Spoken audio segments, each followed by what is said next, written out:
Hi, ma'am. Hi, princess. Sorry, I was trying to share the link out. Sorry, I didn't realize you were on. You joined already. Good morning, good afternoon, good evening, princess. I can't believe like three locations are just coming together. I can say good morning to Sister Aiji and I say good evening to princess. How is the week going? It's Monday already.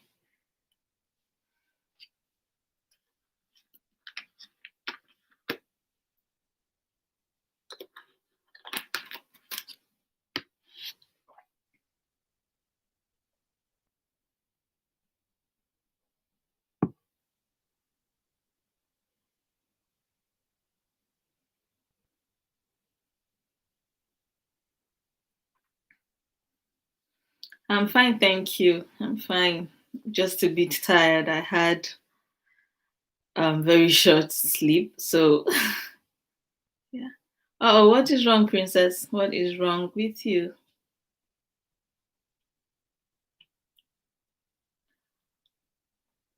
You can say that again. I feel you. I feel you. My eyes are pretty heavy right now because I only got 4 hours of sleep. And yeah. Have you taken anything? Any medication? Or you don't like taking medications? Uh-oh.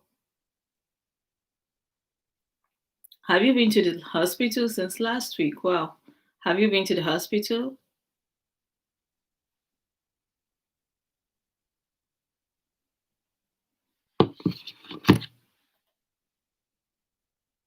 Please, you should. You should go. I don't think it's okay for you to um have your head ache and eye aching you at the same time and you don't get someone to check it out.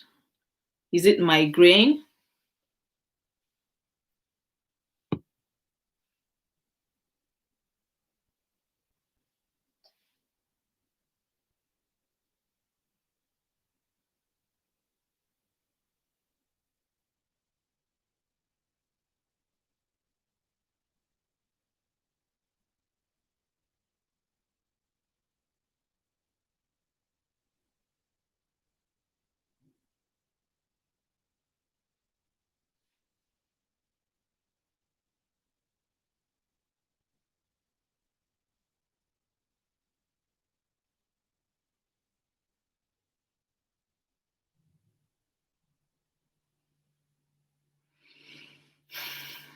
I can imagine. But I think there is still the how online consult. I've been having my own checkups online, except I need to go in. except I need to go in. I've just been calling and exchanging information with my doctors, but I've not been to the hospital like since this whole lockdown. But I'm sure you can always give your primary care provider a call to hear what they say so that you can get the treatment that you need.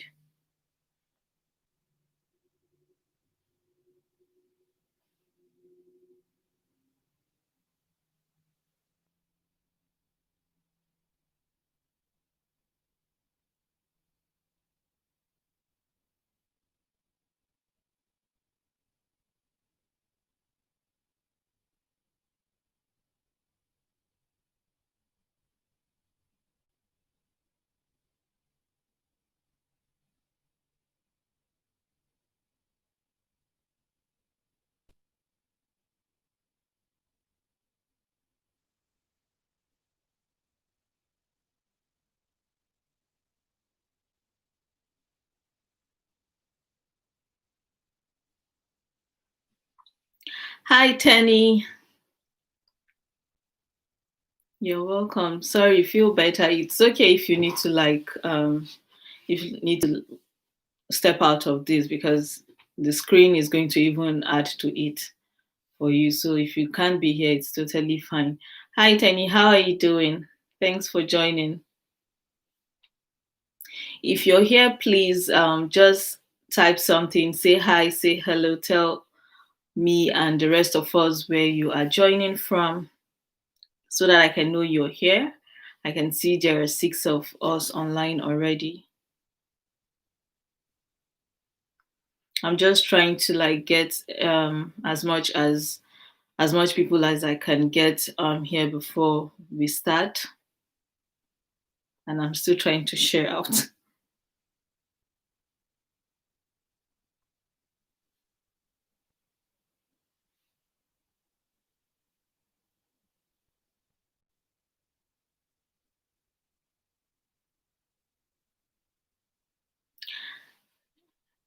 Salamu alaikum Na'ima, ina wuni, ina gajiya, ya kike, ya gida, ya shirin sallah. How are you preparing for Eid? I hope your tailor did not disappoint you. Hi Faith, ya kike, ya haƙuri, ya haƙuri, sannu.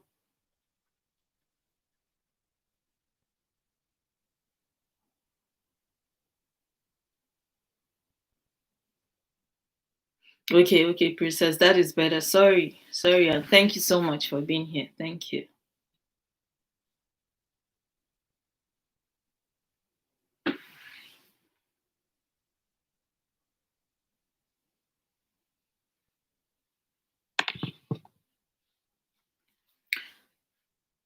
This my screen seems dark. Is it okay on your end? My I don't have my lights on, and I only have one and the room window open. I'm just trying to keep the brightness of the room low a little bit. But what do you guys think about the brightness? Is it okay?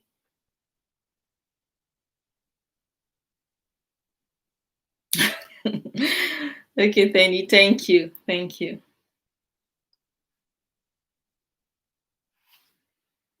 My microphone is saying hi. This is coconut water, water, green tea. If you want to join me, just grab yours. Grab anything.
Yes, so grab your water and make sure you're staying hydrated, because of the headache.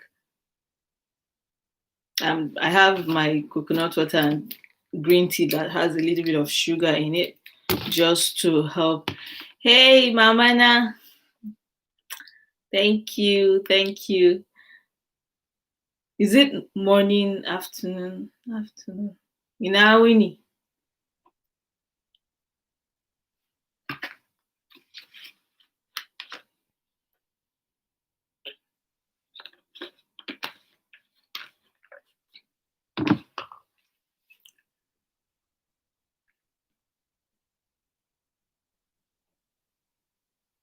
Tiny, what are you asking?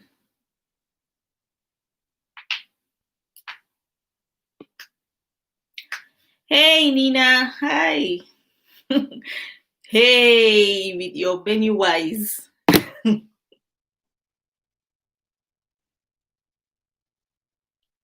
Welcome. You landed well. I have water. I have coconut water. I have green tea, and I have water. Which one do you want to drink? Oh, today's topic is about body shaming. I think, yeah, it's 11 o'clock already, so we can start. As people join in, we will update them on what we are talking about. But today's, I've not started though, like, I just came on 15 minutes earlier just to, like, make sure my village people are not following me behind, so they don't come start messing things up. So I just, like, came on 15 minutes early just to set things right. But we've not really started any discussion. I don't have champagne, but if you want coconut water and green tea, I'll give you. So today's topic is about body shaming. It's something that is very, very dear to my heart. Sorry, I'm looking this way because I'm looking at your comments, but I should be looking here. So, why I chose this topic was just something that I know, something that have been going on for a very long time. I mean, I'm sure each and every one of us here have experienced body shaming in one form or another. So last 3 weeks, I went into what actually made me like feel like, okay, I can actually talk about this because I know body shaming happens a lot. I mean, and when you do it, it's almost like you do it behind people or behind their backs. Like you don't, not all the time do, not that people have had the audacity to like body shame me to my face, right? But I would think that it's in a country like this or in this part of the world that people will stay away from it. Yes, there is freedom of speech, but freedom of after speech is not guaranteed. So like 3 weeks ago, I was at Walmart to pick up something quickly, and I was at the checkout counter, the self checkout counter. So it so happened because of this whole corona thing, they are almost converting all of their checkout counters to self checkout. So you don't have contact with their staff, but the staff are around, if they just want to, if you need anything, but there is that safe distance between you and people. So we were on queue, and I was at the self checkout counter when there is this, these disabled buggies for disabled people, like old people that can't really walk fast. So they make them sit. If you need it, you sit on the buggy and you shop around. So this not so old elderly lady, she was in her own disabled buggy, and we were all on queue, like about five or so. But there is this man behind her that when I was in front of the lady, and when it was my turn, I went, I had one of the Walmart official like direct me to which of the self checkout counter I should use. Hi, Sarah. Hi. Welcome. Thank you for joining. Thank you so much for joining. Yeah, Kike. You didn't answer me if you like speak Hausa. But wait, Princess, let me even ask you, this you're not so strong. Are you sure you're not, we don't have a cookie baking? Please answer us. Do you have a cookie baking? This one you're covering your eyes and you're saying you're not so strong and you don't want to go to the hospital. Thank you, Nina. You said it right out of my mouth. You took the words right out of my mouth. Yeah, so let me just continue. So I was in front of the lady with the disabled buggy, and there was a buggy means the cart, the shopping cart. So the man behind, he had just, I think, was it 2 bottles of wine or something.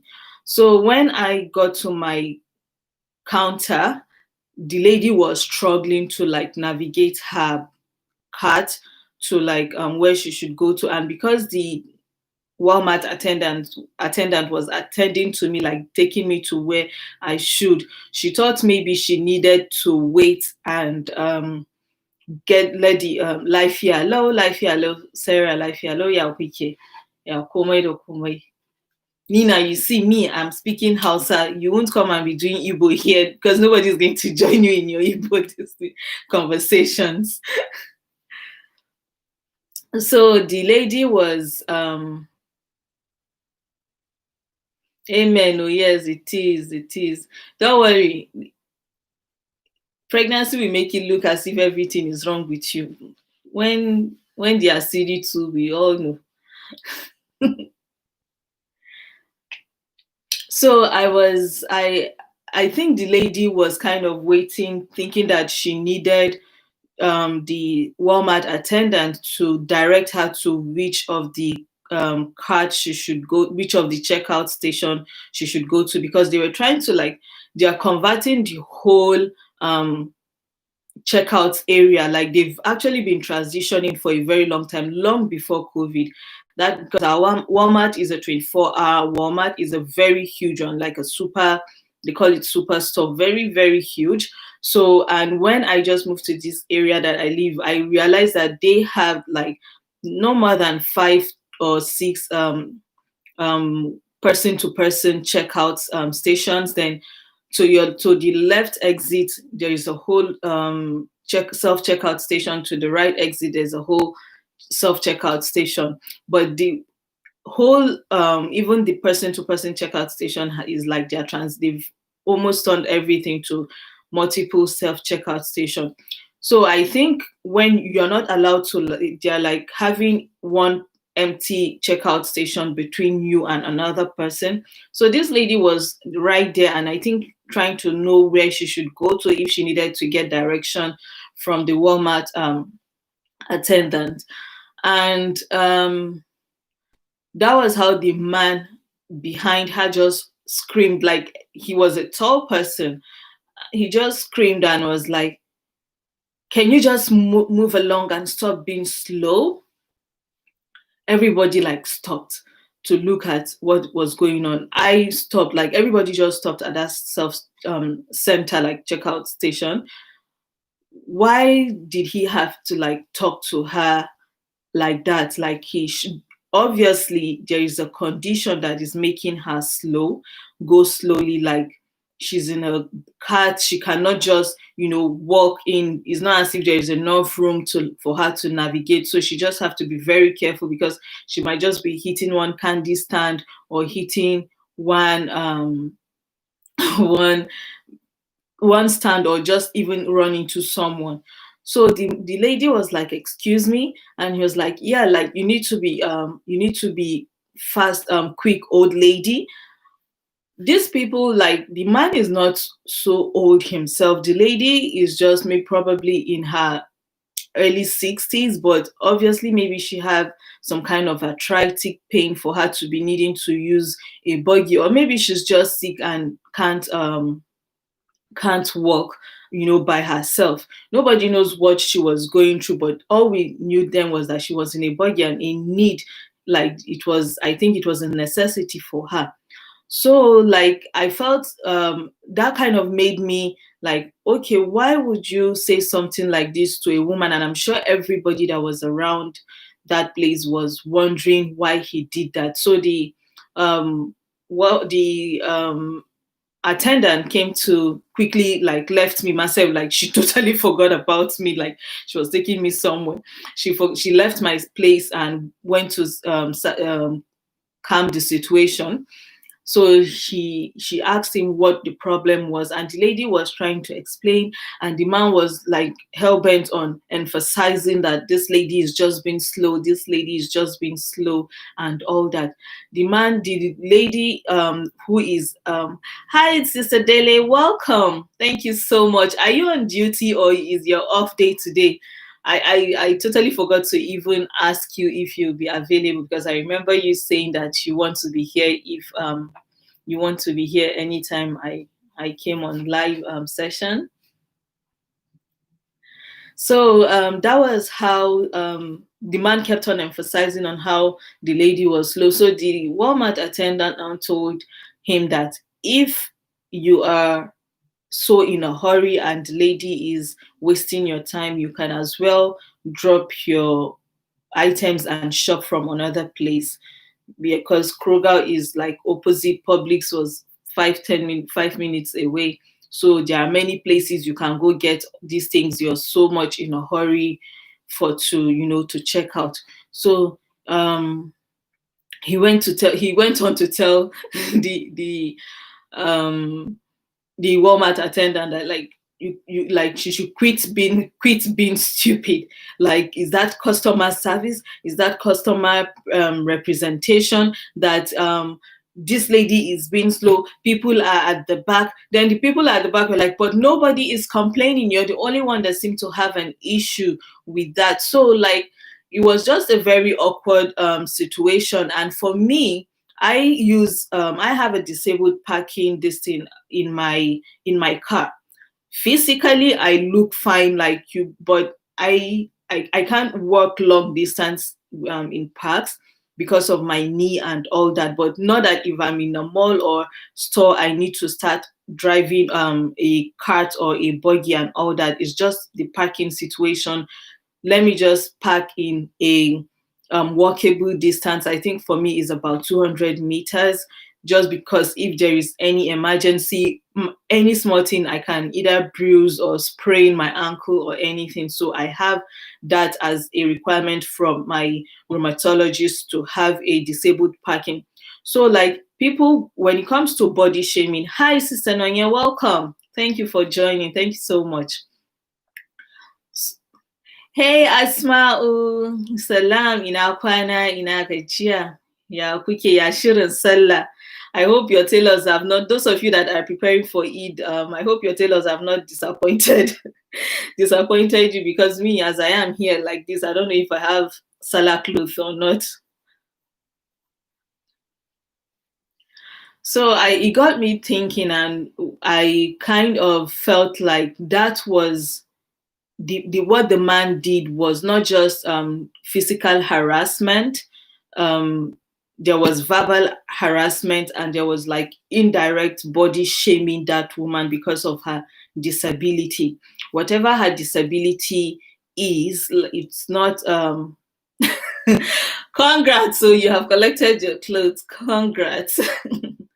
Yes, Salah Juma'ah. Salah is on Friday, inshallah. It's on Friday. It's on Friday. Congrats. Me, I still don't know if I'm going to have Salah clothes. My Salah clothes is with FedEx.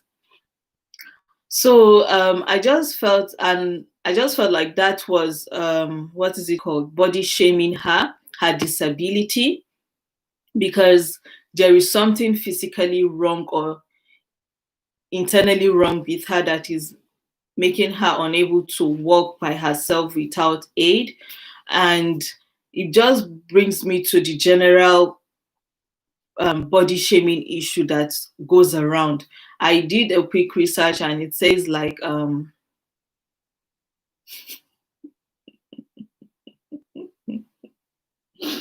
please go and bring your Igbo sisters. Please go and bring them. Go and bring them. Go and bring them. Allah, I mean, inshallah, I mean.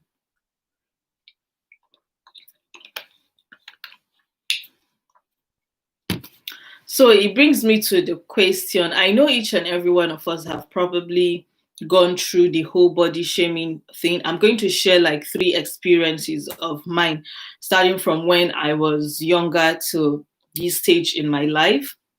My first body shaming experience was when I was in secondary school, and I used to wear, not junior secondary school, senior secondary school, is it was skirt and blouse, and I used to wear what is it called, before my school changed their skirts style. It used to be just plain skirts with just two side pleats, front and back.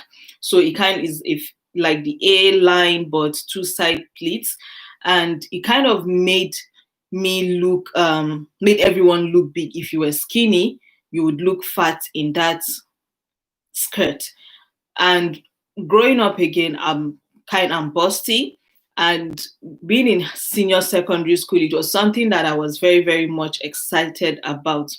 But I was also at a stage that I was budding, like transitioning into adulthood from adolescence. So things were just coming out, growing up, growing out, or growing up, however I want to say. So my first experience was when one of my classmates decided to call me fat just because of my skirt. The way my skirt was big. I was in senior secondary school. It was my first year in SS1. I didn't my mom made the tailor like my skirt was big because I had to be decent as a Muslim girl child. I had to be decent and all that. So I don't even know what happened. And this boy, out of nowhere, from the B class, there is SS1, A, B, and C. I was in the A, he was in the B class, and he was like, "Look at," he said it in pidgin, but he was like, "Look at how you are fat, they go." I don't know how to like say it in pidgin. So I at that I didn't even care, but I was confident. I've always had my confidence. So I knew that he was not going to get away with it. Like, I'm not going to let him talk down on me like that and get away with it. So the moment he said that, I didn't have any verbal, like any words to say to him to like attribute it to his physical representation. The only thing I had to tell him was like, "You must be very stupid and out of your mind." And I walked away, and that was it. I Up to the time I finished secondary school, I never said hi to that boy. And even when he was like, we kind of grew past that stage, we became even more sensible by SS2 and all that. If we were together with our other friends, because we had mutual friends, if he was talking, I would just be looking at him and all that. But that was my very first experience of aside the whole family issue, the family talks of, as African kids, as in Africa, you always have one older person insulting you. "Oh, look at your big head, look at your short nose, look at your this, look at your that." That is a general thing in Africa, but generally that is body shaming. My second experience was when I was out of secondary school. I was making my hair one day, and my mom's friend came visit. I will never forget this day because I used to keep a natural hair, and my natural hair is very full and very thick and big. So I could put my hair up in a fro and my face totally gets lost in it. Like, you won't even see my face. That is how much hair I have. So this someone was making my hair, and I love making all backs. And the because of the way my hairline is, I do not have, my hijab might make it look as if like I have a round face, but I have maybe what they call the is it the sweetheart shape? I don't even know what they call the shape of my face, but my hairline is kind of boxy. It comes like this, then like this. If you can see from this, up straight and like this. So when I make my all back or make straight hair, styles without all these corners and styles or anything, I really have a very boxy shape. of head shape, hairline shape.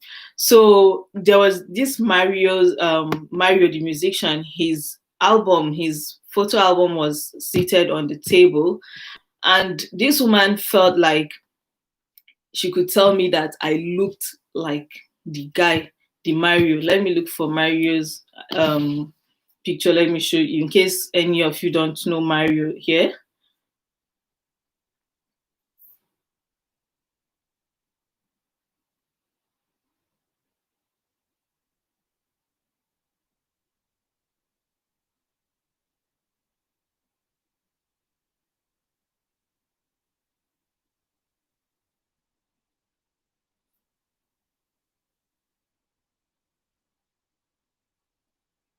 So this is him, and it was a album of his, this thing that was on our table. I was listening to the song, and in those days it was CDs, VCDs, and cases. Not like now that we have everything online. And this woman looked at his picture on the table right in front of me, and she saw my hair that was I don't know if I have the picture, because he also braided his hair. You know how these African Americans braid their hair. So yes, Nina, she said I look like Mario. And my mom was not in the parlor then, and even if she was in the parlor, she wouldn't even understand like to say anything, because back to this woman, because one thing my mom really instilled in us is to not talk back at people. So I just raised my head and looked at her and just put my head back down. Then the woman that was making my hair, Mama Smaila, she knew that was a very bad thing to say, like she was way out of line. And she now told her that, how can you, this person in the picture, is this not a man? How can she say a girl looks like a man? How can you say that this girl looks like a man? She did not, she that was not a nice thing to say. So the woman was now like, oh, but he is fine now, and she's fine as well. They left it at that. My third experience, which is like more than 3 times now, because anybody that sees me now never fails to like tell me that you're fat. Let me read your comments. Let me see. Simi said, I had enough in secondary school. I was on the big side and tall, and so as a border it was so much. Nina said, like me too. I don't have a straight hairline. I also don't have a straight hairline. Like I have to tie my scarf or wear my hijab, and it will create that illusion that you have. I have that cycle, this thing like most ladies or women have or are supposed to have in some people's sense of reasoning. Like me too, I don't have a straight hairline, so annoying because I don't center parts or all backs. I don't center part as well. I don't do center part. So my hairstyles, just like I have it now, if you can see, this is 1, 2, 3. Like I just wear it all back, and I'm comfortable with that. Um, yeah, she said I look like Mario, like story of my life. Asma says, you didn't take advantage of your size and intimidate them back.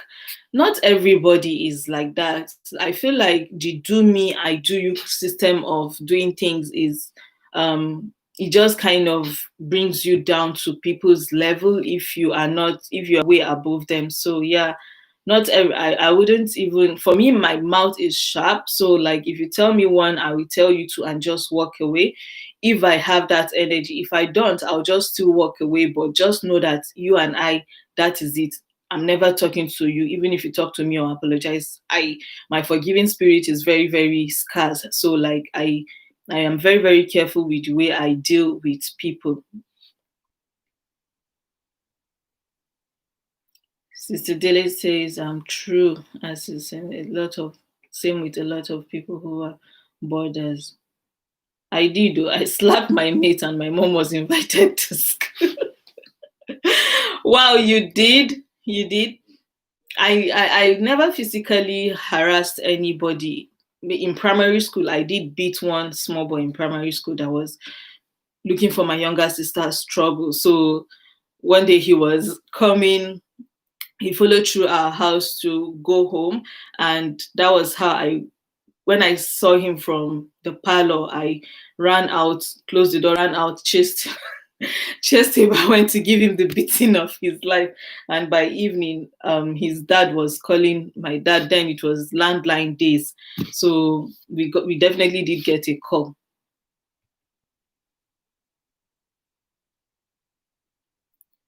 At least the body shaming stopped. Youngster can be mean. So I don't think body shaming is something that stops. Like I feel like once people get a hang of it to body shame people, it never stops because I'll show you this thing. Simi says I wanted beating her, but the soldiers won't allow me. I went to a command school in just. Oh, you went to a command school in just. I have all those the people, the ladies that I know that attended command school in just kind of are well built. I don't know if it's a thing like parents decide that okay, if their kids are properly built or if their daughters are built, then you have to go to a military school. I don't know. Was that the case with you? Because I have a friend, Fidel Sigarba. She is also well built, and I think she went to the same command school in Jos. Then Halima Ajana. Which year did you finish? Maybe you know them.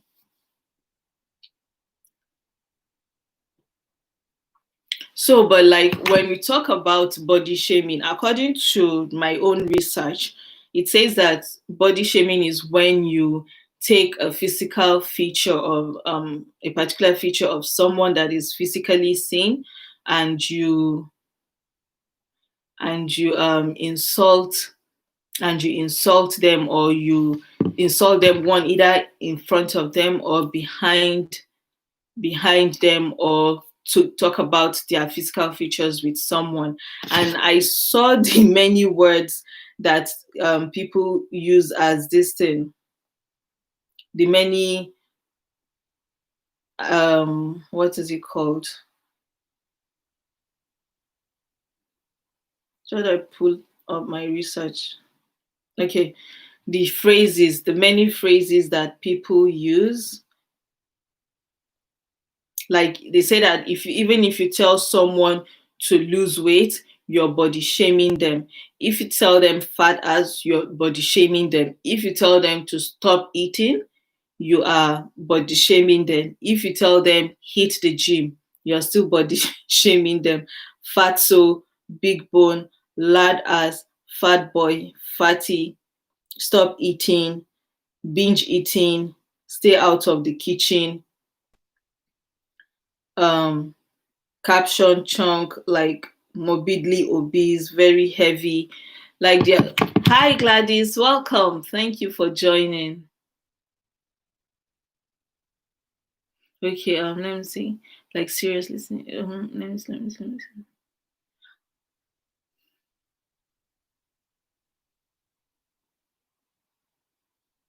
Oh, I don't know what put the idea in my mom's head. I feel you finished in 2001. Okay, no, like seriously, see me, I went to St. John's College. I know say you be confirmed Biron babe.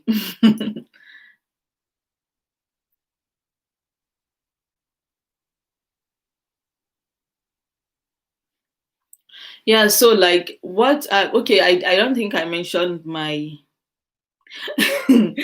okay, I should add the big nose. Yes, like many, it says that there are many words. It's not for you to just, the moment you use a phrase towards someone that is suggestive, you are physically harassing that person. So it's no longer like you have to hit someone for you to physically harass them. Like you don't have to beat them, slap them. The moment you use a word that is suggestive to their person, that means you are body shaming, you're body shaming them. And that is that is something that in Africa it's a thing. Like an adult feels like it is okay for them to insult you, it is okay for them to call you names, and you can't do anything about it. And that is where the psychological issues begin, the confidence issue begin, and people, sorry, I just need to confirm something.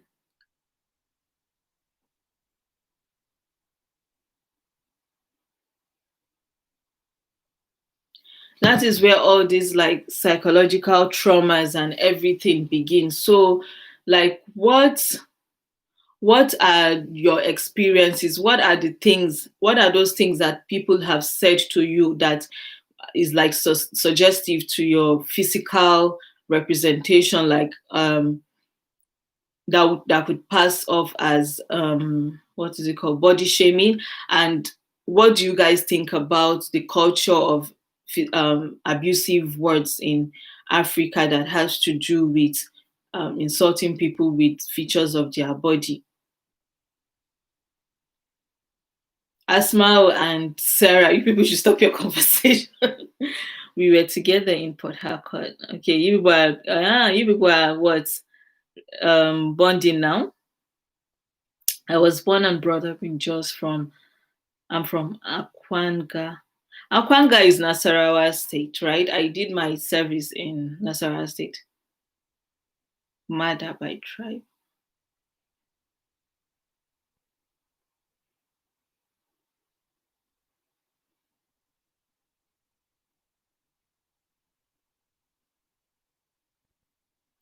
Hi Zainab Kabir, thank you for joining. Please do give this video a thumbs up. And where are you joining from? You are still skinny. Am I? I've been through 3 pregnancies and one full-term pregnancy, 2 preterm pregnancy, 7 months and 6 months So yeah, 7 months and 6 months respectively. Oh, no, 7 months and 7 months, both of them. But anytime people see me, the first thing they tell me is, "You are fat. You are fat." That is the first thing they tell me. So that is, even though I try to pass off like I'm that confident person, oh, like you have whatever it is that you say, have nothing on me, I don't care. I I put myself through so much because I just feel like I'm fat. And people don't help matters at all, at all.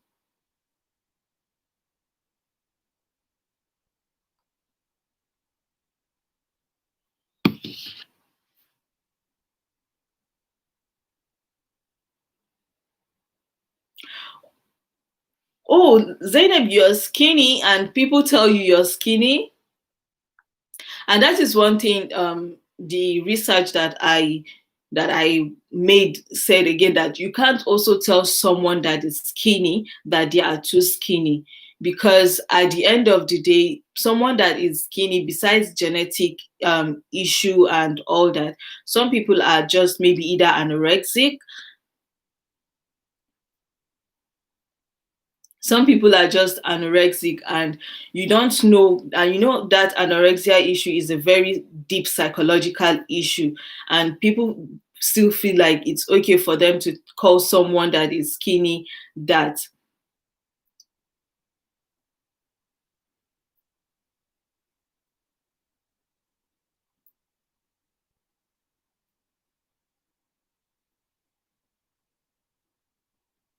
Sister Dele says, why must be? Hi, Sister Barbie, welcome. Thank you for joining. We are talking about body shaming and body shaming and our experiences and how, why we need to stop it, like all those stuff about body shaming. Sister Dele says, why must people say something? Well, I don't know why people feel like they have a they need to say something, but for me, I think from our own culture and from Africa, we just don't know when to shut up and keep quiet. Everybody feels like they have a say in your life, so they feel like they need to comment, they need to advise you, their unsolicited advice and commentary all the time. So yes, like I think that thing is very, very common in Africa, because I remember bit like our last conversation, our last live stream when where I talked about skin and skin issues. Being in Nigeria with someone with dark spots on her face, many a times I go out and people suggest for me to use this cream, for you to use that cream, because they feel like my dark spot is bothering them. So at a point, I felt like when people look at me, the first thing they see are my dark spots, not really me as an individual or my person.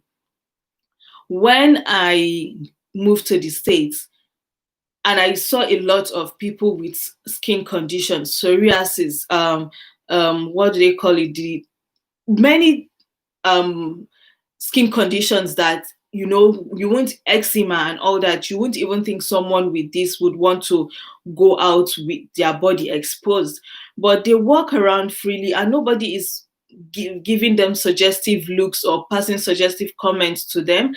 And for a very long time in this country, I go out without powder, I go out without makeup, because I feel nobody cares, nobody is looking at my imperfections, and people are relating to me as an individual that they can relate to.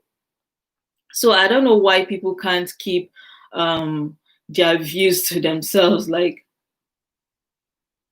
Princess says, slim or fat, they will complain. Exactly. Whether you're slim or you're fat, people are still going to complain about you. As Mom says, I beg no answer them. It's fat care. Honestly, like it's like ever since I got, in short, I remember getting, when I just got married and I haven't even joined my husband, then an aunt came to visit, and the first thing she was like, my baby fat have melted. She said my baby fat have melted and my innocence has gone away. I didn't know how to respond. Baby fat melted, innocence gone away. I was wearing Ankara. It was a gown. And she felt the need. And my mom was like looking at her. I don't know, maybe she understood what the lady was talking about. But thinking about it now, I think I understand what she's talking about, like what she meant, that my baby fat have melted. I don't know what baby fat she was talking about.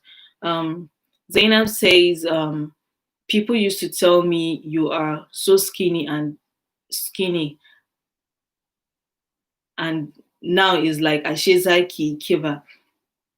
So she said people used to tell her that she was so skinny, and now when they see her, they tell her that, oh, so you can like put on some flesh. So maybe now she's married, probably have kids and or a kid or two, and now they feel like, oh, she's kind of transformed. And yes, marriage will transform you. Having kids will change your body. When I had my second pregnancy, my daughter, I went back to the hospital for my postpartum checkup, and I went on the scale and the number shot up. So I was like, I kind of made a very funny jab at myself. I was like, there goes the big numbers. And I didn't even know that the nurse noted it down, because she was supposed to still ask some kind of mental questions. How are you doing? Are you sleeping? Are you eating? And all that. You know how they do it here. So I kind of answered those questions. And when my doctor came in to see me, she now asked me how I was feeling psychologically and all that, my mental health and all that. I told her I was fine. Then she was like, why did I make the comment, there goes the big numbers? I was like, because I'm fat. And she was like, you just had a baby barely a week ago. And yes, my baby was not even a week old. She's going to tell me one thing, and this is one thing she tells every mother of this age and time, because she, as a mother herself in this age and time, she knows how difficult it is, the societal pressure and all that. And she said, for the first 2 years of motherhood with my child, I should know that I should take away any active this thing of losing any baby fat, because one, if I'm going to breastfeed my child for 2 years, which they suggest that they advise that we do, I did not. I wean my babies off at a year old. which I did not. So she was like, your baby is going to need you. The first 2 years of life for them is heavily dependent on you. So they are going to weigh you down, put a lot of pressure on you that you will almost forget to take care of yourself. The first 2 years is very rough. I should slow down and take it one day at a time. I should not let the society tell me otherwise.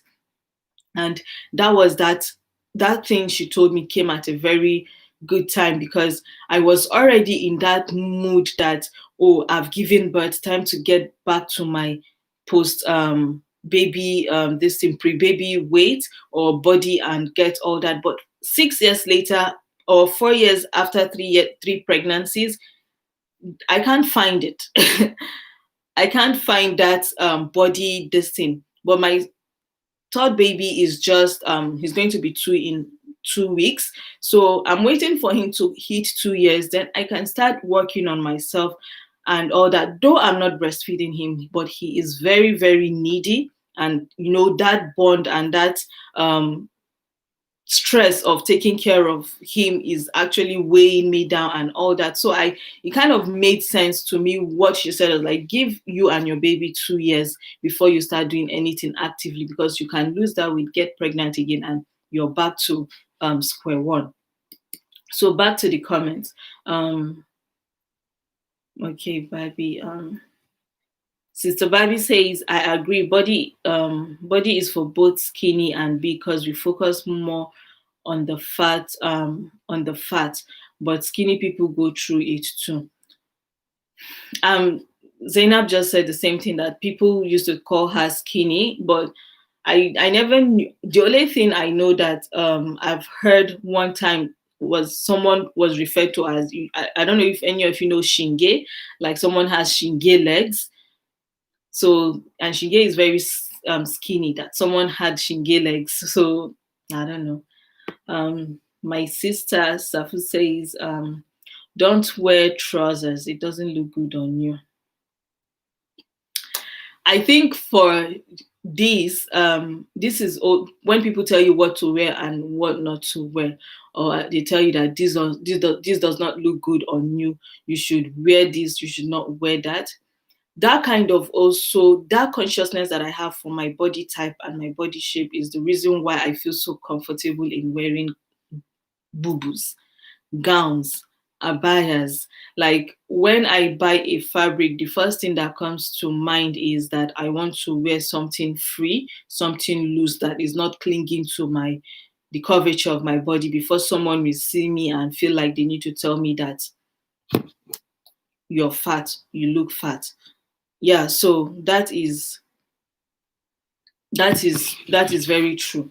That is very, very true. Zainab says, I'm joining from Maryland. Thank you so much, Zainab. Thank you. Thank you. I'm in Georgia, so maybe we'll connect after this. Sister Bobby says, that's just human nature. We always have something to say, but also as humans, knowing feelings are hurt, we need to mind the way we address people.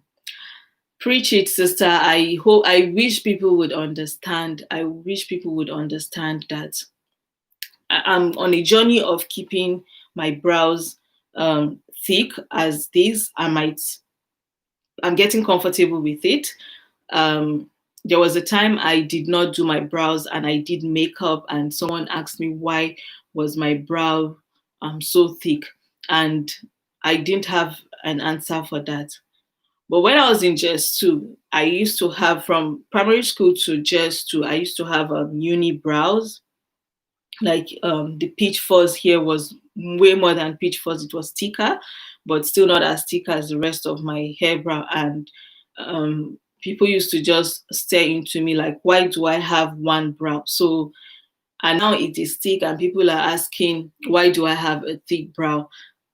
Only because the society feels like there is fashion and there is more beauty when something is compact, when something is small, when something is petite. But I don't think that is fair. I really do not think that is fair when we carry narratives and want to fit it into people's lives. Sister Dele says, Sister Timmy says, you really don't look fat.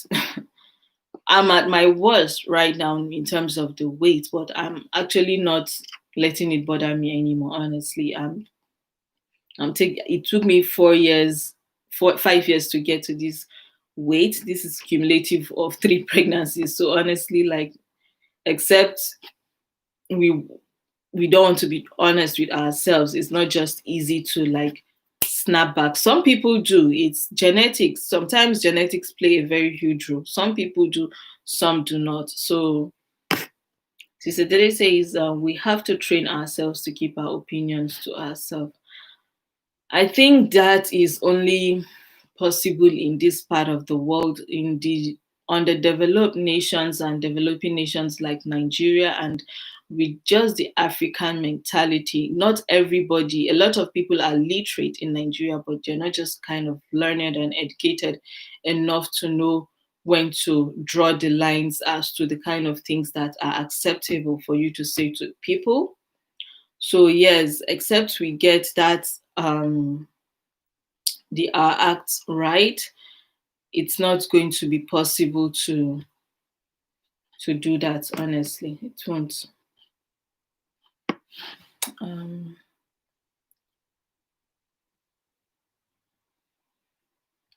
don't mind our people in Nigeria. We are just too extra. We are very, very extra. Very, very extra.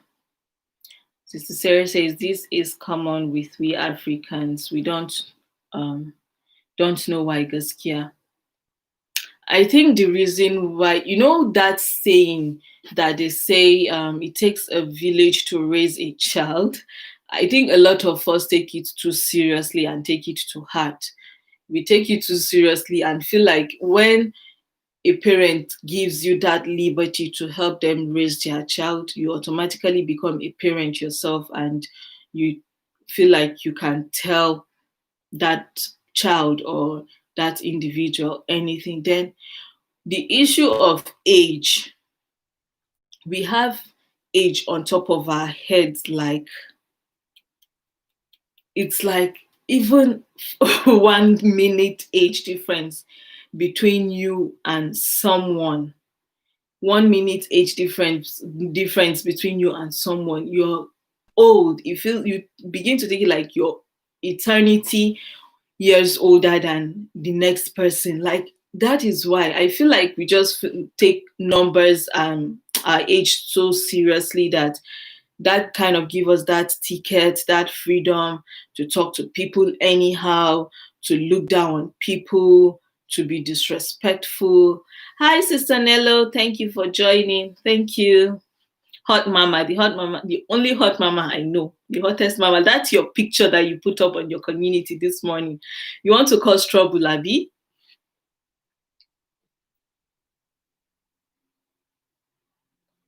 Um, Sister Barbie says, aunties always talk smart. They always have something to say. Tell me about it. Tell me about it. The first time my mom came to my defense was last year. You can still imagine last year that I had a baby in my hand. My son was not even a year old. And we were doing something in the house and visitors were coming.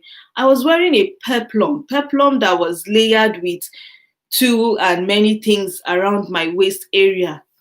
And one of my dad's colleagues just came and felt like, you're fat too.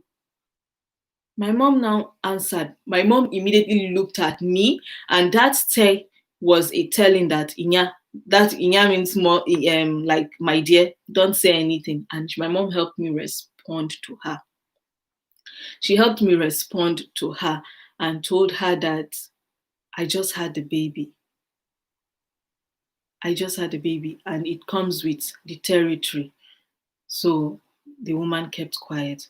Or is it a fat person that calls someone like me fat? Because I've had someone that is way fatter than me, like 5 times my size, calling me fat, and I couldn't answer because of who the person who the person was. Like, she just came to visit us, and I've not seen her in a very long time. And not that she's way older than, she's not even older than me per se that much, but because she's married to an older person, she feels like she's now like in my mom's league that can talk to me anyhow.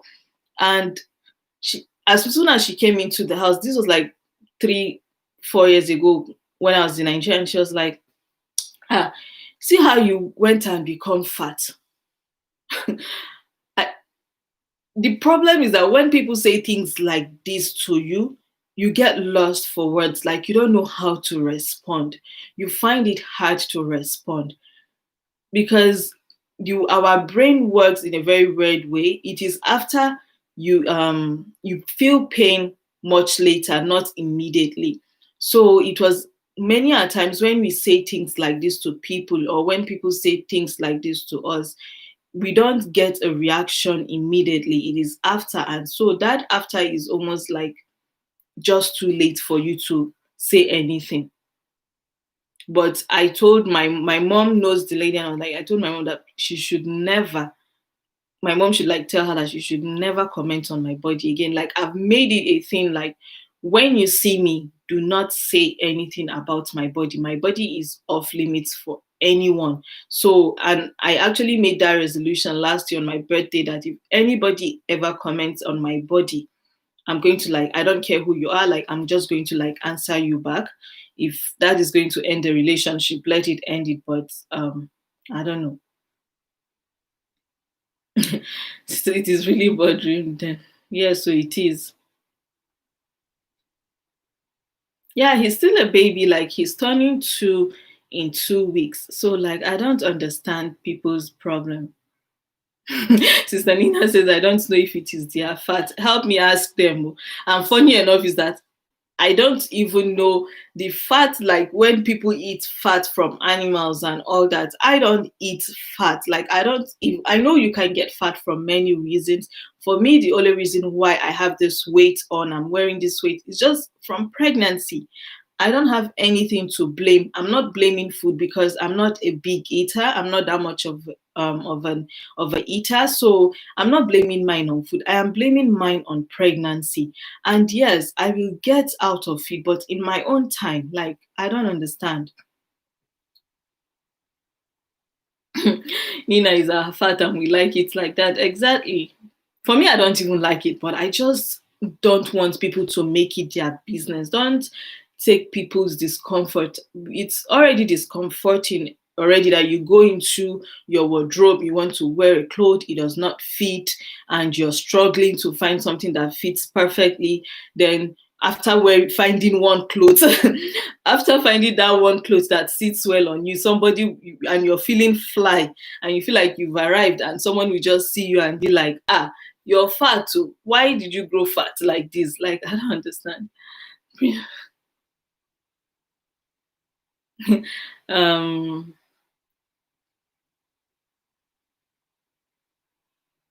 so Sarah says Nina is our fat and we like it so far as we get size of a dress.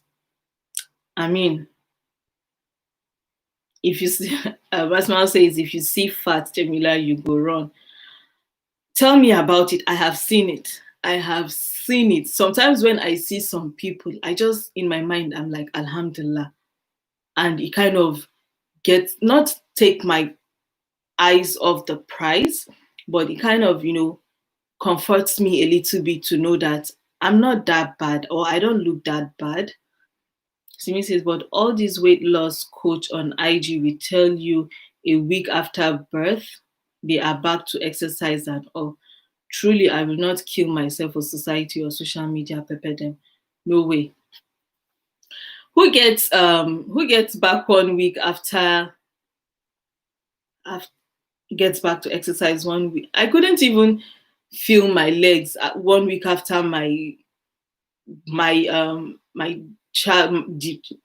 childbirth, not any of the childbirth. Like, yes, I was on my feet, like working. For me, my own stress of being pregnant comes after giving birth. Funny enough, when I'm pregnant, I am fine. When I'm pregnant, there is no weight.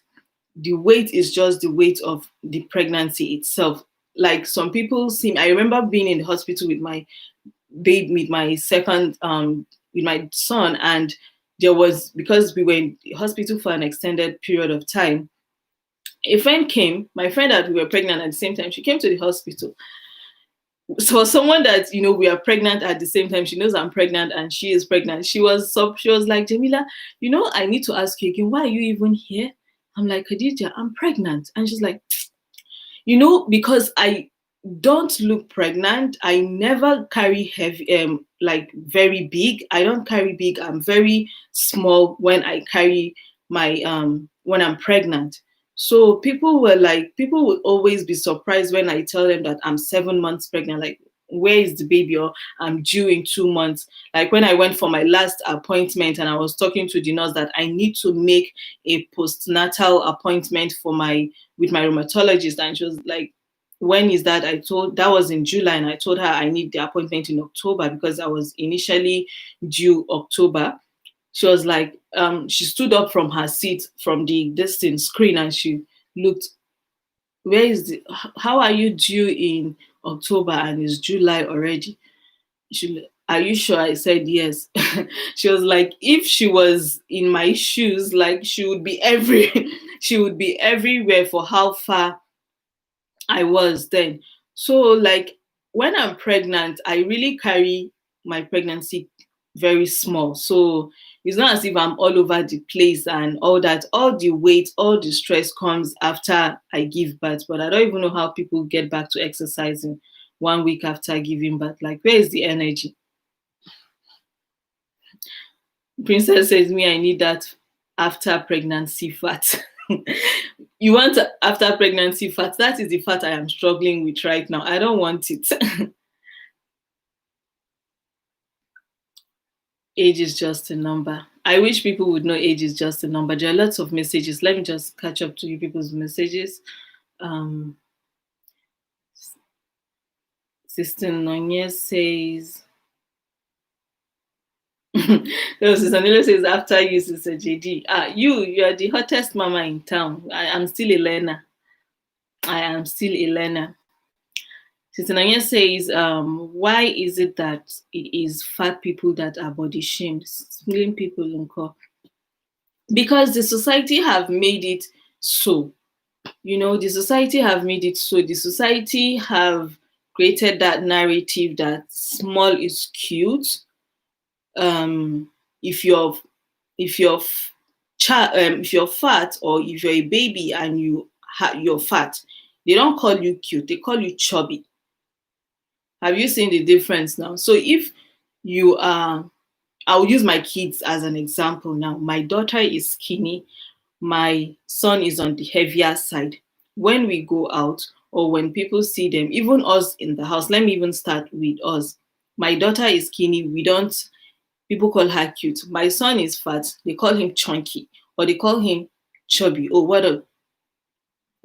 like they use that the words already, there's already disparity in the words that they use to refer to people.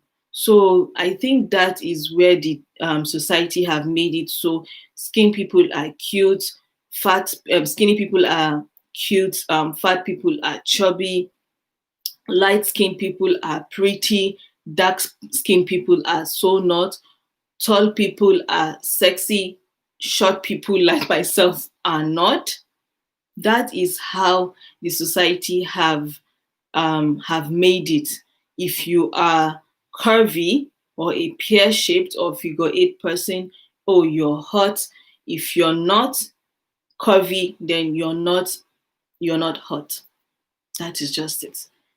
That is what the society have created for us, and unfortunately we almost cannot do anything about it. And that change starts with us. Like, if today I make a conscious decision to stop insulting people or calling people names based on features of their body, maybe 18 of us here, 19 of us here can start, and my less 19 less people that body shame others. Asma says, I remember when I was pregnant with my first baby, a lady told me that I look ugly. Down the line, she got pregnant to, and trust me, I gave it back to her. She didn't find it funny. Oh my god, this is so funny. So you, when you were pregnant, she told you you were, she told you you looked ugly, and because I'm short, I remember me being told that, oh, when I get pregnant, I'm going to be a lukuta. Like, let me show you all what a lukuta would look like. This is what a lukuta would look like. In that is a Hausa word, like this, stunted. So because I'm short, people feel like, or felt like, if I got pregnant, when I get married and I'm pregnant, this is what I'm going to automatically look like, a lukuta. And that is even before being married, just because I'm not tall, but I'm curvy, but I'm not tall. And people feel like, because I'm curvy, forgetting that, okay, body forms, people carry pregnancy differently. And even the tallest of people, or with people with the longest torsos, get carry big or heavy, round, very round too. So Sister Dele says, I agree, respond back to them if they don't know how to mind their business. Exactly. Sister Barbie says the struggle to find what to wear is real, fat or not. I don't know. I think it is real, but it is more difficult for someone that is fat and already have something their subconscious is telling them that it is not good for them. Do you understand? Like, someone that is skinny might not be wearing something, might not be having difficulties with something that kind of fits, and when people see you, they won't start saying, oh, because your tummy is showing, or your butt is kind of really showing, and people will be like, ah, you're fat too. But people that are skinny is either maybe their clothes might be too loose, or maybe not properly fitting, but not that when they go out, people will find something to say about their physique and what they look like. Sister Sharon is here. Hi, Sister Sharon. How are you doing? How is the week going for you?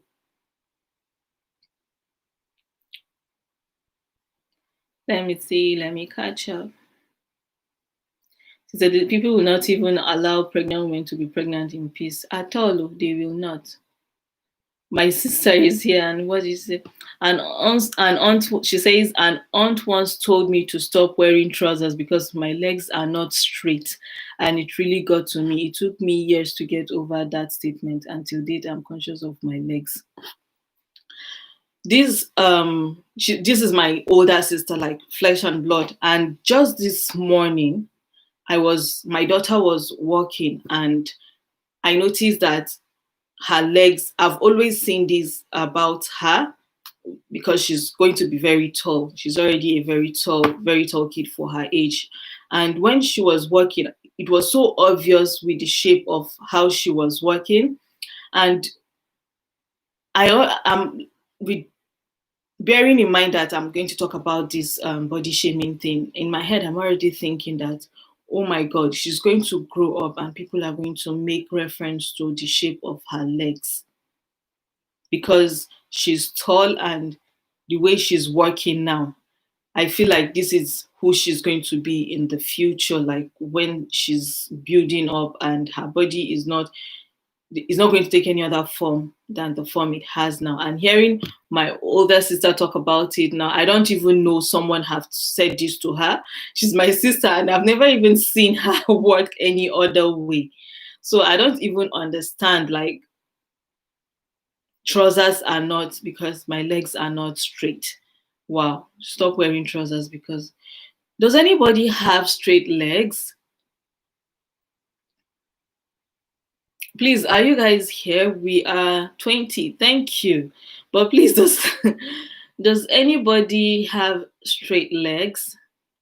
Because I don't. I'm straightening my legs right now, and when they get to my feet go like this, and I can't even keep them straight. So I don't understand.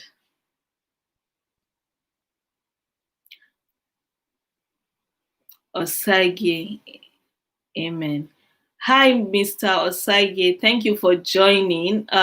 No, this is not a ladies' forum. This is not a ladies' forum. If you're a man, and which I know you are, please, we need your input on this issue of body shaming, because a lot of times I think this could also come from the male perspective of feeling like you men have the kind of body type, body shape that you find desirable. You don't want too fat lady, too a lady that is too fat. You don't want a lady that is too skinny. You don't want a lady that is backless or has flat bumps. So it's like there is that there is what the society accepts at large, and there is also that individual, maybe gender roles, like from the male perspective, what men feel like a woman's body should look like, and um, what women feel like. Do men actually get body shamed? Come to think of it, Mr. Osage, tell us, do men get body shamed? Have anybody ever told you that you might be too short, or you might be too tall, or you're not you don't have a gym's an athlete's body, something like that? I don't know. If you're still here, please, would like a male perspective to this topic.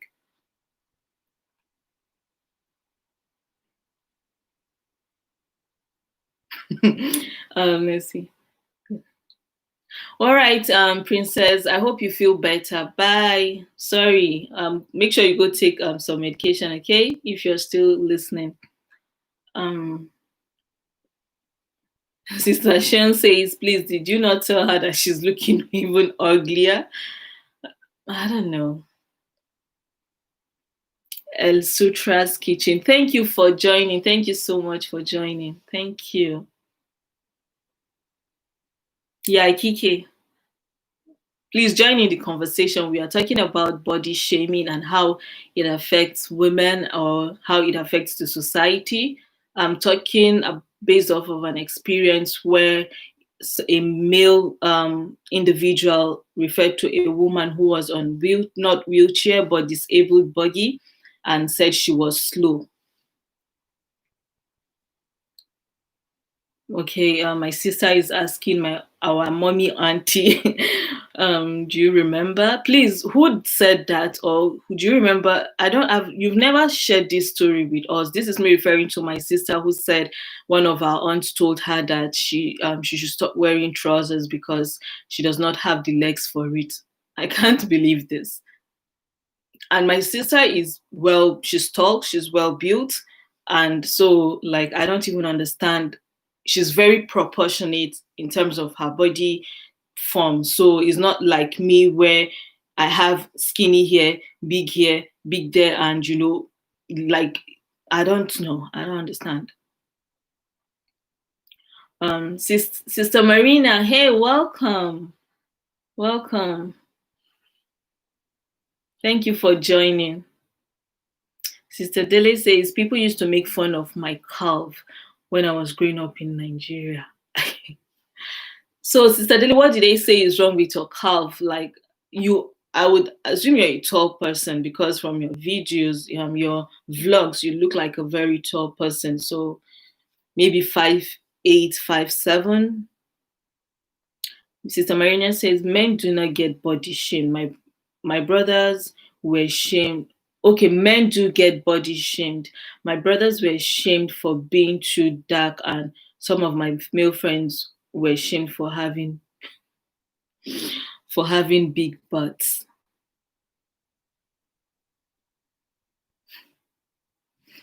I don't know how to react to this. For having big butts,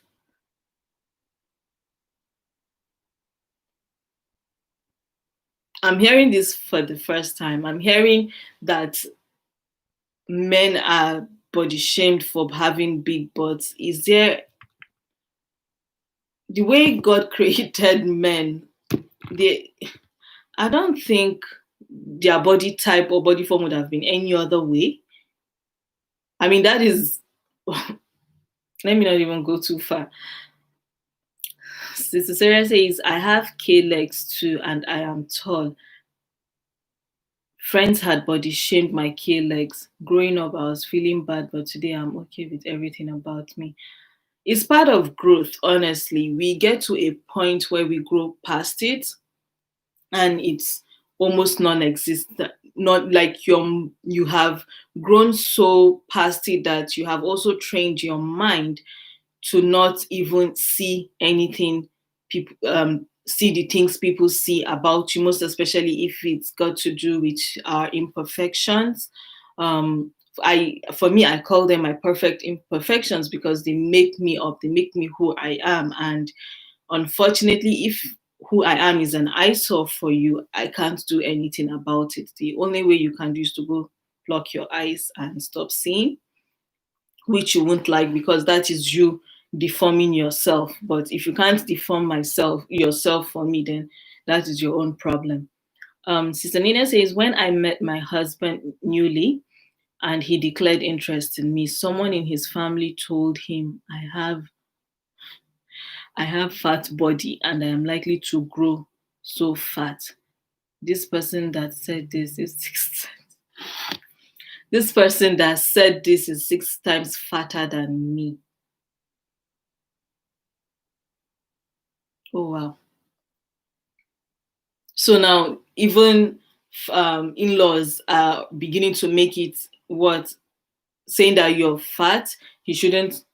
Did the person say your husband now should not marry you then because of your body size or because you're fat? I don't understand. What has that got to do with love? Faith says men are actually body shamed. Please share your incidents. Um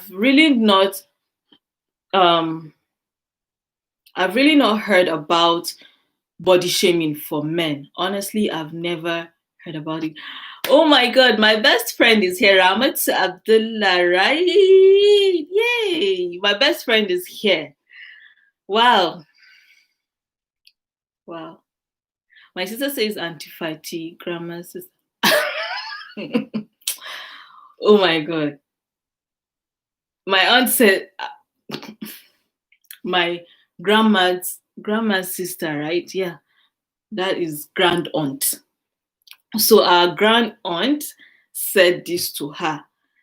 And God forgive me, I won't say anything about that person right now because that would be very disrespectful. But oh wow, I wouldn't think that, that I'll just tell you guys the situation that those who live in glass houses do not throw stones.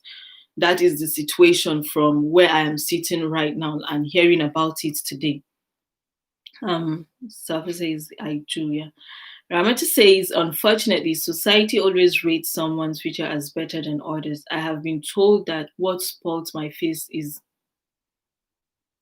my big nose. In essence, only those with slender Caucasian-like noses are fine. Me, I already know I have a big nose. I insult myself before I let people insult me. I don't give people that freedom, that liberty to be the first to point out my flaws. I know my flaws, and I never fail to um, either say it, or if I know it's something that I can correct, I will correct it. But if there is something about me that I don't even know and you happen to know, because there are people that feel like they know you better than you know yourself, so they begin to tell you things like, how can you say that the only thing that spoiled what spoiled your face?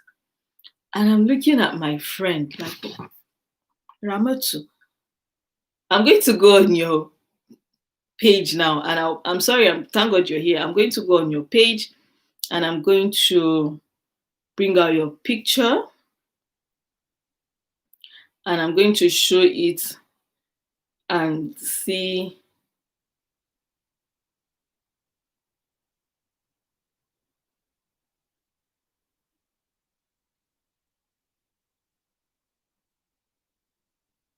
Yeah,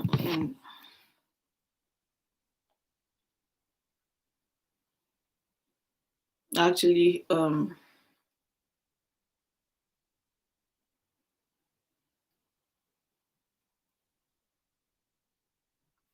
this is the person that they say that the only thing that spoils her face is her big nose.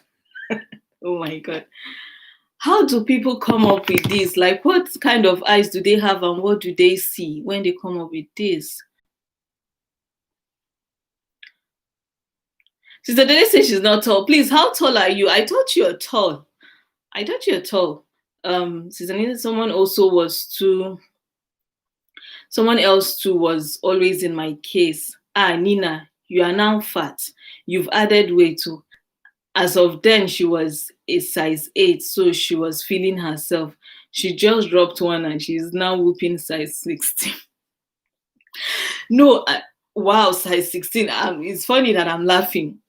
Funny enough, I've always been size 8, 10 for tops and 12, 14 for skirts or trousers. So my jean size could be 30, 31, but my top has always been medium, small, medium, medium, medium, or medium large in cases where I want to wear something loose. So I don't even size 16. Even after 3 kids, I can't wear size 16. No, like even size 14 is obvious that is big for me. So Sister Gladys says then be judging others when they have their own imperfections. Exactly. Sister Marina says, wow, messages are coming in. So let me catch up with the messages. Some guys have bigger than regular butts and it can be hard on them. I have family members that close friends who have suffered self-esteem issues because of their bodies. Honestly, I never paid attention to issues of male butts.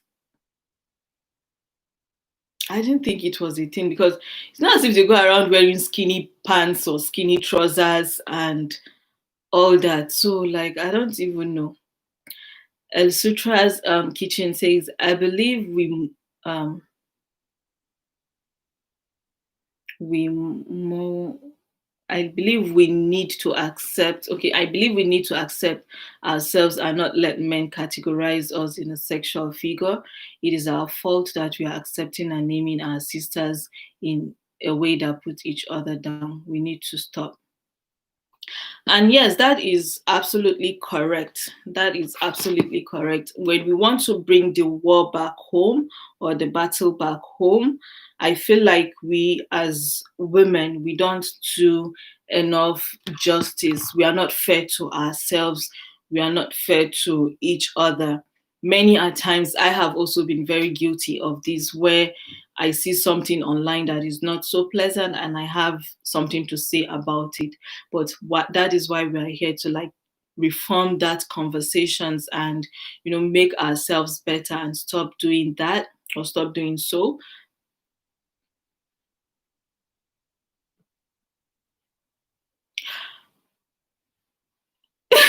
Okay, wait, I'll come back to this comment. Not very common for men, but they get body shamed as well. Yes, it's weird for me. Ramatu says, how do you have the same name as my best friend? I never knew your last name. I feel so embarrassed right now. Ramat Abdullah. Oh wow, my best friend's name is Ramat Abdullah as well. Apparently, this is my sister here. But are you serious? Have someone ever said that to you? Because I'm thinking about your fine face and I don't see any nose anywhere. Like, I don't understand. I don't understand at all, at all.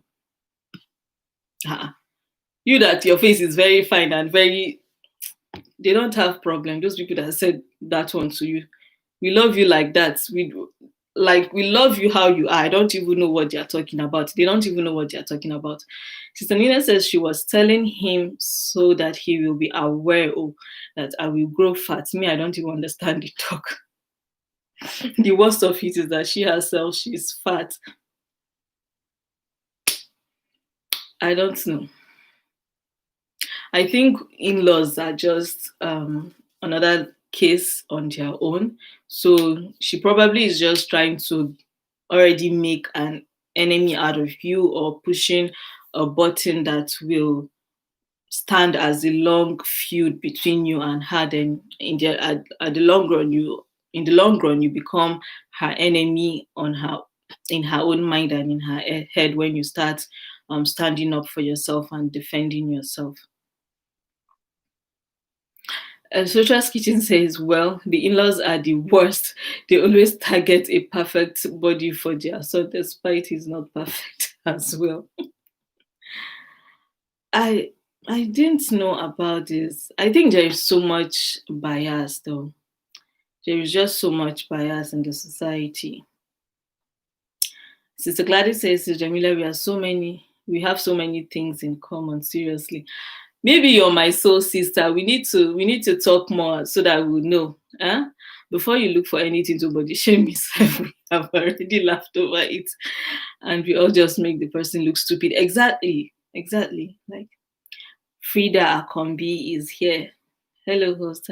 Hi, Frida. How are you doing? Thank you for joining. And where are you reaching us from? Thank you so much.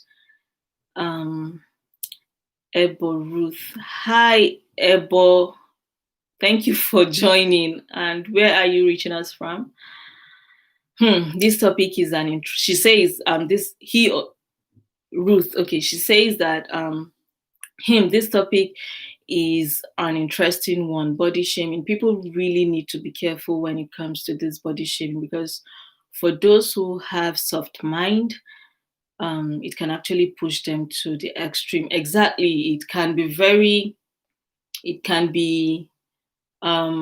very psychological. It can be very, very psychological. Like my sister mentioned earlier, she said someone told her when she was a lot younger that she didn't have the legs for trousers, and that kind of was a subconscious thing for her when it comes to her wearing trousers.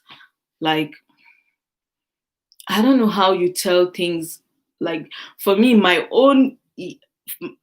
I think I create a shield around myself that I don't give room for that easily. So, and I feel like maybe if I learn to start coming out of that, where I'm able to wear whatever it is I want, irrespective of whatever anybody is going to say to me. Like this morning, I wore a cap, and when I was coming on, I felt like I should just, even though my clothes is a high neck, something just told me to do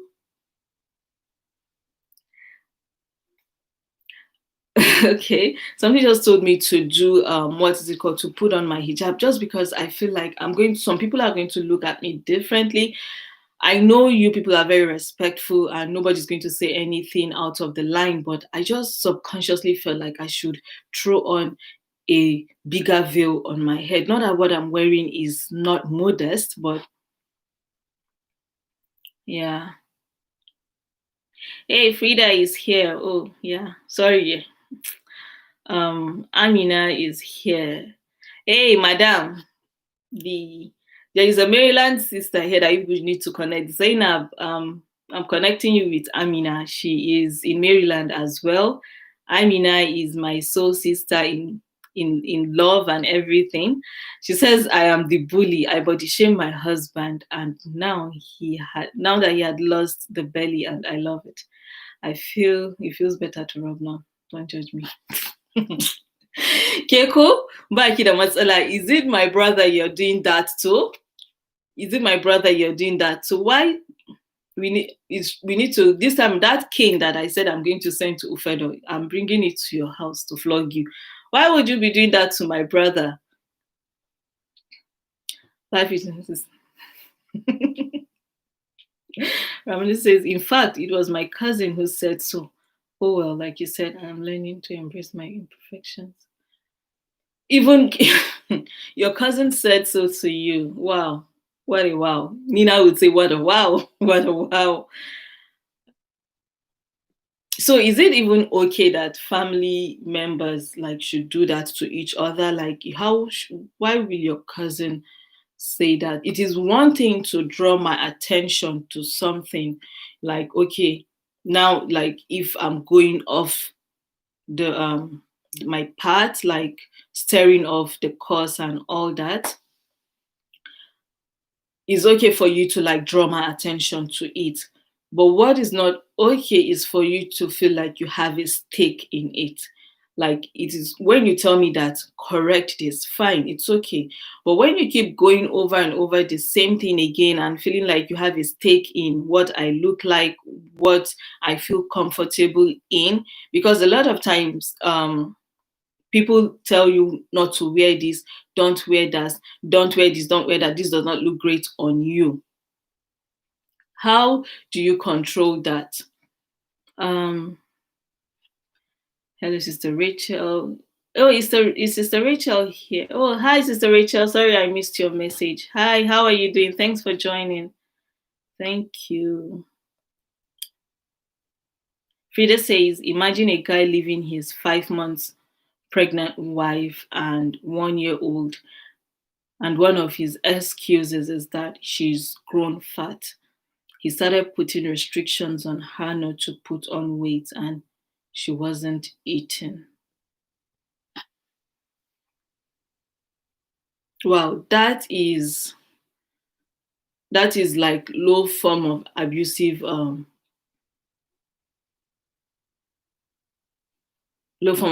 relationship. That, not like low in the sense that it's not that big, but that is like low key abusive relationship, because they are married now. He wants to put restrictions on what he started putting restrictions on her not to put on weight, and she wasn't eating. But we do know that one thing, my father-in-law is a doctor, and one thing he told me was that steroids, when we are pregnant, um, the steroids in our body kind of increases, which is partly one of the reasons why our body hold on to weight, during pregnancy. These men, don't they know that? Who gives this who raises men, like who is raising this kind of men like that, feel like they have a say on, if you're a man and you talk about my body, God, so help you God, daddy, you're not going to go free like daddy at all. I understand women. If you're a woman and you tell me something, I might not really. I find it easier to like confront men that I would to confront a woman, because I just don't know. Like, my mind is that tough for me to feel like I can confront a man. But if you're a man and you ever say something about my body, I will strip you of your manhood, daddy. You won't even like it. Everett says, from your daddy's office. I'm daddy's secretary. Hi, ma'am. Good afternoon or good evening. Thank you so much for joining. Thank you. Thank you. And their marriage will just be 2 years in September, not even a 5 year marriage, not even a 3 year marriage. And someone is already saying things like that. Please tell her to check herself before it gets too late. Zainab, yes, I will. I will connect you all after. I'll connect both of you, you and Amina, after this live stream. I'll send you a message. EJ, hi. How are you doing? Thank you so much for joining. Thank you. No, you have not missed much. We are talking about body shaming experiences, individual experiences, what we think about body shaming. What if you've experienced it, or if you have a loved one that have experienced body shaming, share it with us. Share it with us. Share it with us. So what more? So okay, I asked the question about what about family members that talk about our bodies in that feel like they have something to say about our bodies. What about them? Because charity begins at home. If your own blood or your own people cannot see you as you are and accept you for who you are, why do we put so much pressure on outsiders that don't even know you at all? I don't even know if that makes sense. Like, should we pardon outsiders and be harder on family members that do that, since they know you and you would expect more from them?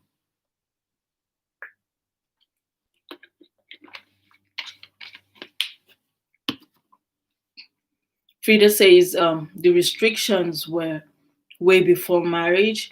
He abuses her physically and claims he doesn't feel anything for her anymore. Mind you, the girl brought him to Europe and gave her.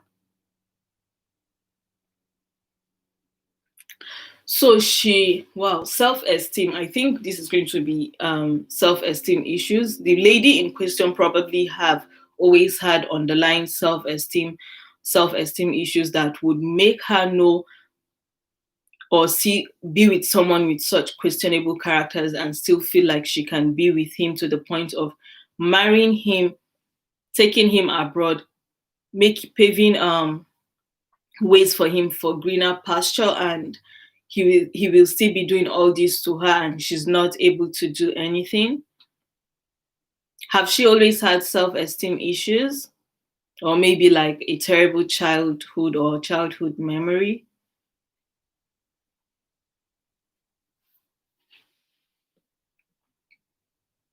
How do you how do you get married to someone that have always been physically abusive and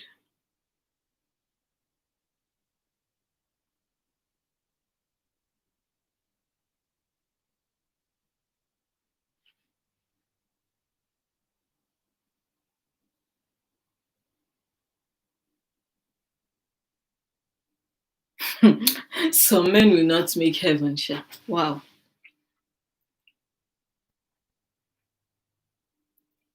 It's size 6. Okay, I guess it's the same on both ends. You're skinny, it's a problem. You're not skinny, it's a problem. So how a size 6 person, I think he just wants to leave her and he's just looking for a way to do that. He probably have just been using her all this while to get what he was looking for, and maybe she refused to see it.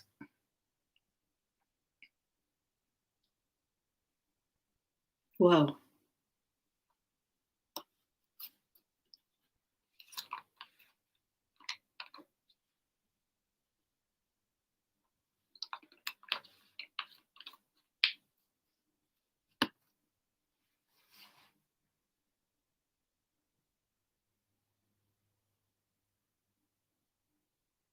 Zainab says we all need to do better as a society, and parents need to change this narrative because, yeah, as you said, charity begins at home. Yeah, honestly, charity begins at home. I feel like we need to raise the next, I mean, we in our own generation now, we need to do better with our own kids. We need to raise a generation of confident individuals, because we were a lot during our own time, we were a lot silent. We grew up, most of us kind of grew up in an environment that's relatively silent, where an aunt will insult you, you cannot say anything. An older person that is not even related to you will say something and you cannot say anything because it's a taboo in Africa for you to speak up for yourself, defend yourself, to be courageous, to be confident, like anything that makes you stand out as an individual or upright, or gives you the room to be able to defend yourself, is almost like a taboo in Africa. So for us that are another generation, I think maybe it starts with us to be able to build or raise a generation of confident individual children that um, we tell them that they are beautiful. I funny enough, my daughter tells herself she's beautiful. Half of the times I hear her, like, she comments herself. I make her hair. She's like, "Mom, I'm so pretty," and I say, "Yes, you are." Then she tells me she's a princess, and I tell her, "No, you're a queen." I like she already understands to use affirmative words for herself. Okay, Sister Nelo, She already knows how to use words of affirmation for herself. I am beautiful.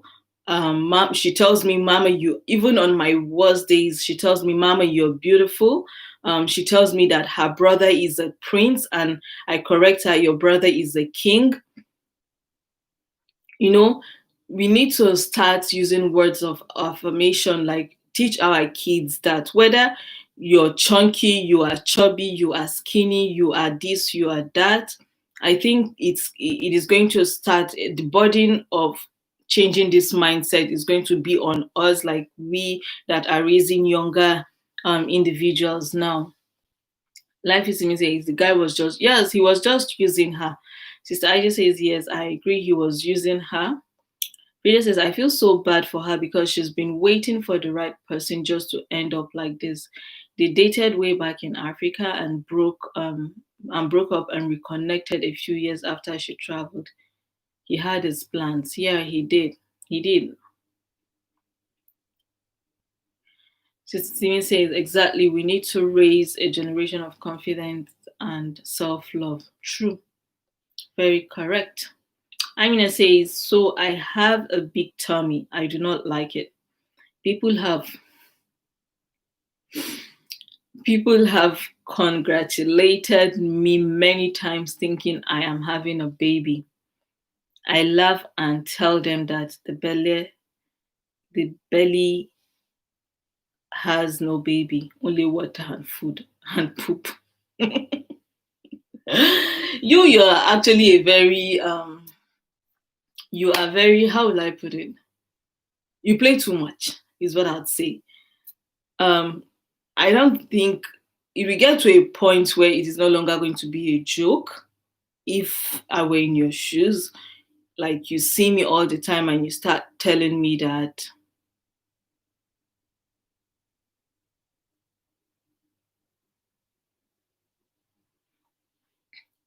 um people will, if we get to a point where it is no longer going to be a joke, so if you tell me that, I'm going to like answer you back. I'm not like, you're very playful and your spirit is very free, so I don't have that kind of free spirit to let people use my body as an object of amusement for them. No, I won't. I don't have that kind of free spirit at all. I'm not free spirit.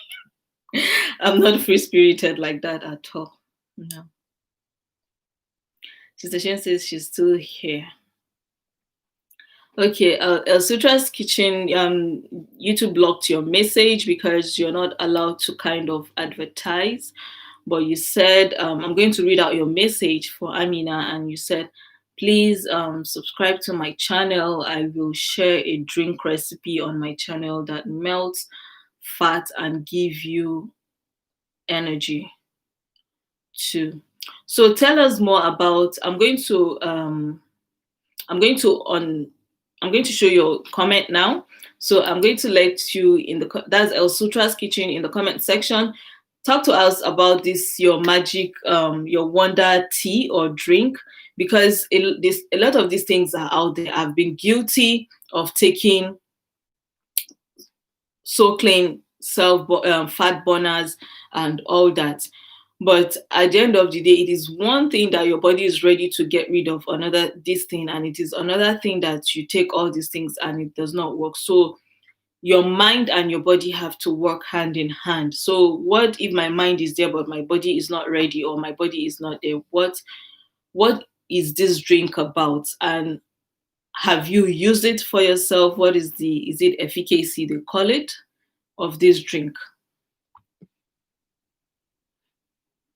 Okay, let me quickly read this message. I am enjoying this conversation so much. Unfortunately, my battery is running low. Nice initiative, Jamila. Keep up the good work. Thank you, Ramatu. Thank you so much, sister. Thank you. We'll talk later. And yeah, please, Sutra, talk to us about your drink and how many people have fell like victim of these kind of drinks like this. Oh, Ricky, hey, sis, thank you for joining. Thank you. How are you doing? How is lockdown and work? How are you people coping?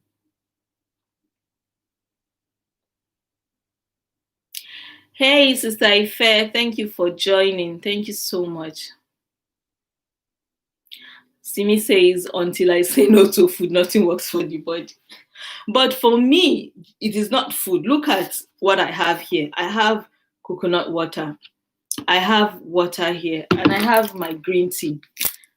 It is 12:30 p.m. and I have not eaten anything. This is every day for me. This is what I take every day. If I'm not taking this, I'm taking water or I'm taking hot tea. I don't eat breakfast, and I just find more pleasure in drinking my tea, more satisfaction in drinking my teas than sitting down to eat anything. And my own motivation from food comes from when I see people eating. So if in our house like this, I cook once a day and I eat real meal once a day. So where I that's why I keep saying that my own fat is not from food. My own fat is from babies, like three pregnancies ago. So I don't understand. Simi say Allah, I love food maker. Wait, to say no. Hi Ife, you're just joining. Share with us your body shaming experience. Have you been body shamed before in the past? You or your loved ones? What do you think about body shaming, and how does it affect us as individuals and society? Um, Sister Bobby says, "I wish fat was that easy to burn." Exactly, it is not that easy for something that is cumulative. Like, it is not easy at all. This is something that, most especially for people that have been dead. And when you talk about genetics, so I've been hearing a lot of medical advancement in how to create things to treat cancer, medical procedures for cancer, for many things. I've even heard like the genetic how to alter your genetics for sickle cell. But I've not heard any doctors or researchers come out and say that we can alter your genetics to not make you fat. But I know there are procedures to that. But when it comes to fat and genetics, please, how do you now say that I don't want this genetics of mine or this gene of mine that makes me fat? How do you say you don't want that? Because there are people out there that no matter what it is that they do, food or no food, they are just fat or on the heavier side. Not let's not even use the word fat. This body shaming matter. I was body shamed though. I talked about it on my channel. My own is that I have yam legs. God, gracious God. What did you just say? You have yam legs? Yam legs. Can you explain what yam legs are? What makes what makes legs look like? Is it that your leg look like yam? Like, why did they tell you that you have yam legs? What does that mean? Exactly, Sister Shaun. Which one is yam leg? I've heard of K leg because of the joining of the knee like this, but I don't know of yam leg. Are you huge? Do you have a big bone or what?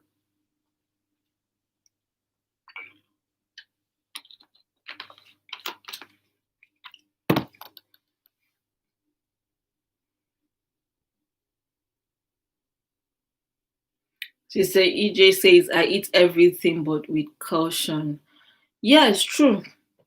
Me, I diet, not with, I'm mindful of what I eat, rather. I'm mindful of what I eat, but I've been having Oreos since on Thursday every night. I don't eat I almost do not eat the entire day. So when it's time for me to sleep, since I can't put myself to sleep easily, I get hungry. Then I just go downstairs and I grab one bag of Oreos, this mini cookie one, and I eat it. I can't come and kill myself because I want to be skinny. No, I can't. My younger sister Nina says my younger sister has been on a strict diet for years now, yet she's not skinny. She still has the she still has that Nina, you're not serious. She still has that Coke bottle shape. Which one is Coke bottle shape again? You people are coming up with so many things that I've never heard. Like, um, sis- if I say that is what they call it, fat legs. My calves are bigger than the regular person's. I wore trousers throughout university because I was really, really insecure about my legs. I don't know if my older sister is still here. Um, I think this is something she also said she suffered, but she said she wasn't wearing trousers because someone told her that she didn't have the legs for trouser. I knew you're saying that you wore trouser throughout university because you felt insecure about your legs. Too. I I am learning a lot of things today. Not wearing because you have fat legs. If you people see fat people in this country, in this part of the world, in Africa, we are skinny. Go to Arab nations and see how chunky those people are. Like, they are walking and you can feel the ground shake because of how heavy their legs are. And it's like very symmetrical with the rest of their body. I don't understand. Like, hi, Sister Chi. Welcome. Good morning. Yeah, you are just waking up. You are just waking up. Good morning. How are you doing? Hi, Zara. Wow. Trousers because your legs are fat. I know one funny thing that I was told in GS3, because I used to be very athletic, and one teacher, we were practicing for inter-house sport, and I wore my shorts, and the teacher, I was passing by, the teacher was like, hey, come here. I went and he was like, this your legs. I hope you're using them to run. I don't know what he saw in my legs. It was like, hope this your legs, you're using them to run. That's, I don't know. Frida says I was size 6'8" before marriage, and after birth I was size 18. Okay, the whole world kept reminding me that I had added a lot of weight, and I kept telling them I had a baby. My husband didn't see much of any problem. So exactly, like, I don't understand. Me say is this life. Finally, this life no balance. Yeah, so at all, this life is not balanced at all, at all, at all. At all, it's not. We can't satisfy everybody. In short, we're not even enough for ourselves. So come and talk of outsiders or people that don't even know you. My Instagram bio, if I say is my Instagram bio permanently has aspiring fit farm. This fit farm life is not easy. It is not, and it's very expensive. If you're not growing your food, your vegetables and all those greens and reds and all that, be ready to be doing contribution that you probably would never pack. She says morning. Yes, so eating cereal with Zara, eating while Zara eats banana. You're giving her banana early in the morning. Please give her correct food, Joe. You want her to turn to fit farm too? Frida says, I did it for myself because, oh, you're back to size 10. That's good. Um, I did it for myself because of, not because of people and their opinions. When I lost weight, the same people kept on telling me, oh, you've lost weight, you need to stop. Ah, my daughter would be like, Opari. Yoruba people in the house, when she wants to say, is it Opari? And she'll be like, Opari. Yeah, Opari. Nina says exactly, Frida. When I lost so much weight on keto, people started saying I'm too skinny. I look sick. Which which one do you all want now? See, let us ask the world. World, what do you want? What exactly do you want out of us? Like, what do you want?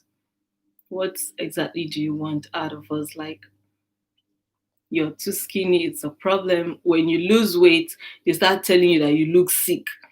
Do you guys have you guys ever experienced that? Like when you're on the heavier side and you begin to lose that same weight, and all of a sudden people start telling you that you look sick. Are you okay? Are you fine?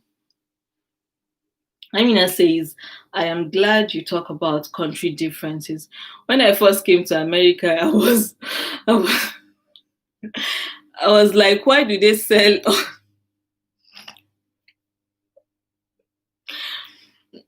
When I first came to America, I was like, why do they sell us slim tea in Africa? What state in America needs more slim tea than the entire of Africa? Exactly.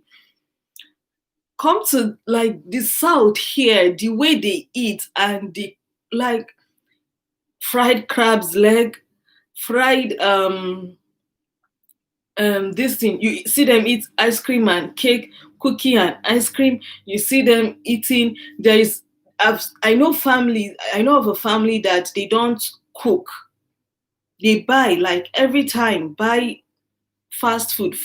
When I was in school, like that is what they eat. This man will be in class with us and you like the pizza delivery guy is at the door calling his kids to tell them to pick up this thing. That is the life. And even in this south, the down south here, it is very bad. With everything of theirs is fried, fried wings, fried crab legs, fried this, fried that, and that is how they are fat too. And I'm like, you people are selling us slim tea, but you people are not taking the same slim tea.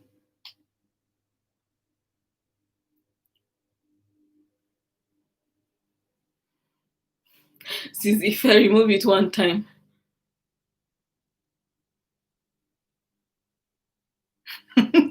I thought I was a fit farm coach, but now food is my bestie. Please, eat.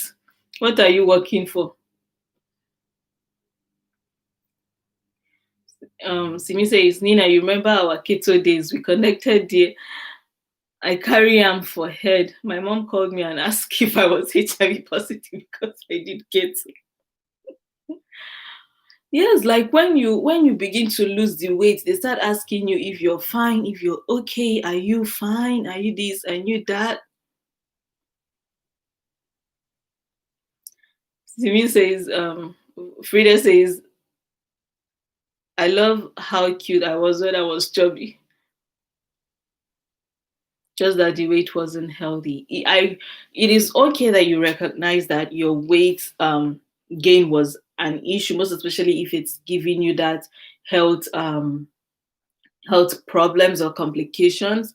That is an entirely different this thing, and it is also totally up to you to decide how you want to go about it. But it is another case where someone feels like your fat or your weight or your body is not just what they want to be seen. They want to see you differently. And they start calling you names to make you feel bad, which in return will turn to a psychological issue for you, and eventually you fall into depression, emotional issues and all that. Simi says, see, leave those American people. They have their own in their soul and body. I can't relate to their own ways. As in, kai, kai, kai. Ife says, my mom decided to do keto for her 50th birthday and she lost over 30 kg. Wow, wow, wow. She lost over 30 kg. That is so impressive for someone um, as old as she is. I know older people find it very hard to diet. Like the many times my mom, we've tried to put her on diet, like she gets angry when we give her salad to eat. She loves her smoothie, she loves her Disney, but it's not as if she's actually that of a much eater. But the idea that that food that you want to eat, you cannot eat it, it is very painful. And they begin to give you salad, and the first few days are usually also very hard. But for your mom to like do that at 50 and she lost over 30 kg, wow. They called family meeting on top her head that it is too much. Please, we should leave her, Joe. She tried. She did so well. Khadija Moment. Thank you so much for joining, Khadija. Nice topic, darling Jamila. The most important thing people should embrace is self love. Nobody has the right to condemn God's work. Hence, body shaming is very wrong. Keep up the good work. Like, thank you. Thank you, Khadija. Thank you so much for joining. Yeah, I think there's that saying that we are all created in the image of God. So at the end of the day, when we begin to talk about, forget about even fat or the body situation like gaining weight and all that, the body forms like people with maybe skin issues, people with deformities, like the lady that I said got called out just because she was being slow in on cue. Like, how do we even begin to, like, our conscious we do our conscience will make us insult people, tell them their head is big, tell them that their nose is somehow, tell them their legs are somehow. Like, you did not create these people, and these people did not create themselves. And God that created us in his own perfection. Like, he's a perfect creator of things. And how do, when we insult people, like, what runs through our minds? Like, I don't understand. I personally, like, after this live stream, I'm making a conscious decision to not talk about my body in suggestive ways anymore. Like, complain about my nose, complain about, I'm going to try to do that just because I want to, like, shape my mind and steer it away from seeing other people differently and just see them for who they are and accept them for that. Nina says, personally, I want to lose weight for my clothes to fit right. Because honestly, big tummy spurs. And you had to drop this. Big tummy spurs fitting for clothes. But last, I love food. This life, no balance. Very true. Very true. For me, I just want that. Let me wear my clothes and let me not struggle. Let me not feel like it's too tight or it's too loose or it's too. Let me just wear my clothes and feel be myself in it. I'm gonna say is overall, I think that we should also pay attention.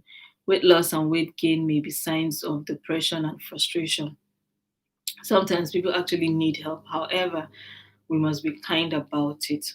Very, very true. Very, very true. And that is one thing I mentioned earlier that my doctor said to me that my that dependency.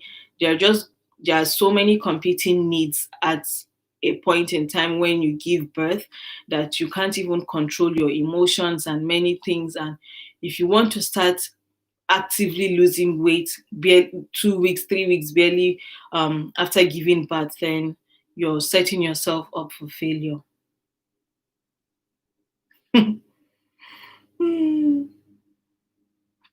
I also tried, okay, about her drinks. She said all ingredients are natural.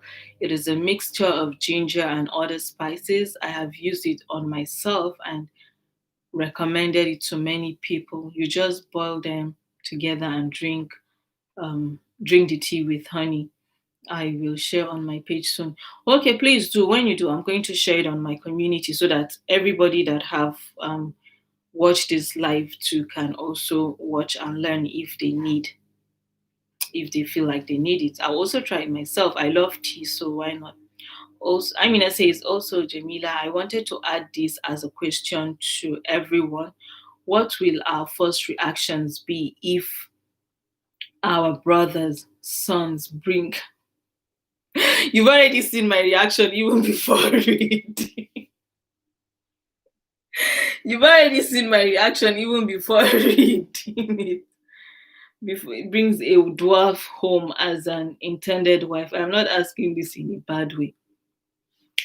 Well, honestly, me, I've never seen a tall person marry a dwarf. Have I've always seen marriage between a dwarf and a dwarf. I've not seen between a tall person and a dwarf. I don't know. But reality, if I want to answer this, I would say that even God have instructed us to marry within your limits. Marry someone that you can relate with. I don't know how a tall person, you know, say a tough question. I don't know. Love comes, they say you find love in the strangest places, happy ways, but love is not blind as people want it to be. So I'm sure if someone sees a dwarf, like I've never seen a marriage between a tall and a dwarf, like a normal sized person and a dwarf. So I can't answer. But if my own brother or my brothers, I already know that none of them will even marry a dwarf. Like they are all tall men. So I don't know if that is even a possibility for us.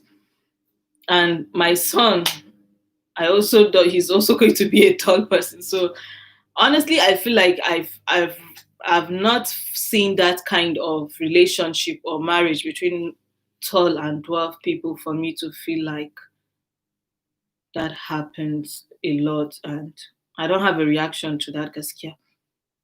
Since Sharon said dwarf and dwarf is not healthy, they will definitely give birth to a dwarf, but tall and dwarf is common. Oh, tall and dwarf is common. I don't know. I've never seen one.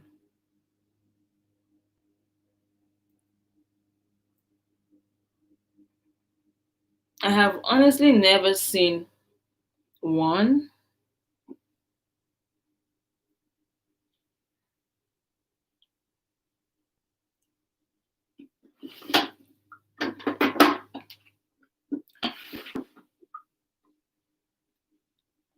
Since Sharon, I've never seen a dwarf tall relationship, honestly.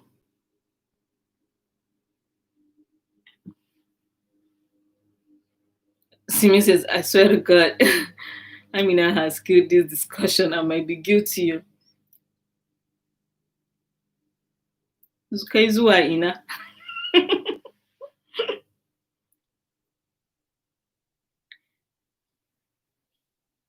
I don't even know. I can count how many times I've actually seen a real life dwarf.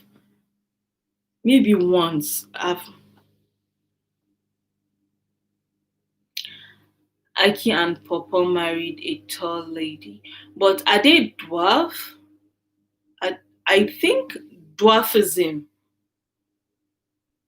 as a genetic disorder is different from what Aki and Popo have. I don't think theirs is like dwarfism because they don't look like it. They are also kind of still taller than the average dwarf person.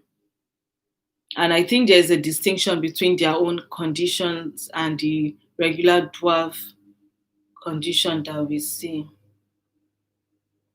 So yes, those ones are short and they are just the extreme case of short, but they don't have those external features of tall of dwarfism. But you know, people that are dwarf, they look certain ways, and I think for a normal size, it is easy for you to relate with people like them, Aki and Popo, physically.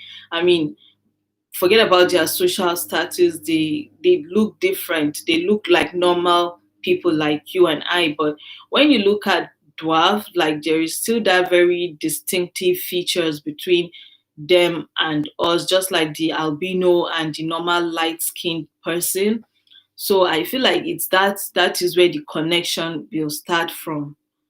That is where the connection will start from. Like if you don't, there's always going to be that physical attraction.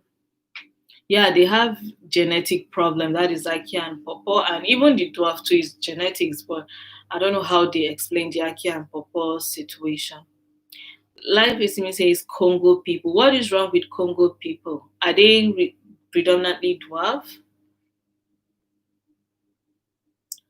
Oh yes, I get it now. Dwarf have short legs and short hands. Yeah, exactly. Like they have the very stunted growth on their um arms and their legs.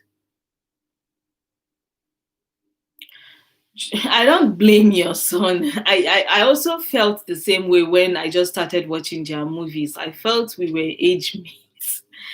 It took a while before I knew that they were not um they were old people. They were old people.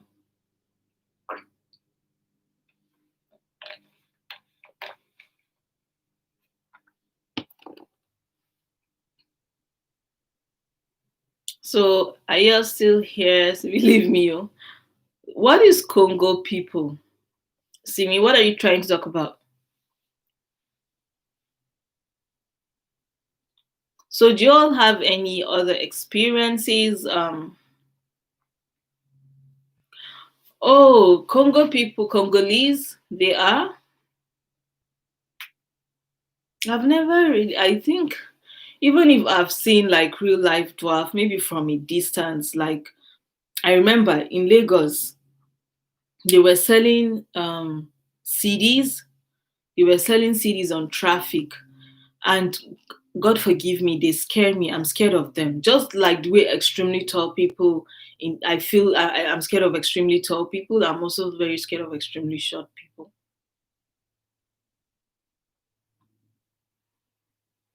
If you're very tall, I'm not coming close to you. Like I'm very, very scared of like huge, like the kind of Shaquille O'Neal kind of built, like heavy, tall, and all. Mm-mm. They scare me very, very well.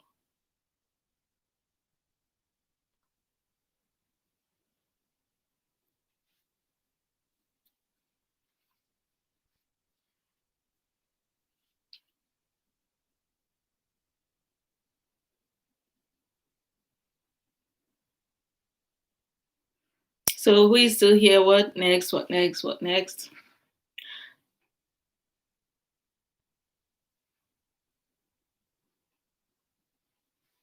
So I wonder how my daddy's colleagues or staff got my I think Congolese have it more. Like it's a genetic thing with them. Okay. I'm just learning about this now. I mean, the reason I ask is shaming shaming, not accepting fully the way they are could be very unconscious, even though they never made themselves. So for these people, life will not be normal. I personally will not marry a dwarf, for example, But then if I was a dwarf, it boils down to God putting you in a place where acceptance would be that difficult. Like, as Muslims, we know how God will not place, we say God will not place, we make that dua, don't place burden on us that we cannot bear. So I think from the beginning of our lives and to how it's going to end, God have already structured that.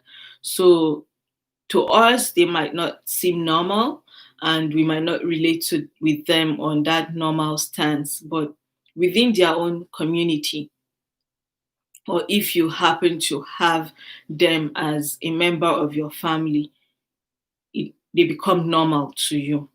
It normalizes everything. So when they are not one of you, or they are not yours, they are not your sibling, they are not your friend, it's not normal. But when when they are in their own community, it is very normal and they don't see us as normal. That is the reverse psychology there. Like we won't see them as normal, they don't see us as normal. It is what it is.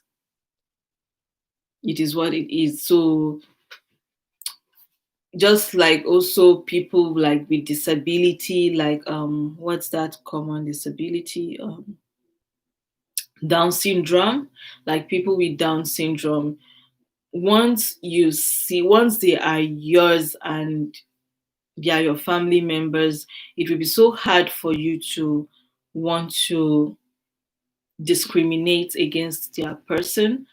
So yeah, they become yours and it's normal. So it's different situation for people. It's just different situation.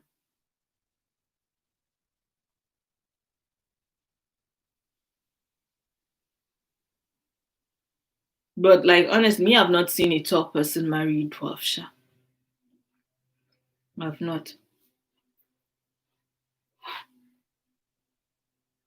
So I feel like they always marry themselves. Like there's this popular dwarf family on.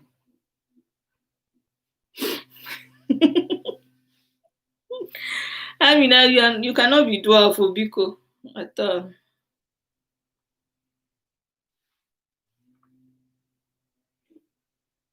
Oh, there are tall dwarf relationships. There is this popular dwarf family on Instagram. There's the popular dwarf family on Instagram.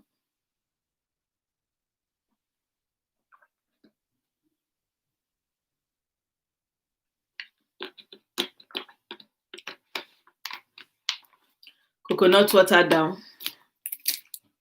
green tea up.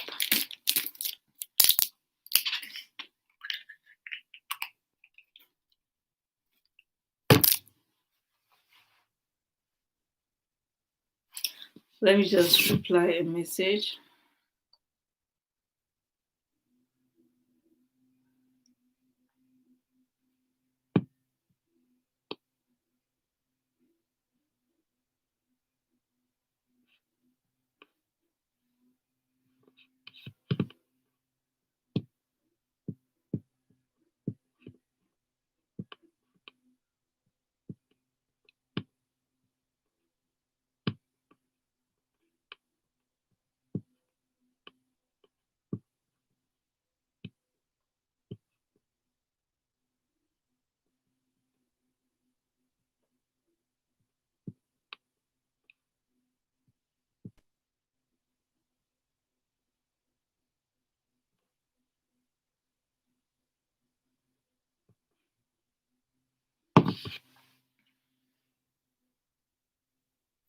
It's nice connecting with you all. I hope to see you again in Jamila's next live. Bye, awesome people.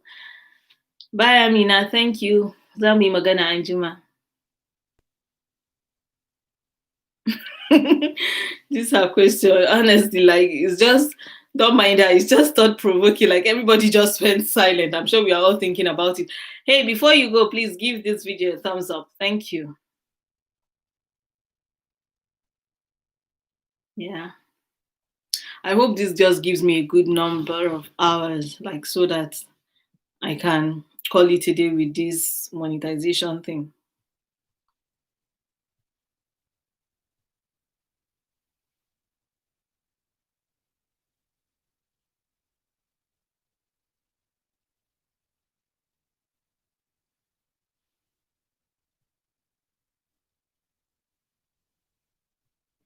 So I think the OG conversation is done. Are we tired already? Or are we bored?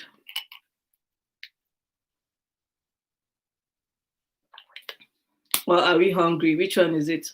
Or do we want to go and sleep?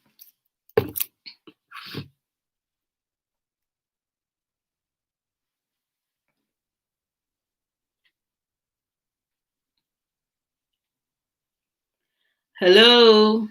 Anybody there? Where are all of you?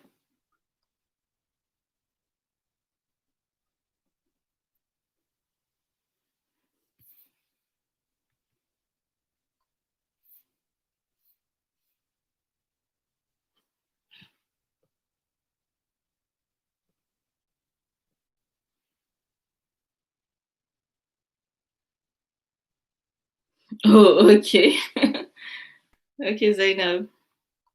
Zainab, please can you send me a personal message so that I can connect you and Amina? She's in Maryland as well. She's a caterer in Maryland.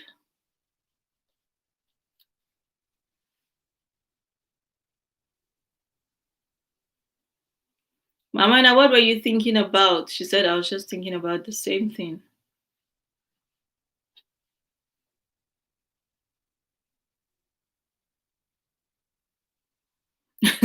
Let's come and see YouTubers on what is hell is. Yours is classy and educative. God help me. Oh yeah, like I mean the other. Oh, the number of hours. Kibodi Kawai, the number of hours is just. They started because when you uploading bar when I kind of slowed down on the uploading. Just 3 days or 4 days. It kind of took some hours away from it.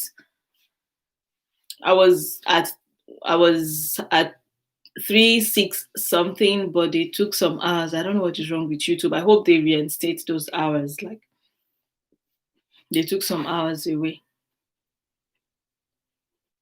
But we are still sure less than 500 hours away.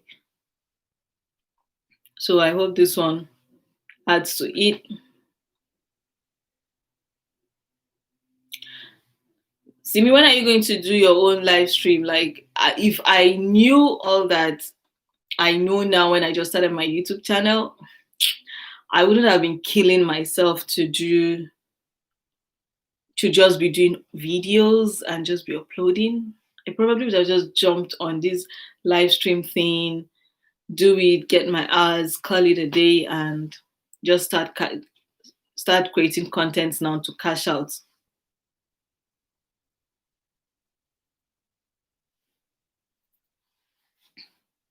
The number of the hours is not. They should. Gaskiya abin ya zama wasan yara.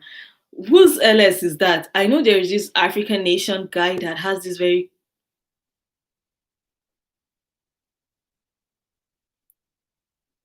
Oh, the first LS that I did, the first live stream that I did, someone came on and was like starting to was sending messages asking my brothers that they should join they should subscribe, that they want to dance. I had to tell them that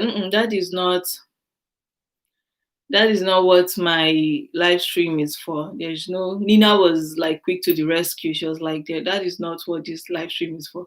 Just carry your dance and go away.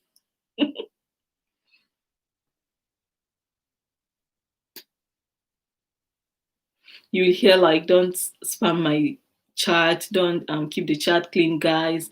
I don't know how to do all. I said that to myself that if I was to do LS, I'm not going to start telling people come and subscribe to this person or to that person or to this person. No, I was not ready for that. Like that, when people do it, it feels like you're in an auctioning things.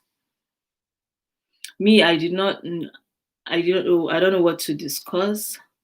Well, if very kawaii. Exactly, dance and bananas. Like I was like, no way, but I'm not doing that. That is not my person at all. Where will I come and start?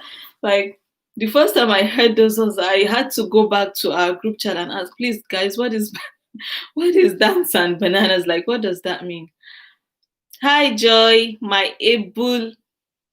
manager, my able manager. How are you doing? So it was now that I sent you message, you knew that I was online.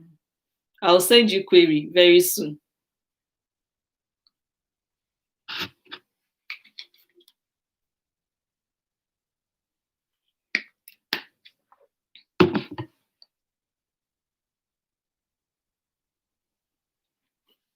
Some chats, some live streams, you see people like the kind of this thing they are having, the kind of conversations. You were sleeping, enjoyment. Well done.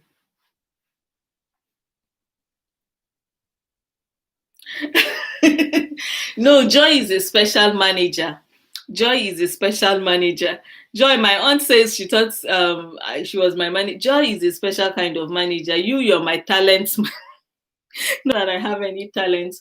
You're my talent. My aunt is my talent manager. That one is a business manager.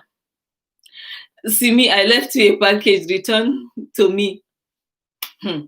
All those weird languages. I left you a package. I did this, that for you. I did that for you. I visited your home, dance with me very well. Sister Rachel and who again? And Chi, they do that very, very well. Like they know how to say it.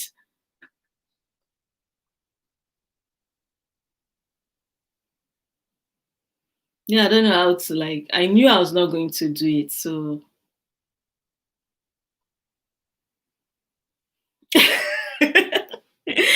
cheese Tasty's kitchen. So you can hear us, Abby.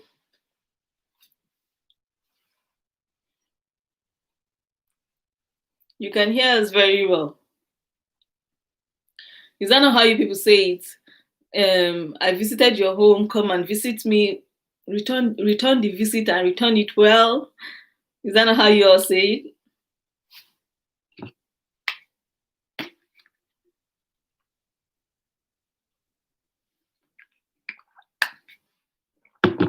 You know, people just jump on live every live stream they see, most especially if they are looking to grow their subscribers. Like they just jump on any live stream and they start advertising themselves. Oh, come and subscribe to my channel. Come and do this. Come and do that. Sis Bobby says, haha, you are getting a hang of it. That is how they do it too. No, I don't. I think after this live stream, I don't know if I'm going to do any other one. Honestly, my goal was that I was going to spend the entire of July to do live stream at least once a week. At least once a week, but it just did not work out. I had so many video ideas, content ideas that I wanted to create, and I didn't want this live streaming to just get in the way of things. You're in the background, you can see how you just came to rescue yourself.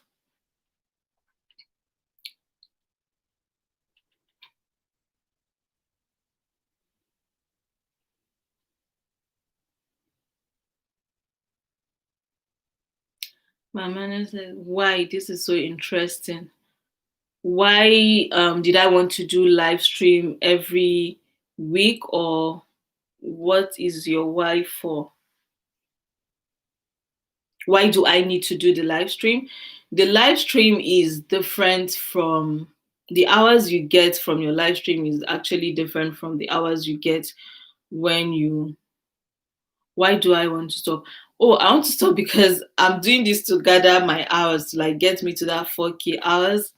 Once I finish, except I have something that is very like interesting to talk about and I can monetize, because yes, you can also monetize your live stream, like put ads on your live stream. Yes, if I get to that stage I can do that, but for now it's just the most important thing is for me to gather my hours, because the hours double on live streams than regular videos. And like now, at the end of the day I'll see how many people viewed. And though it says 11 people online, like the last time it said only 20 people viewing, but because there are non-public accounts, I don't really know how many people are actively watching me right now. But the last time when I did it, at the end of the day, I had over 100 people watching me all at once, but it only showed that I had 20 something people watching me at that time. So when I finished, I saw that I had over 100 and something views, because there are people without public accounts. So I can't see all of them online right now. But with the average duration, like my last this thing, it gave me I think 132 or 152 hours, which even if I had maybe um regular video with 30 minutes, maybe 1 hour video with 30 minutes view and 100 this thing, it won't give me that 100 and something hours on the go. So it gave me 3 days worth of view for my first live stream, 3 days worth of view. So now whatever my view has been in the last 3 days or last 1 week, that is how it's going to calculate it. So if I've had good views in the last 1 week, it's going to take the average this thing. Maybe if these 5 hours we amount, if I do up to 5 hours, which it does not look like I'll spend up to 5 hours, but if I spend up to 5 hours, it might just give me up to 5 days or 3 days of views or more, just depending on how much views I've gotten in the last few weeks, or a week ago, or in the last 1 week, because that was what it did the last time. It gave me 3 days worth of watch hours. So that means, like, the 3 days before my view, I had I had people I had about 100 and something hours on my videos. Yeah, I love the live stream because of that. It gives you, and I don't know how true this is. I also heard that if you stream from a laptop, is different from the way it calculates the hours, is also different from if you stream from a phone. That from a laptop is like two times double the hours. So I don't know how that is true, but that I heard from a reliable source. But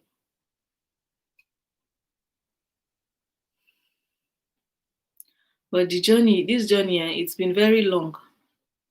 It's been very, very long. If I knew all that, I like, even though when I took my marketing class, my YouTube marketing class, I learned all these, but I was just too lazy to implement them. I didn't take it that seriously. So I was like, having fun with it when I just started. Oh, okay. If you use YouTube, you get more hours, but when you use a third party app, okay, it makes sense now. So if you use a third, okay, for those people that are not up to 1K what subscribers that can have access to their YouTube live stream. Oh, okay. Thank you, Mamana. It's not been easy, Jerry. It's not been easy. It can be. Yesterday I stayed up editing a video because one, I was having shoulder pain in my shoulder, so I couldn't sleep. And instead of just laying in bed, I decided to stand up and start editing, and that was how I edited into the early hours of this morning. um, I got only 4 hours of sleep. I'm actually functioning on 4 hours of sleep right now.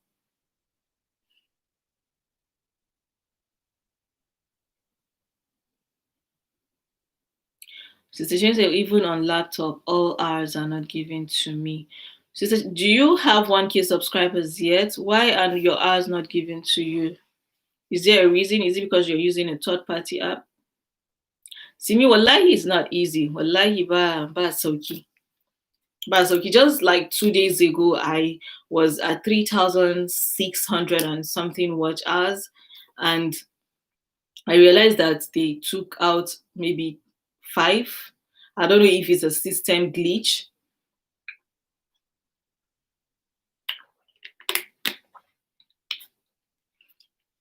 I don't know if it's a system glitch, but I realized that they took out hours from my listing, but hopefully they reinstate those hours back for me, because I've been uploading like consistently. I had a content on Thursday, I had one on Saturday also, Saturday or Sunday. So I don't know why they would take away some of my hours. But I'm hoping that after this live stream, I won't need to do another one, because as at Saturday was yesterday or Sunday. So I think as at yesterday I had like 388 hours left. So that was why Nina like, well, I should come on and just do two more live streams and get it done with. Once Nafara Zakut McKinney and sharing. Oh, Zakut McKinney and sharing. Yeah, definitely. Just tell us whenever you're ready. Whenever you're ready. Kina wani kasan Sarah, where are you? I just feel for the people in Nigeria. Like I feel like they are having this harder than. Oh, you have one case up already. Oh, and they still do not give you your full hours. Maybe because you're doing it silently.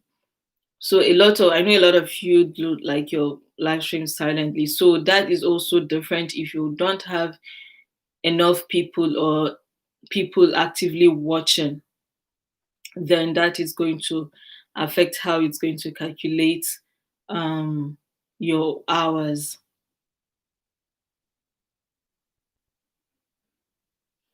Yeah, it does not know how to actively calculate your hours. One thing that they can't oh, you're in Italy. Oh, you're kuna tare da Nina kenan ai. Kina tare da Nina. How come I've not seen both of you collab?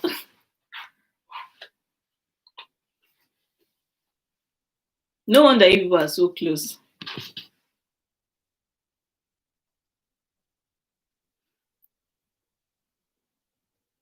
So if you're doing your silent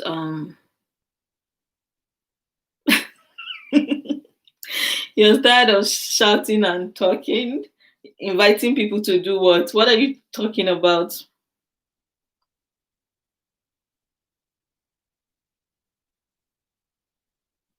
Sherry, I'm trying to respond to a message.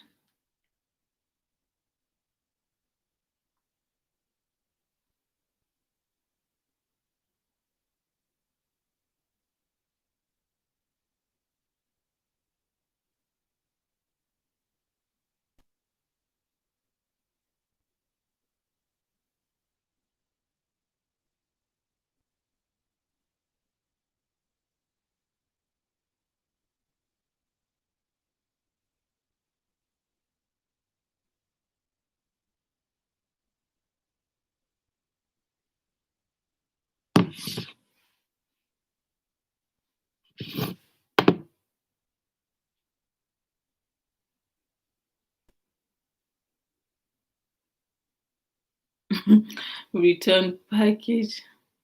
Don't sleep with people's likes. So, oh, yeah. And this is, well, I thought maybe you people know each other like personally, but this is so good. It's so good that there are still people that you can form like pen friendship with and all that.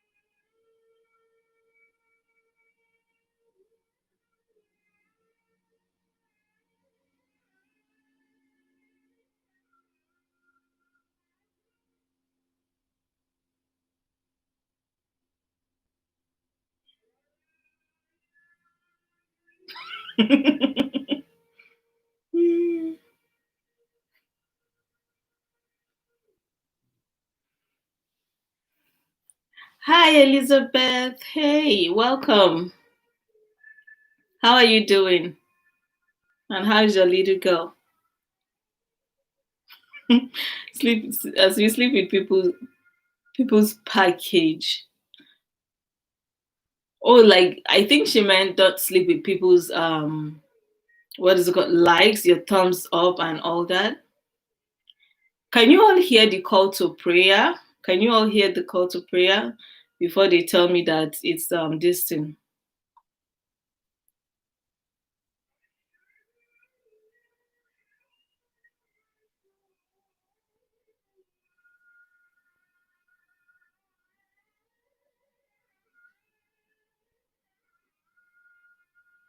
Okay, okay. Thank you.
Hey, Sister Nancy. Wow, long time, long time, long time. It's been very long since I heard from you or saw your face. What's going on? You've not been uploading, I've not been seeing your video. How are you doing?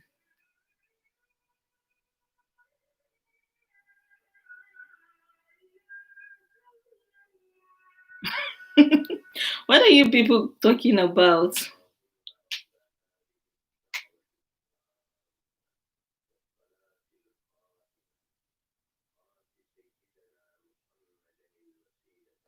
Oh, sorry about your loss. Sorry about your loss. Sorry.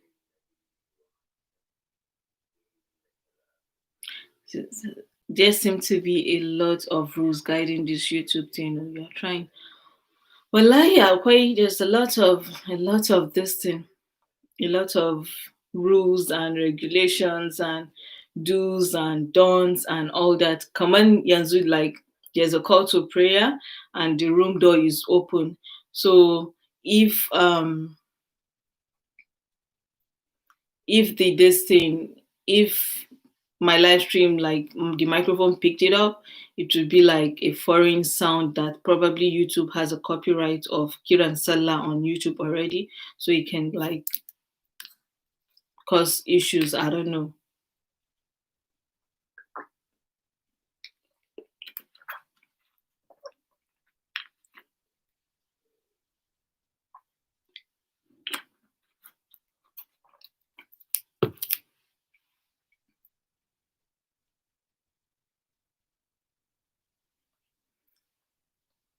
Nina, yes, what are you cooking this time around? Because I feel like since you're not actively typing, you're cooking. What are you cooking?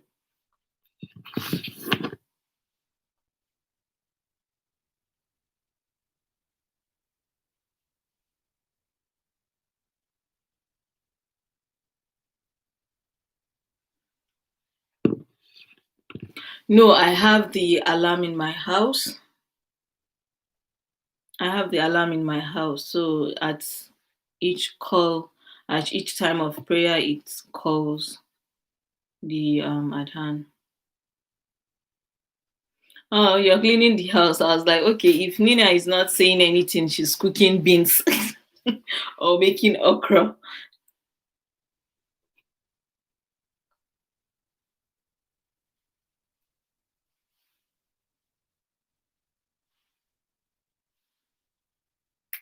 Oh, you're vlogging. So today is Monday. Oh, maybe you have off day or you're back from work already. Thanks, Chi.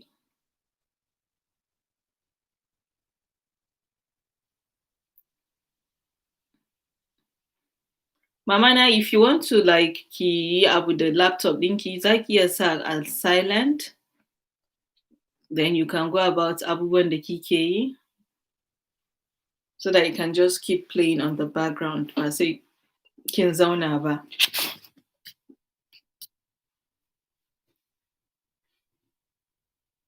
Oh, okay, okay, okay.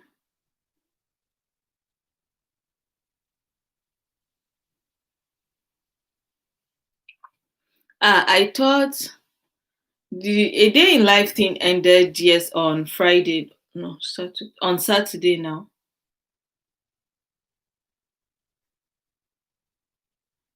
Oh, okay, now go there. The a day in a life thing, this thing. Chai Mbao, just doing random vlog. Yes, but you can only film on the 25th. You can only film your activities for the 25th. Then when you do that, then you can upload, but you can't film any other day, just the 25th. They want to like collect events around the world for the 25th of July alone. Then you can submit between now and oh, how will they know? Because it's a file, like you can always tell. You can always they know. They will know. Timestamp.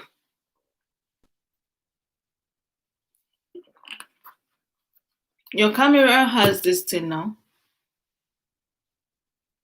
and it won't be fair. But I mean, you know, when they are processing, when they are processing your video, they will know.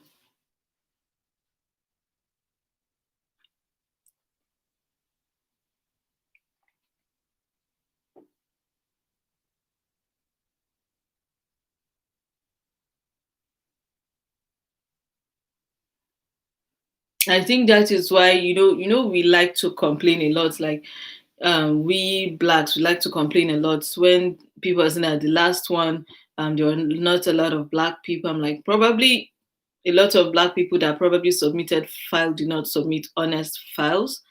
So please submit it. I wanted to do it as well, but I had so many things like orders to pack and ship and all that. So there was just no time for me to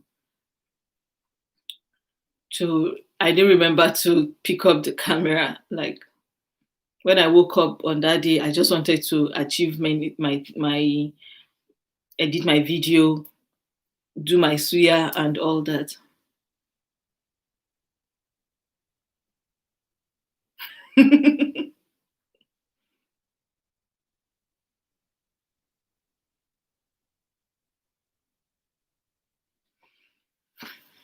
Yeah, but I think a lot of people, a lot of blacks are going to participate this time just because of the Black Lives Matter this thing conversation that's going on right now. People are going to participate. But did you people also notice that like YouTube is like pushing out more black contents now? Yeah, like I just woke up on that day, Sister Vibe, be true. I just woke up on that day and it wasn't even on my on my list. Like I didn't even think about it.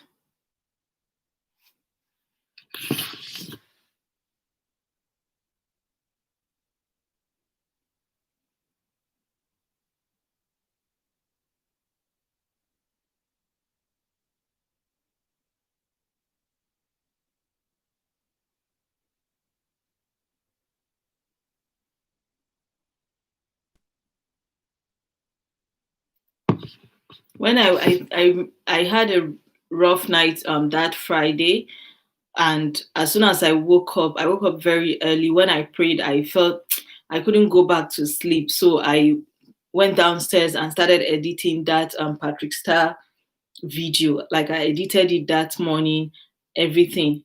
So after I did that, I needed to start processing my suya orders. Like it just went like that. I didn't even think about doing it at all. I didn't think about doing it. If I had done it, it would have been a mess. Nina, you that you're saying that you're not feeling it. My own would have just been total mess.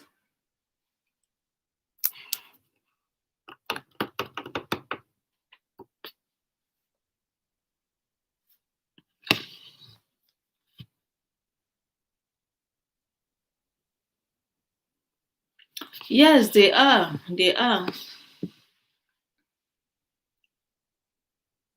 Okay, Sister Rachel, thank you. Thank you. The reason I haven't noticed, or are they pushing us out now? Yes, they are. Like, even though when I just started, when most of the YouTubers I watch are mostly white, I noticed that even if there are other people that watch them, I still get recommended just white people content. But now I get a lot of black people content, but content creators on my walls because of some other person is watching, or because I'm watching someone they are watching. Do you understand? So yes, they are. Like I can tell even from my views, I can tell when like even searches, and let me see if I can come up with this thing. from my studio, when I go to check the analytics on my video, I see that my videos get recommended. I need to vlog for you people. Yes, I'm going to do Eid vlog. I'm starting my Eid vlog tomorrow. That is why I just decided to do this today. Else I would have been preparing for Eid today. I won't be making chin chin this time around. God no, my because of my shoulder. But I'm going to vlog tomorrow. I'll start vlogging tomorrow and I'm hoping to finish editing my video today, the video that is going up tomorrow today. When I finish like sprucing it up and putting all the things I need to put, I'll just schedule it then so that I can free up my editor. When you start crying for what? So that I can free up my editor, and every day I'm not going to pile everything up. Every day I film something like for my vlog, I immediately upload it to the editor and edit which parts I want to take out so that by Sunday I will have a vlog up on the channel, my Eid vlog up on the channel. So I'm going to film like months, Tuesday, Wednesday, Thursday, Friday, Saturday. That's 5 days. Ah, God. So help me, God. Because you will make me lick my phone screen. That is the plan. I went to get fresh fish today because we have a very big fish, not quite big, but I have a fish market like 5 minutes away from my house, and they always have very big sized fish. And I just today I went to pick up the fresh fish that I'm going to use to make our first Eid is on Friday, but I'm trying to keep what we eat on that day very light so that on Saturday we can eat the jollof rice proper and eat meat, because that is the day we are picking up our ram from the butcher's place. Hi, Sister Gladys, you're back. How are you feeling though? How is your eyes and your health in general? I want to do this vlog thing. I feel like I'm going to be doing a lot, but to vlog for 5 days, wow. Yes, so I love.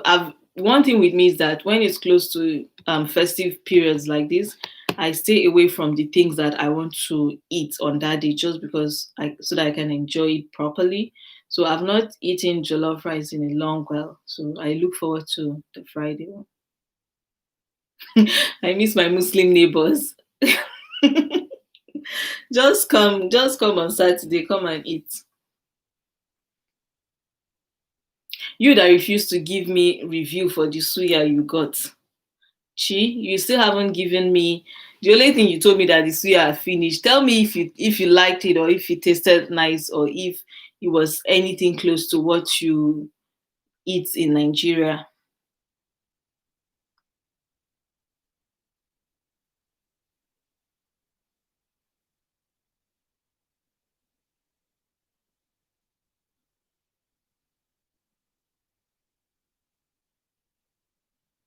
So this is what I want to show you people. Like Sister Barbie, you talking about this thing.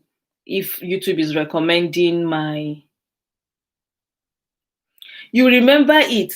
Tell me why is your review scarce like this? This thing about YouTube recommending channels like black content. My traffic source type, my browse feature is 58.9%. That means people that watch directly from YouTube itself is from searching on YouTube or searching anywhere is 15 for 58.9%. My channel pages on YouTube 15.2%. YouTube search 12.4%. YouTube features 3.9%, external source 3.8%, notification 3.0%, and suggested videos 2.8%. So like it is actually getting out than if you notice and you compare this to maybe your older content, you probably won't see this much of this thing. I don't even think they used to recommend my channel before.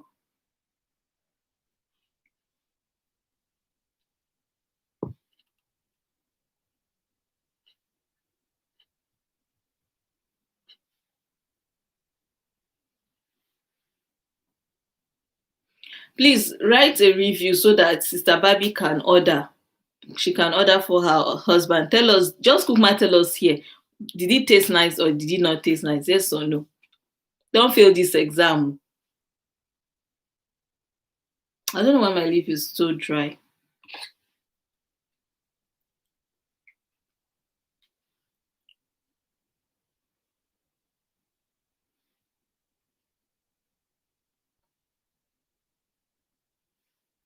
Fat? You don't like fat? That is the real suya thing now. Are you on diet? Because I do know that some people do request for lean meat, but if you don't request for lean meat,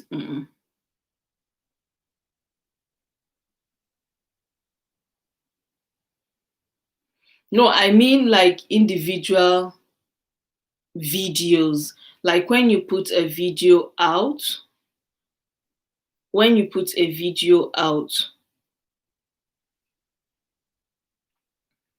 maybe check your last video and see how much where your traffic or your audience is coming from, your traffic source type, where it is coming from. You see that is either maybe from your more of your WhatsApp, or is it coming from the community itself, like the YouTube community itself, or is it coming from you, like from WhatsApp or from your Facebook, from all that. But mine, for my last video, half of it is from browse features.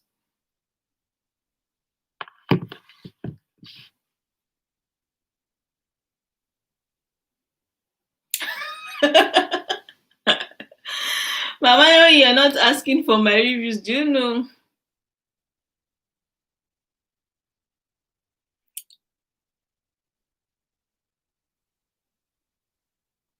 And do you know how many times I've tasted the suya for? Sorry, I can't wait to have you here. Wallahi, please hurry up and come. The suya was good. It was 52 pieces. No, it was 13.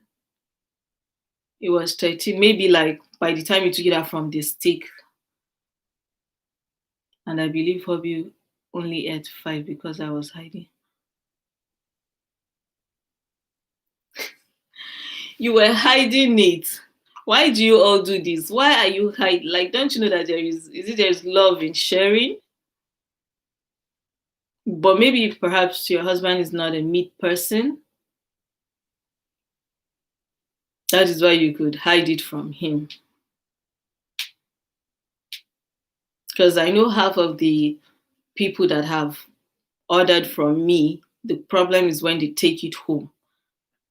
When they receive their orders, they don't even get to eat as much as their spouses would eat it. Like some don't even get to eat at all. Oh, wow. Then you really hit it well. Then you hit it very, very well.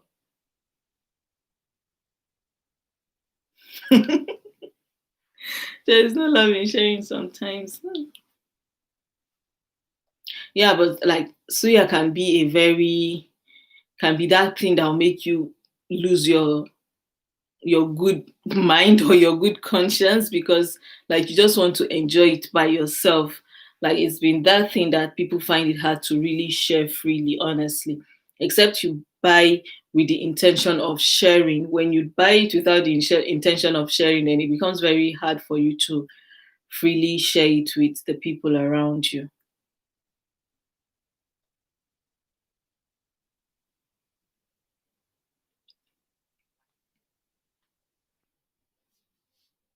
I can count how many times I've actually used. Yeah, I told him the suya was finished. Then you're not serious. I told him the suya was finished. then will eat when he goes to work. You're not nice at all. As in bad babe. Like, what if you now have running stomach? Who will now take you to the hospital? The person you don't want to share your suya with.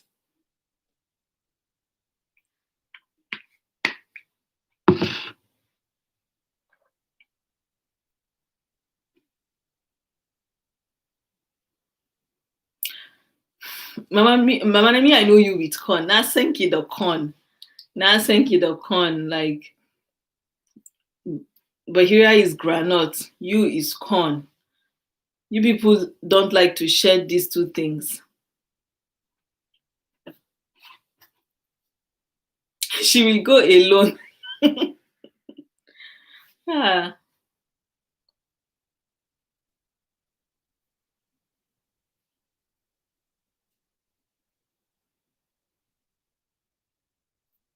I actually know someone that ordered and she said she was eating it one stick every day till it got finished. One stick every day. And the last stick that was remaining, she hid it so well. Nobody knew where it was in because she's not the only one that she wasn't living alone. She was living with her husband and all that, or she's living with her husband. And the last stick was like a battle of who is going to get to eat first. So she had to carry it and hide it.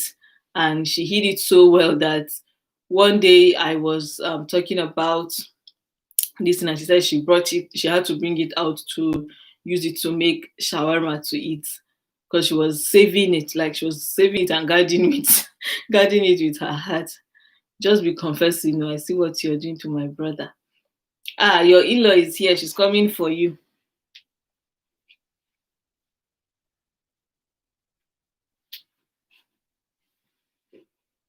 You people that have suya in Nigeria, Sister Nonye, the suya stick that has not, it will not reach you people. You people have it in your backyard. Like, Mesuya is all over Nigeria now.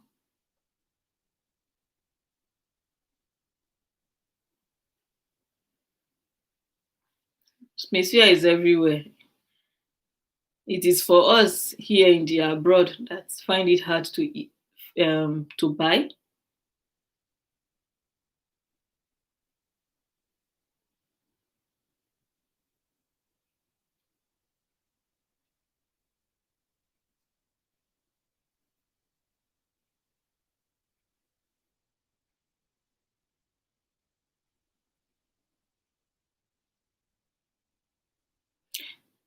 Since Jamila is ignoring, sorry, wait, don't worry, I will refer him to you. Shibi, we get referral discount.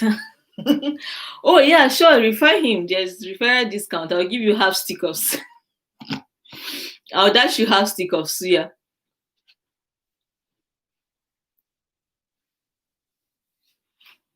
I'll dash you half stick. Sure, you eat half stick of suya as pa.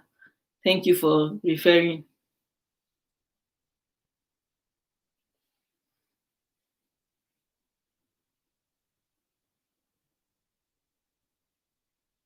Oh my god, she did. Was it not too spicy for her?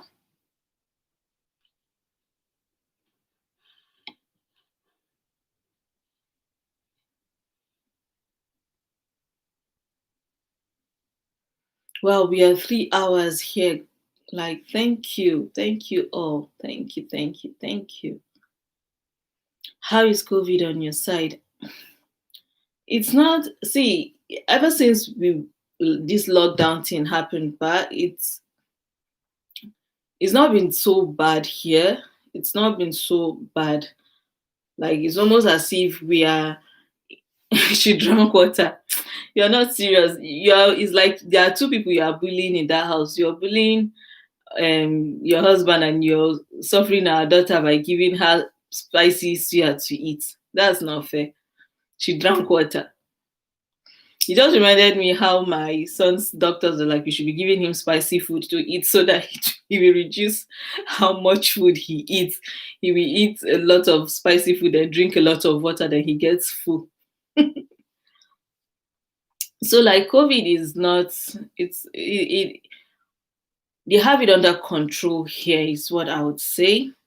Like any case that would eventually show up is kind of brought in by someone that perhaps must have traveled to places that have it, like, or maybe a visitor coming into the community, like maybe you started another lockdown in California. Wow. Wow. No, in all these Republican states will not do another lockdown. I don't think they will do. Is your state a Republican state?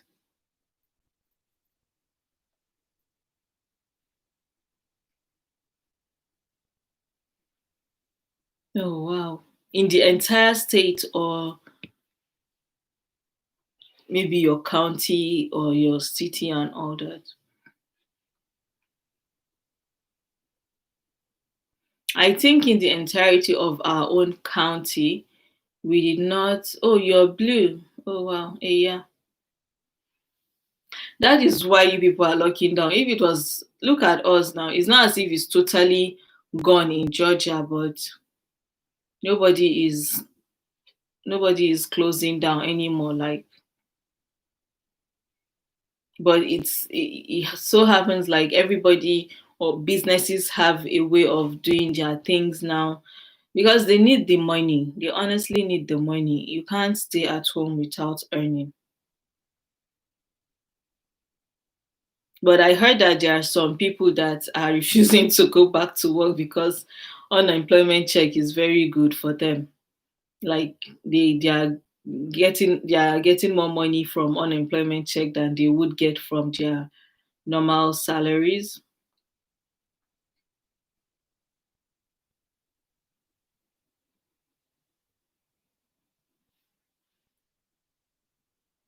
Blue states will definitely close, but all these Republican states, they are so stubborn. Yeah, the check is good. The check is good. What the federal government yeah, the federal government one ended 2 days ago. The federal government one ended 2 days ago, so it's not just state government, but the federal government were giving as high as $600 a week.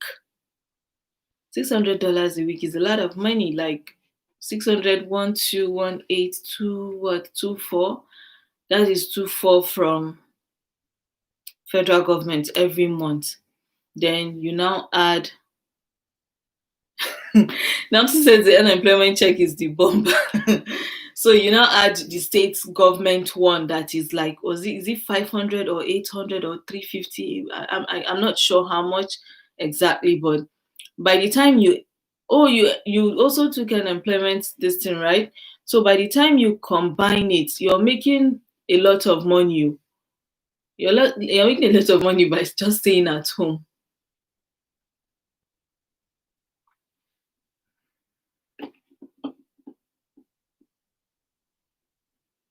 Like $600 a week is a lot of money.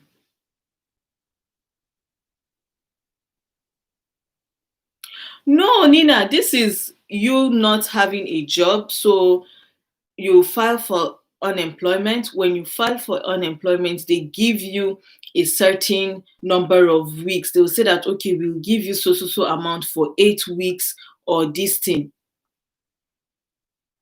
Exactly for 12 weeks, depending on your nature of job, I think.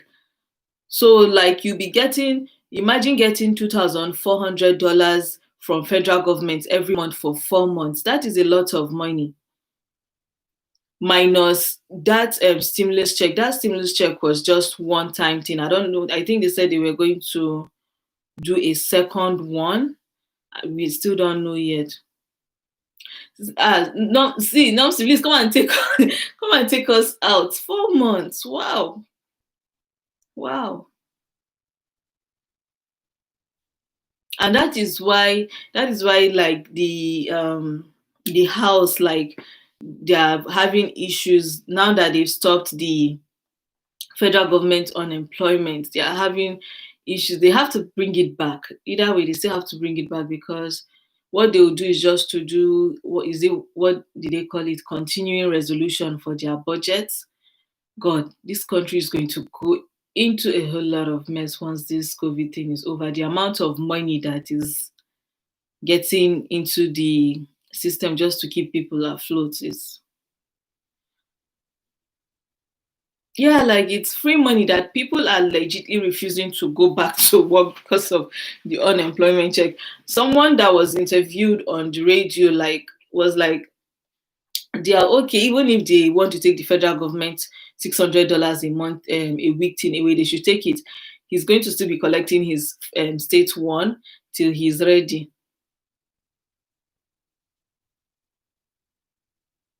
Say, okay, we have that here too. Yeah, they call it the let me not even bite my tongue. The what? Occupation. Be occupation. This occupation. See how I'm making fun of myself. But government has to just print money now. You think it's that easy to just print money?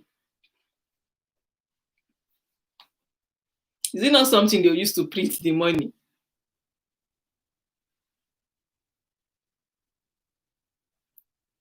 There's a lot of deficit too. There's going to be a lot. How do you expect us to pronounce that now? Like the disoccupation? Occupation. Hi, all these French people are be Italians. Please, you come and speak your language. I don't know how to speak that language, pronounce that word. Please let me not bite my tongue.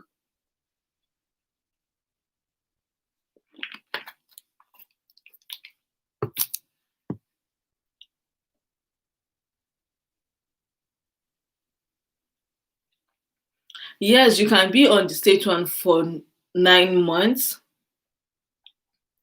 but imagine 9 months. It's still free money. It's still free money because some, like, okay, landlords now, another thing is that a lot of landlords here are letting their tenants live rent free. So you're collecting unemployment benefits. You're not paying rent. And the reason why they said landlords are letting people live rent free is because, according to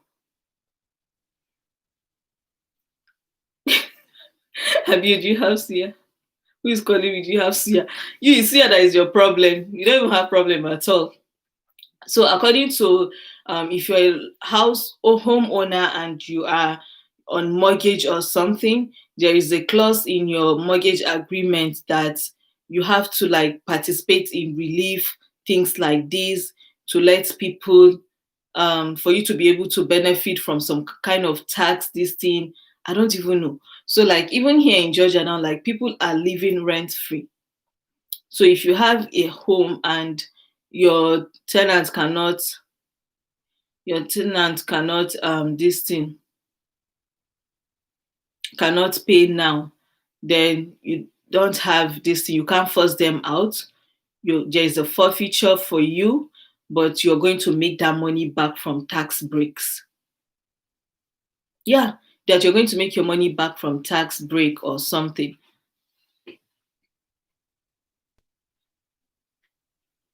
So that is the tax break issue that a lot of these the Republicans and the Democrats are going on about.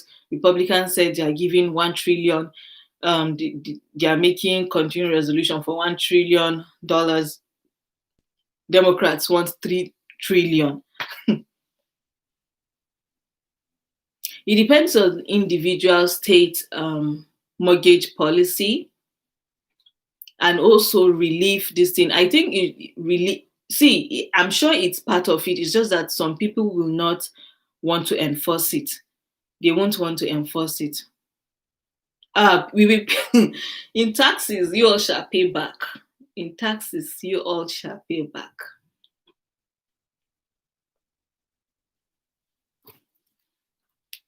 Like all this money, they are making mention of it. It is sounding sweet in the mouth. Democrats want $3 trillion. Republicans are giving $1 trillion. They want to send second stimulus check, which I don't know if they will send it. They said they want to include what they want to increase the fee money on the distance. I'm like, by the time you do all this, come 2021, 2022, everything is just going to skyrocket. Like people will start paying all this debt. Everything has gone up. Thank you. I used to buy my meat, my boneless meat for $4 per pound. And ever since this COVID thing started, I'm buying it for $7 per pound, and I'm still not able to increase the cost of my suya already. I'm buying it 7.99 per pound, depending on the meat cut that I want, 6.99 per pound. And that is because I try. That is why you notice that you have a lot of fat in your dish, because the kind of meat that I like to use for my suya needs fat to grill. So I'm paying more.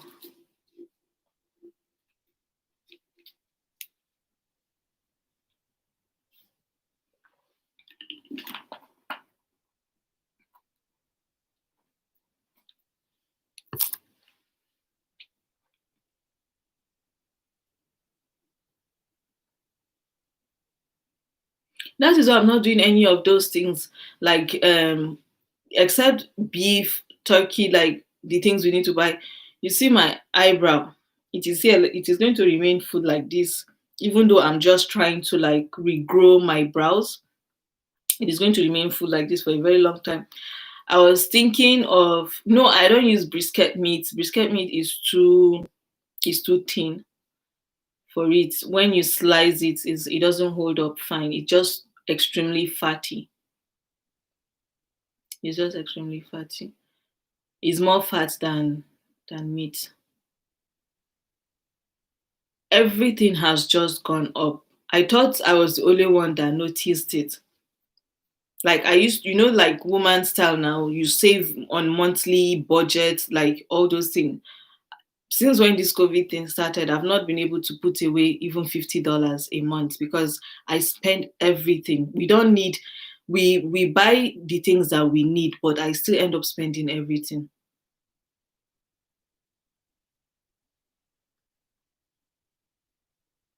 No, I don't use brisket. It doesn't hold up. It doesn't hold up when you slice it because I need a certain thickness for my suya. So once you cut a brisket meat and it thaws, it's all fat. It's mostly fat rather. It's mostly fat, so I don't use it. Except for special orders, there are people who have specifically, because those people that want to have that core Nigeria street suya with all the fat and all that, they will tell you that they want this thing. But for me, it's 70% beef and 30% fat.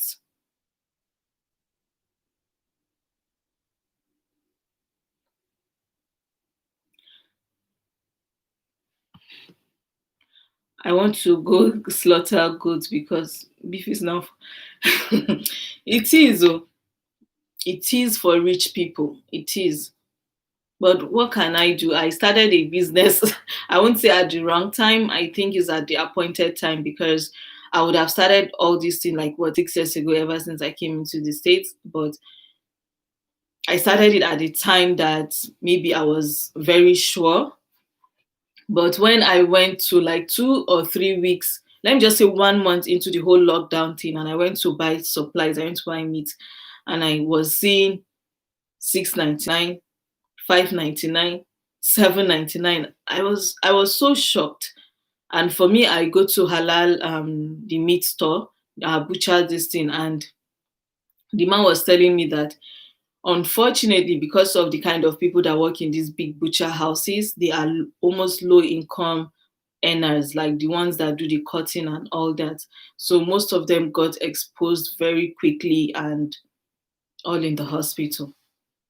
Majority of them are in the hospital. So did anybody notice that gizzard went out of extinction? Like there was no gizzards in store. There was no gizzard at all for more than a month.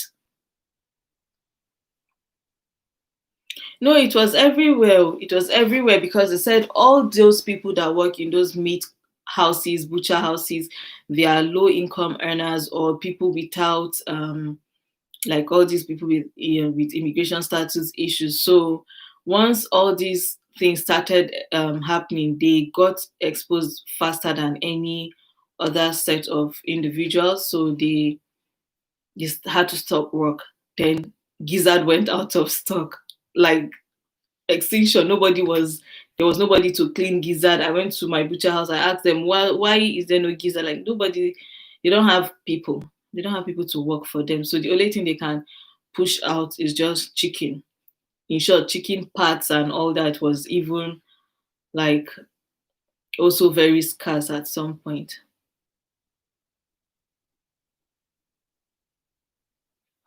The first day, after a month later, I bought all the gizzards they had in the store the day I went there. A month after like when things started easing up and they started opening up here in Georgia, because I think they started opening up here 15th of May. 15th of May. When they started opening up here, it took about 2 weeks before we could find gizzard. The day I saw gizzard, I packed everything. I packed everything. They were looking at me. I did not even care that they said one per person. When I, God forgive me, when I went to the counter and the lady was like, is one pack per person, I was like, I'm celebrating something. So I need it. I told her that I was celebrating something, so I needed it. So she was like, okay, this one time.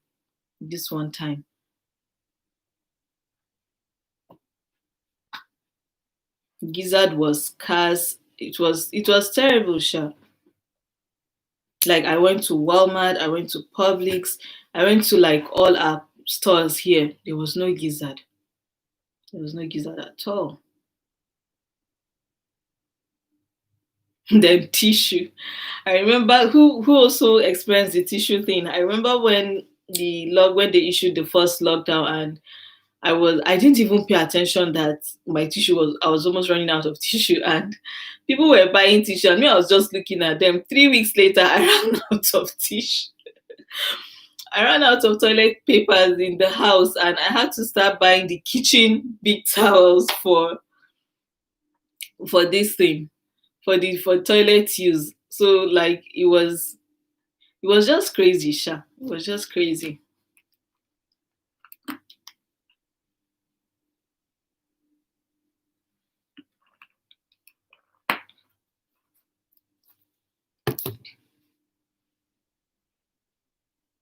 But Sister Chi, how did the case increase in California again? I thought you people were renting out. This is funny, but I thought at some point you people were renting out ventilators to New York. How come you people don't have? You people are having increasing this thing again cases.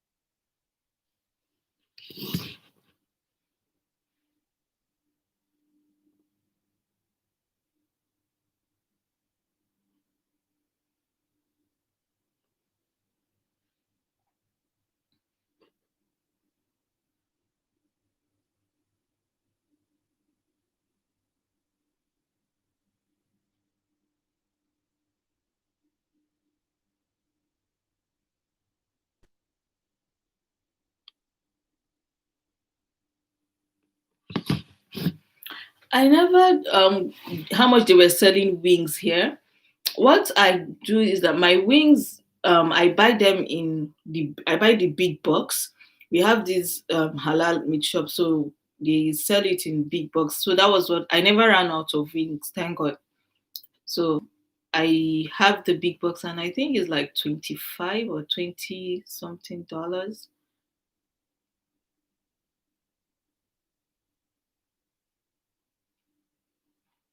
EJ 2020 is a year we won't forget at all in at all. It is going to linger on for a very long time. I don't know if anybody have watched that movie The Dome. It was That is what this whole thing is feeling like for me. When we watch all these oh, how much do I sell wings? Wings is three piece for 10. Yeah, three-piece for 10.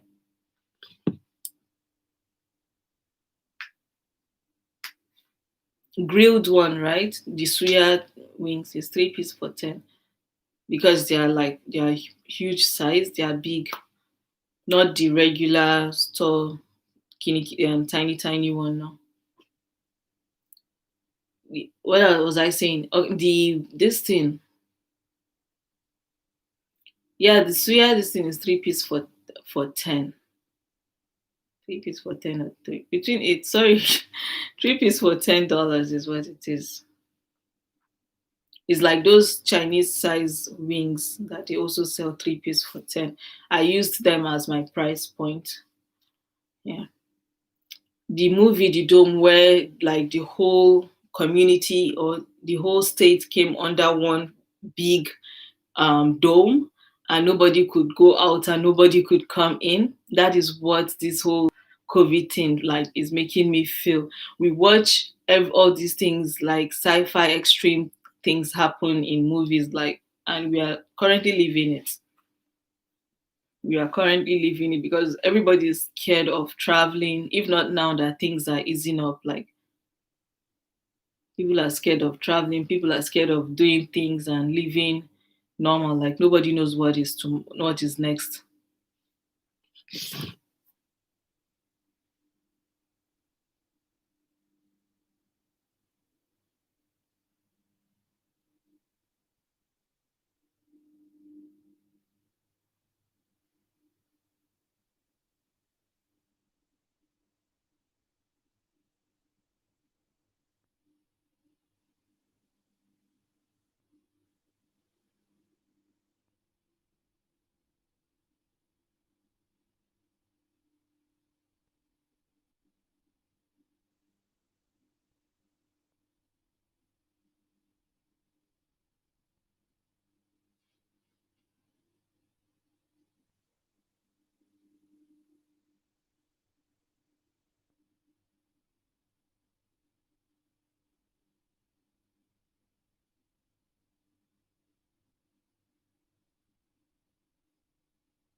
Are we still here?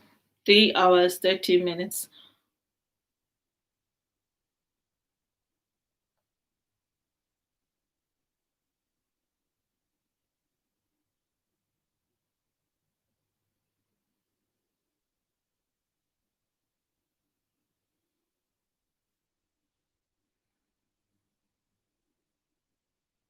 Sister Rachel, how is it over there in the UK? Like, oh, are you working from home or are you working from home?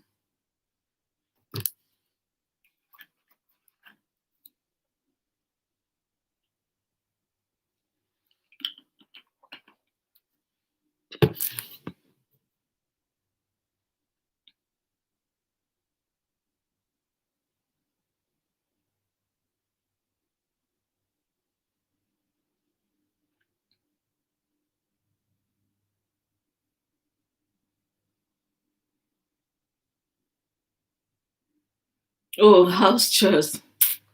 Tell me about it. Like, that's why I feel like this is my 5 days vlog that I want to do. I'm just setting myself up because I also need to like put the house in order, clean up, get ready like to keep for Eid and all that. So, but I'll try.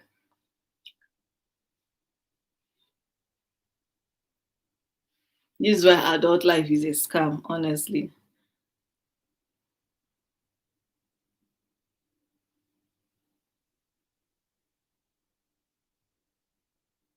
And you have to do everything by yourself, and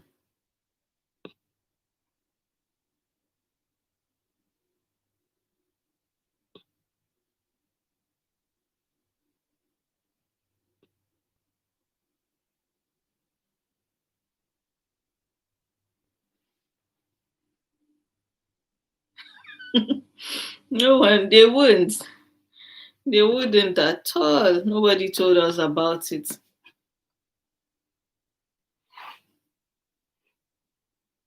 Everybody like, you want to get married, you want to get married, then you get married, you come, you'll be the one cleaning your house, sweeping, all that, cooking. And when you're in your parents' house, you were the one doing it. And you get married again, you come back and you still be the one doing it in your house. So when exactly are we going to start resting? I'm sure they'll say that when you start having kids too.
So there are 11 people still online. Please, who is watching? Say hi. If you're still here, please say hello.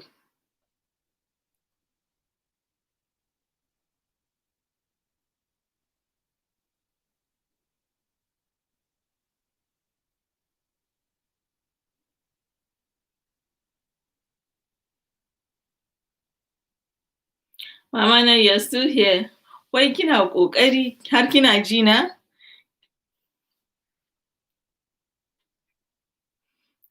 Anya zan iya kai awa biyar yau. I think na yi awa hudu zan bari.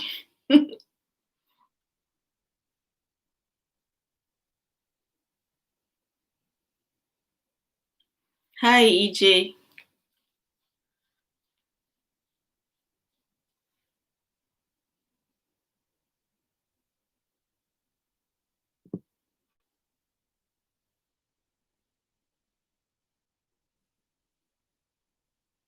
EJ, what is your full name and where are you reaching from? I know from Nina, or is this Kolio mom?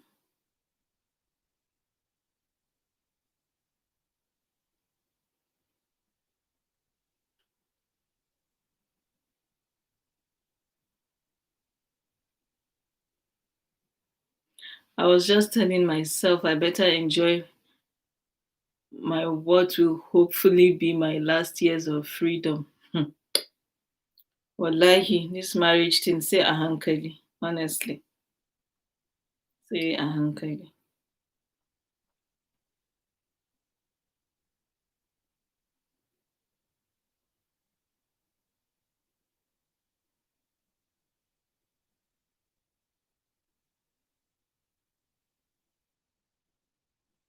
Watching from UK. Oh, thank you so much. Thank you. Thank you.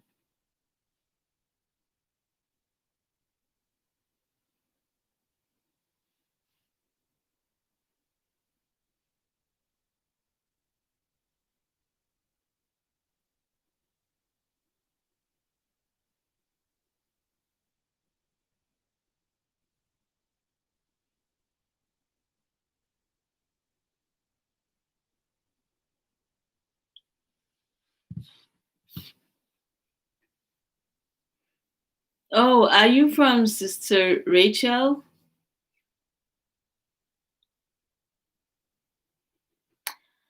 This freedom thing is just something for me. I'm not too bothered anymore because when I think about my life like 10 years ago and maybe my earlier days into youth or whatever, I think I kind of enjoyed my life and I don't feel like I got into marriage too early and I don't feel trapped in it. So, like, there are some people that did not get to experience that youth, that freedom, and get married so early and so quickly that they begin to like their life in the past begins to look like almost non-existent. Like you sit down and you think about what were those things or what are those things you've done and you did for yourself before you got married, and your adventures, experiences. And for some people it's almost non-existent, and that is why I feel like things like that is what had reasons. If you don't experience things like that, once you get married you become impatient with many things, with many. But this is my own opinion, shall, like, I'm just happy that like I didn't get out of secondary school, or even when I was in university, like I had my fun to as much as I could. I learned and I played a lot, so I enjoyed my freedom and I did it to the fullest of my ability. But there are some people who did not even get to experience any of those things, and next thing is marriage, next thing is kids, the next thing probably no work, and they'll just be at home. And when they see younger people like still enjoying their lives and not getting married, they begin to like, oh, won't you go and get married, blah blah blah. They feel like what those other people are doing are what, how will I put it, waste of time. But it's really not, it's waste of time, but it's really not waste of time, honestly. Like if you have the opportunity to have fun before you get married, or explore and experience life in a different sense, better do it before you get married, because this marriage institution is not a joke.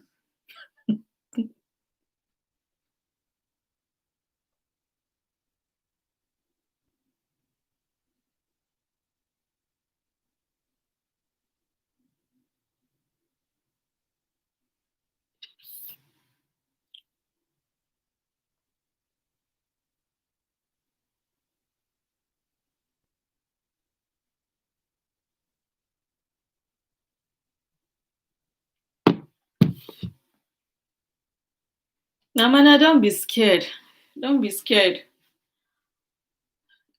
The energy will come. You yourself, you already know the training that we got, so the energy will come. It will come. There is no manual. You will learn as you go. You will learn as you go, and you will learn very, very quickly. Wallahi, the things that I've learned in the last 6 years, say ahankali, you will learn very, very quickly. In short, the control and emotional balance and all that, they will come so quickly for you. Used to, you'll be looking at yourself and you'll be like, is this me? You will learn quickly and you will learn fast.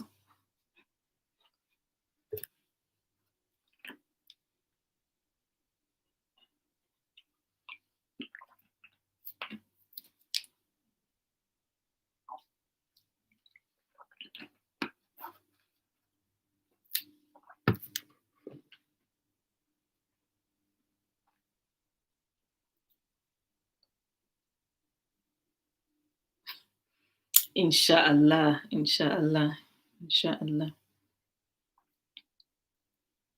One thing I keep saying is that so long as our parents were successful, even though the many vices that we have today, our parents did not experience it.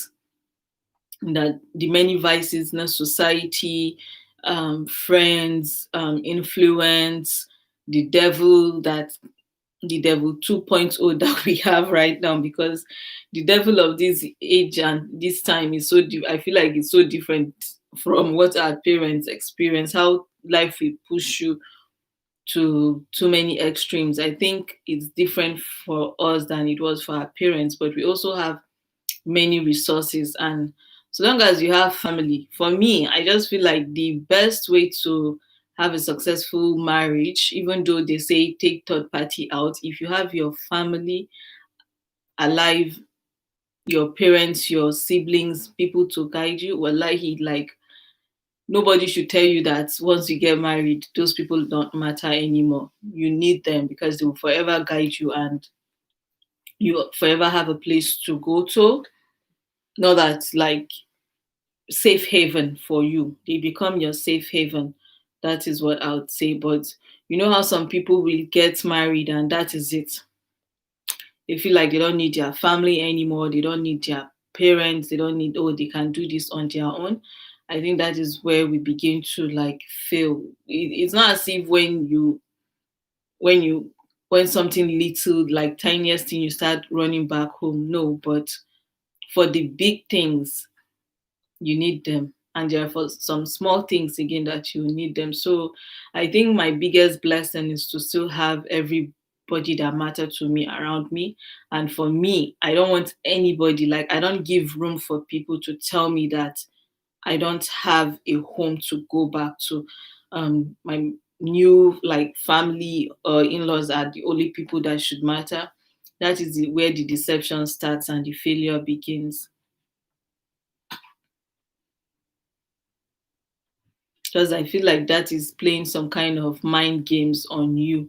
So when something is wrong, you're too scared to go home because someone is going to tell you that, oh, you failed, or you should go and sit down, it's nothing, and all that, or nobody will listen to you because you don't want to disappoint family, you don't want to disappoint. Nah, you need your family as much more now than when you get married and you ever did before you got married. Wallahi.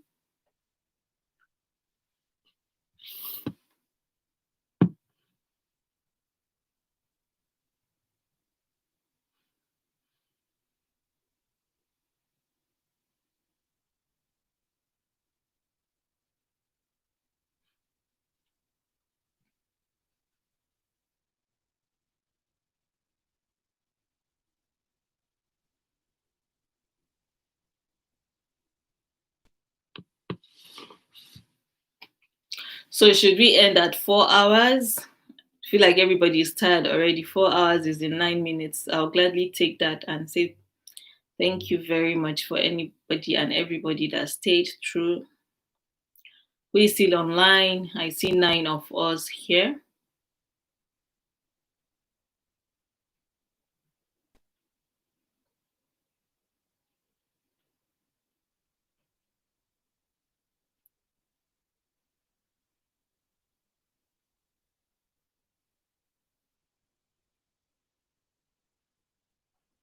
I'll just be here pressing phone. If anybody have anything to say, say. I'll be here pressing phone. Mama, now I know you are. I'll just be here pressing phone and maybe just let it run till 5 hours. But yeah, 4 hours is good. 4 hours is good.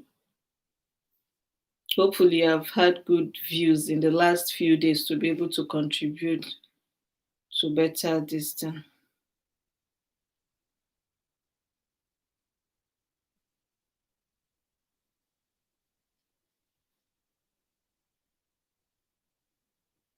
So that I can even go and finish editing my video for tomorrow's content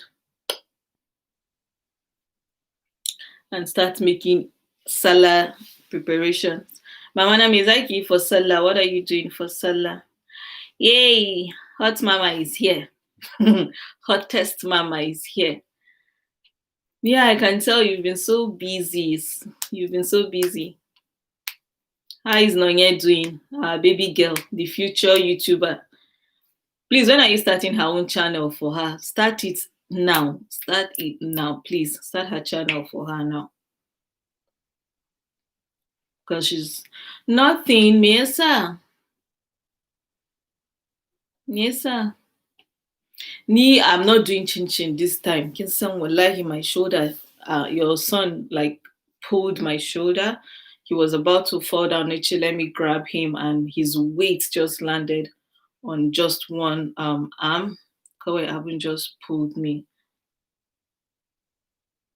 What is the younger? What is her younger sister's name? You never talk about her younger sister. You always talk about Nonye Nonye. She's the only one on the screen, even though her younger sister is just there, like minding her own business, and you people will just be disturbing her. Zizi, okay. What's the full name, Zizi?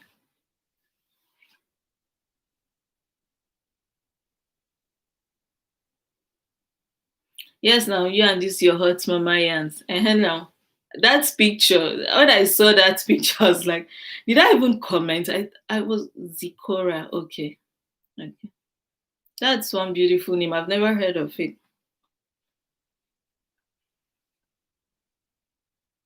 When I saw that your picture, I was like, she's here again. She's about to serve the dish, very hot. Do you know that, Nelo? Do you know that all like your halls, there are things I want to get, but I can't get them, and I don't want to order, and you don't get anything out of it. Like that, your link. Did you sort it out? Like, which of the hall? Besides that one that we talked about, the Forever 20, was it Forever 20 H&M one? Besides that H&M, there was this other one that you did that I loved, the skirt, and it was a skirt and blazer. Was it blazer? But I couldn't order it because it won't give me my price in dollar. Hmm. Talking of Salah clothes are still with FedEx, so I hope they make it here before Thursday.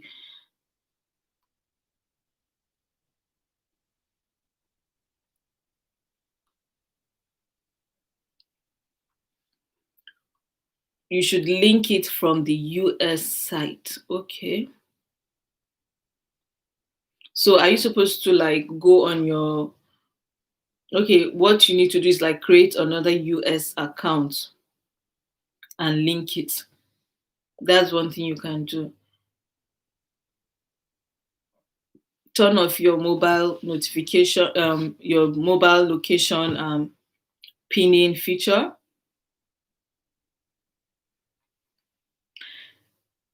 Yes, but one thing you can do is that turn off your mobile phone location pinging this thing. And when you do that, you can go on the website. If the website is originally like the likes of H&M and all that, if you turn off your location, it's going to allow you to choose your own location by yourself. So, or it will automatically go to the like parent company website, like US website. If it's a US brand, it will just automatically go there. So your location is not determining.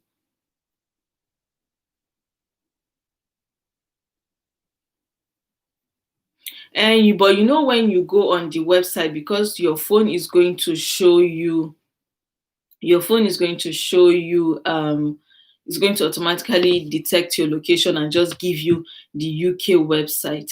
You can turn off your mobile location distance so that it doesn't say where you are, then you just go to the US website and all that. Yeah, please, I'll go back. Okay, I'll go back then and look for what I want, then I'll show it to you. I'll go back and tell you which of the this thing I wanted. Sorry, I'm going to mute you guys for a moment. My mom is calling.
Yeah, I think I do you have any other like affiliates this in that third party affiliates this so that when people go through your links you get something? I tried to do that magic link one and I don't know what their problem is. They are not approving my application.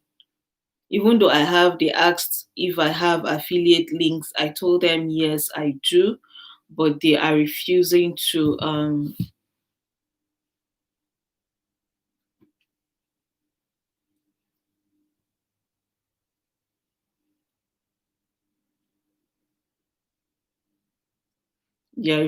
approve my application.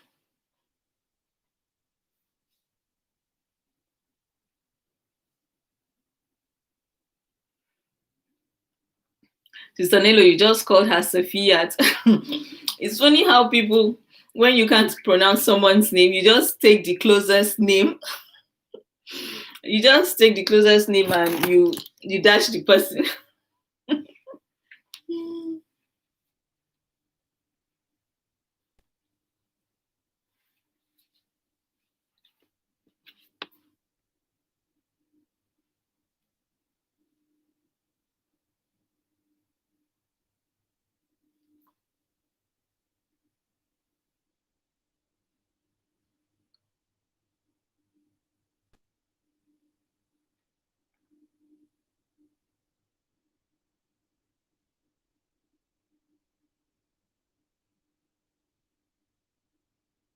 Do you have the Magic Link account?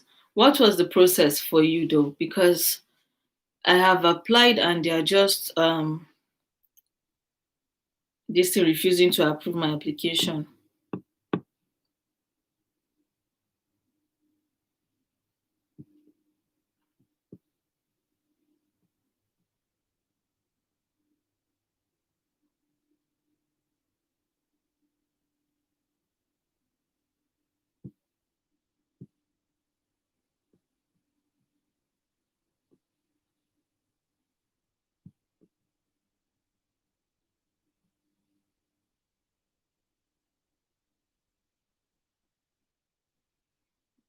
I don't. I have just RS. I don't know. I've never heard of the RS one. I don't know. I don't know anything about it. And you should I don't you do home this thing and you have kids, you should do this influencer account. They've been giving out a lot of this thing. Okay, reward style. Okay.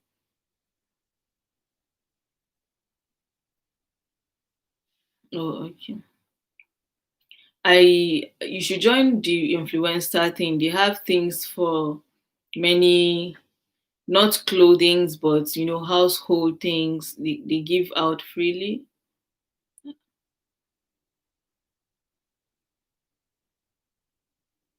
What's up? What happened?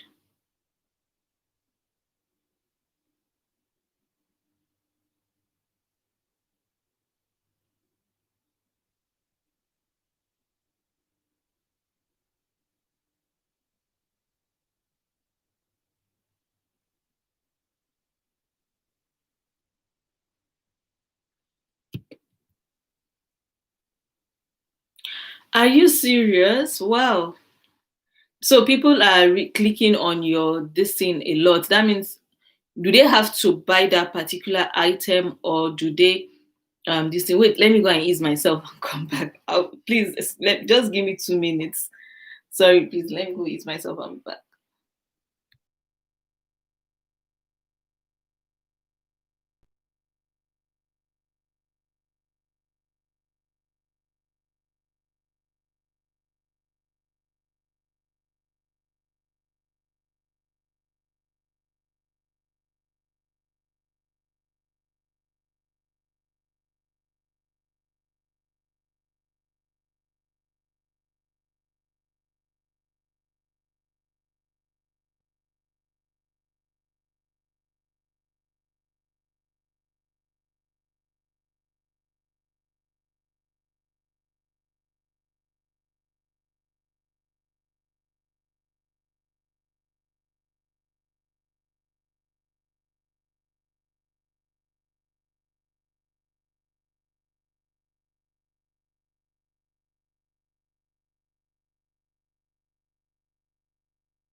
Okay, look at how you talk about money and you people just the money the charge just went up. Okay, so I have been shook at the amount. Sorry, and thank you for saying the amount of money I made this month alone. I have been sleeping on money.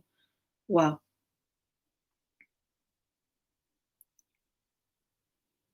Sorry, I had to go pee. Like this is what 500 ml and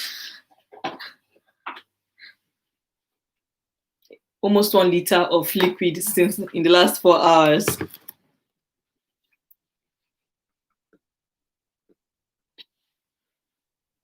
I joined since 2 years now.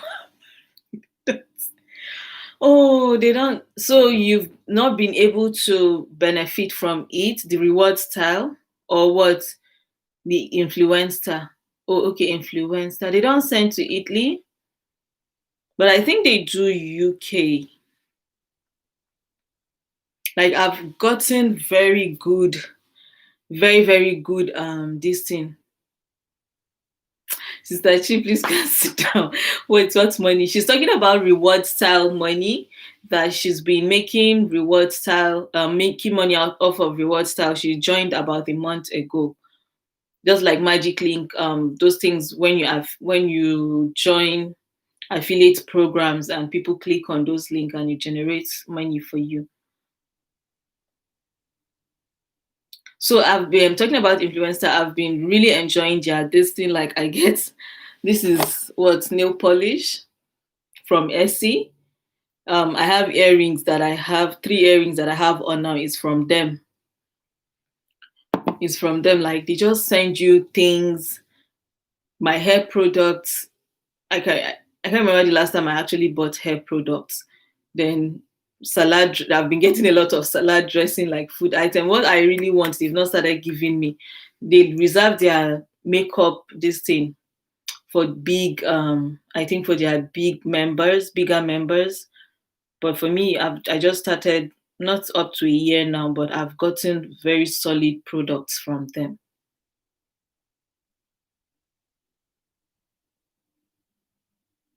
These big YouTubers make more money from link and AdSense. Wow.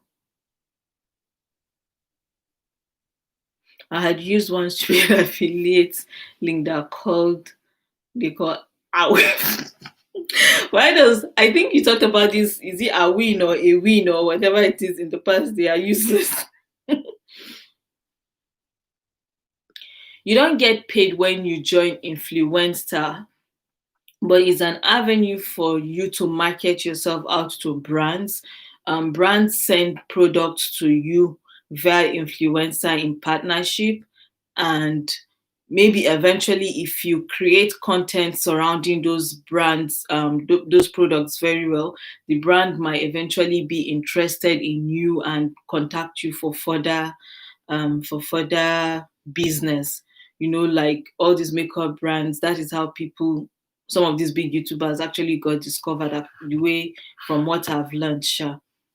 From what I've learned. So if they will tell you take nice, use those products, take nice pictures, just present products well in the way that the brand might like it, then they contact you. Do they send anything or things pertaining to your channel? When you create influencer accounts, you tell them the things that you're interested in. They do as much as electronics. Like recently, they were doing this latest Sony TV, where you go to Sam's Club, you buy the TV, and they give you, is it 50% of the money you spend on it? So things like that. Sometimes they absolutely send you things for free. Like there was a month I got Carol's daughter hair product, everything. Their expensive goddess product. I got it and I'm still using it up to date. And I've got perfumes. I've got food products like salad dressings. I've got many things. I've got many things from them in the last few months.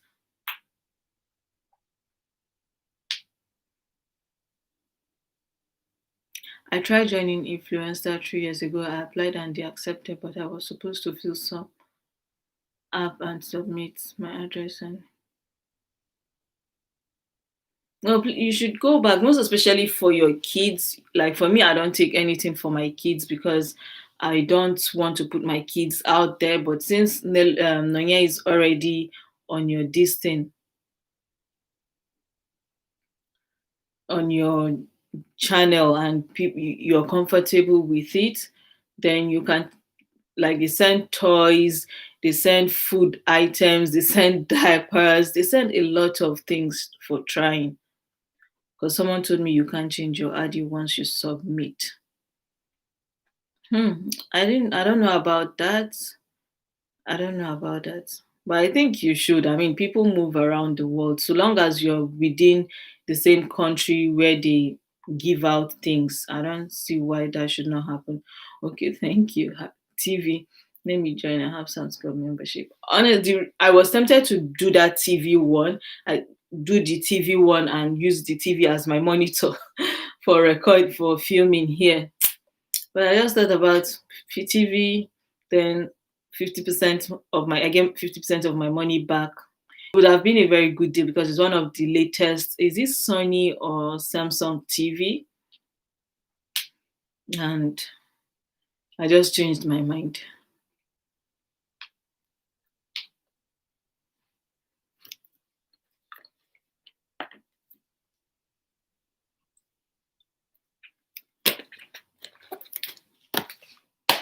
Two down. Time to finish my water. My water is 700 ml, 1.2 liter, 1.5 liters of fluid. No, it's not like a deal. What they do is they choose you if they want you. First of all, what they do is that they send emails out and they tell you the things they have to give away or to give out for you to test or try. If you qualify, I don't know how they meet their, how they look for their this thing. If you qualify, then they will send you another email and tell you that, okay, your this thing have started, your campaign have started, blah blah. Let me just show you.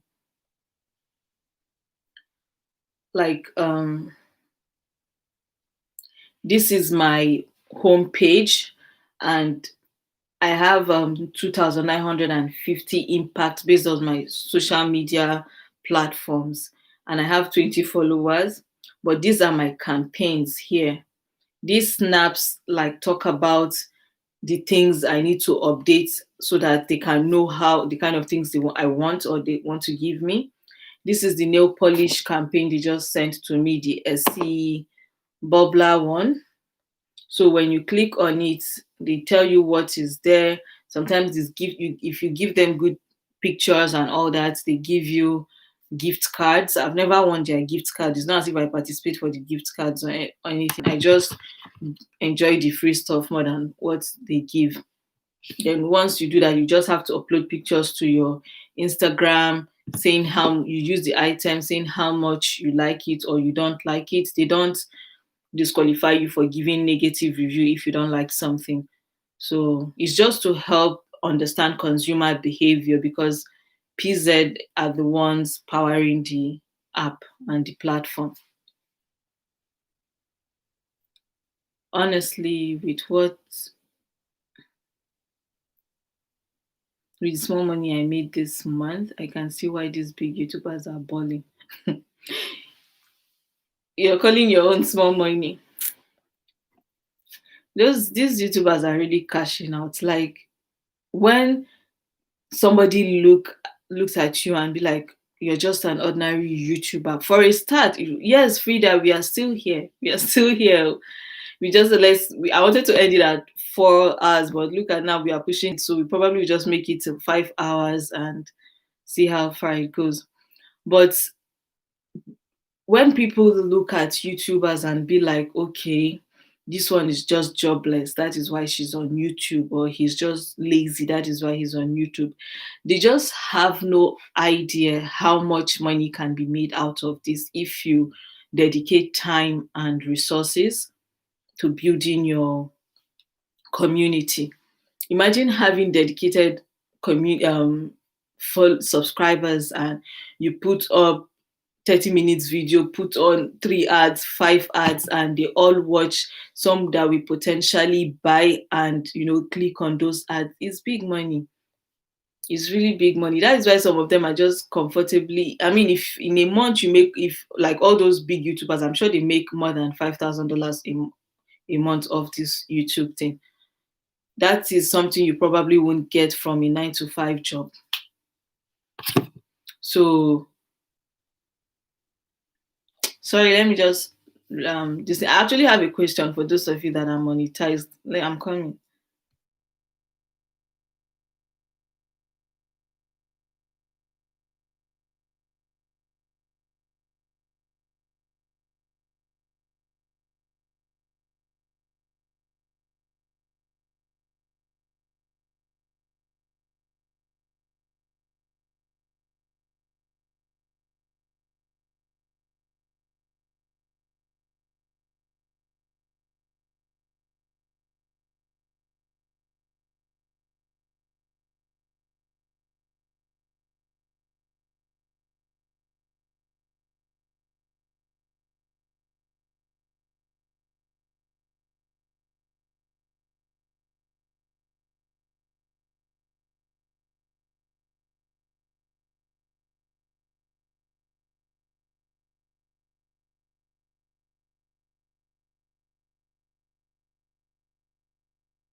Sorry, it was my aunt that sent me a beautiful voice note. Is it why I say that family is very important? Like, you just be somewhere thrown away in one country, no family, and somebody will just make your day by sending you something to lift your spirit.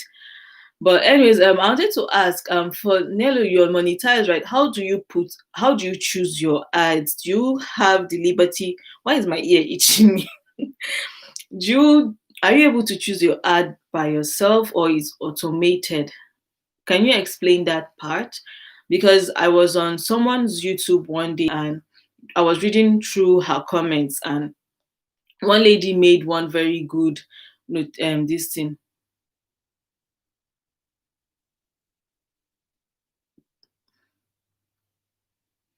You people that do hauls, you people are trying. I said I was going to do Eid outfit inspiration haul. I just carried my cap, my piece of this thing, the energy that I have, and I bundled it back into my body. I cannot be removing clothes and be wearing clothes. It is hard enough that I wear clothes all day, then removing and be taking it and taking out. No, I cannot. So, anyways, like she now said, she's been going through people's, like she was commending the lady how she has very nice ads. Like she says she sees some people's ads and she gets angry. So like, how does she automate it? Oh, you said it's automated for you. So it's in my network. Okay. Not even that expensive joke now, new network.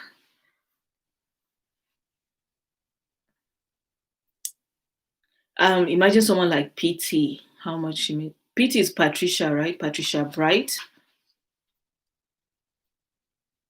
Are you talking about Patricia Bright?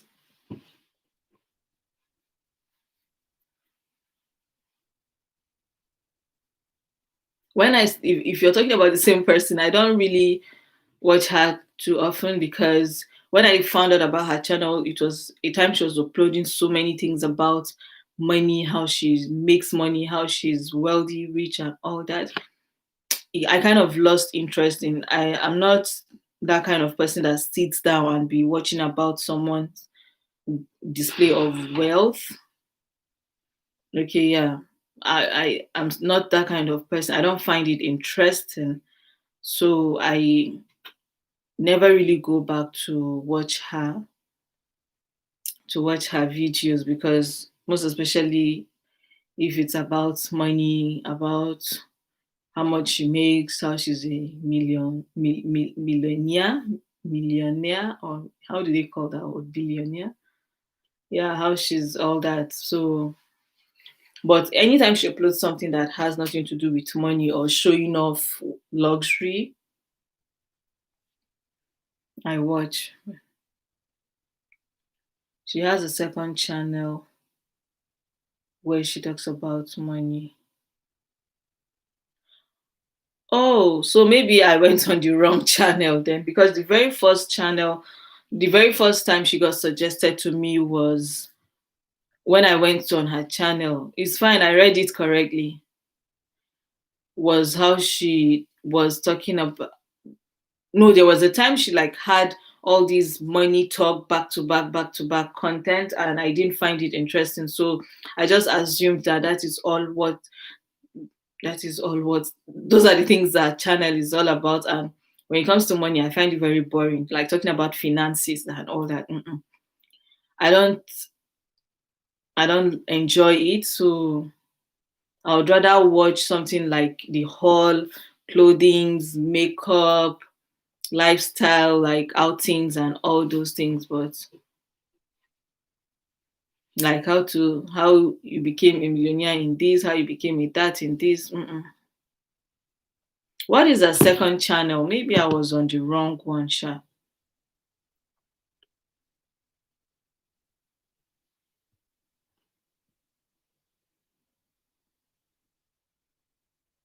Yes, about finances and investment. I'm not saying she's bragging. I said when she comes on, she's talking about her wealth and all those things, and it doesn't interest me. I don't have the patience to listen to all those things. God knows I don't.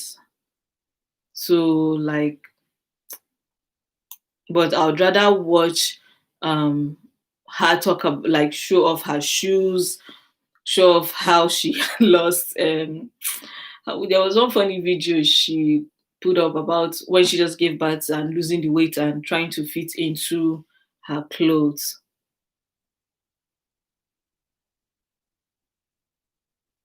She's huge. Like, I is she Nigerian? Like, is she of Nigerian descent rather?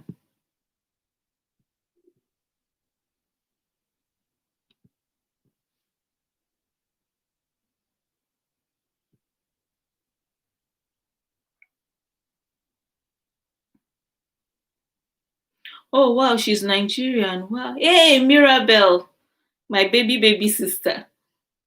You know, when I talked about you in that video, I had a part that I cut out. I was like, I feel like you're my baby sister, my younger sister's younger sister. I don't know why I took that out. If I knew that people were going to watch that video till that point, like the middle point where I talked about you, I would have left it. But when I mentioned your name and I was like, I feel like you're my younger sister's younger sister. It was so funny. Then I don't know. I just took it out. I don't know why I took it out.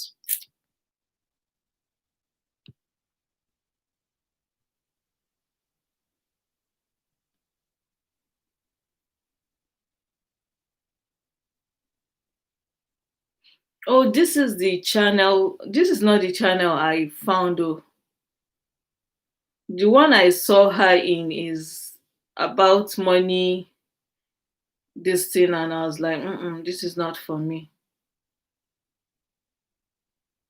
But she has this channel that is showing many other things. This one that has just her name on it.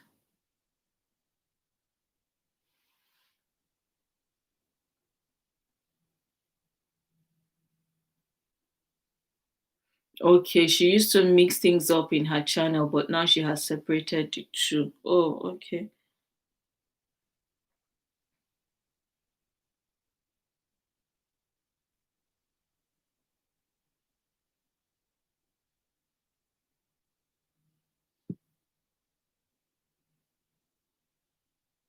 Yeah, okay.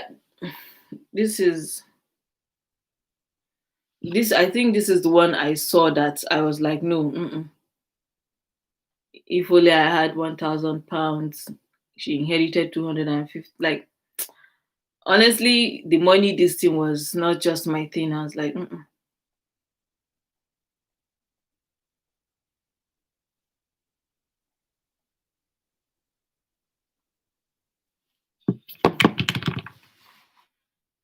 How are you doing, Mirabelle? How is everything? How is Canada?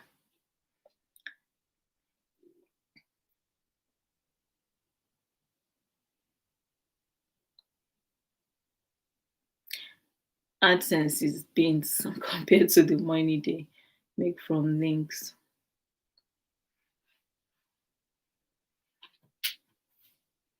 Sister Nelo, have you started receiving checks from YouTube yet?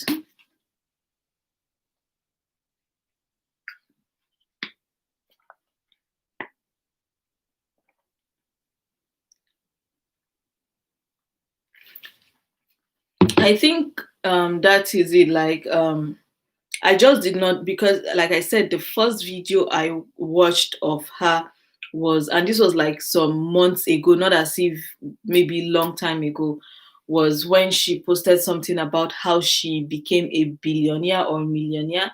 So I clicked on it and I was interested. I mean, for someone that is young like her, I clicked on it, and when she started talking, for me, I wanted to just talk and hit the nail, tell me the story, hit the nail on the head, and let me let's move on. But she kept on hammering on things that were almost not so related to the video, and I lost interest. Then she launched her makeup, this thing, her makeup line. I was like, okay, finance person investing in makeup products, interesting. Interesting, but I actually wanted to get her makeup products. I didn't know she had this other if I smear my face. She had this other channel where she does other things, honestly. It was the money channel I found first.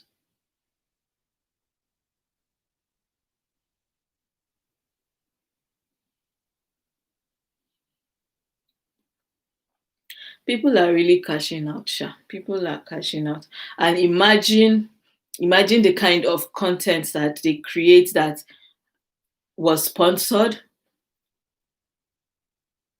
She has 3 to 4 channels. Oh wow. I guess maybe she's not paying for this thing, right? Maybe she has, I mean, I'm sure she's paying for people to manage all these channels for her, like channel managers and all that. But how does she film, edit, and upload? I'm sure she has some people that work for her.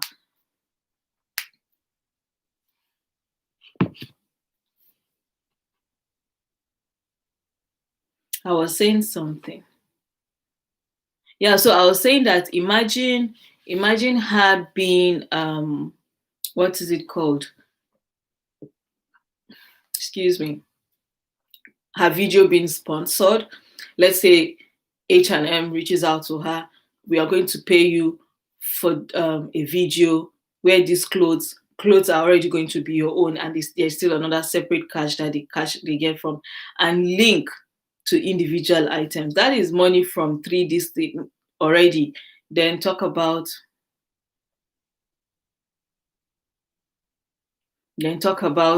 the AdSense money. That is a lot of money in one content. That is a lot of money in one content. Aisha Harun, Nina watches her when she came when they just started this Black Lives Matters movement and buying from black owned brands, and she came out to talk about how some white owned brands like treat black influencers and all that. And I don't know if you watched the story where she said there was a particular brand that she actually worked for, and she, from the link tracing and all that, I don't know how it is possible to trace your links just to make sure that you're getting paid exactly what you made. She said even with this particular brand, from what she can tell, she made up to like $20,000 that the brand never paid her from her affiliate links. They never, like she said, up until last maybe a month or two ago that she talked about it, they never paid her.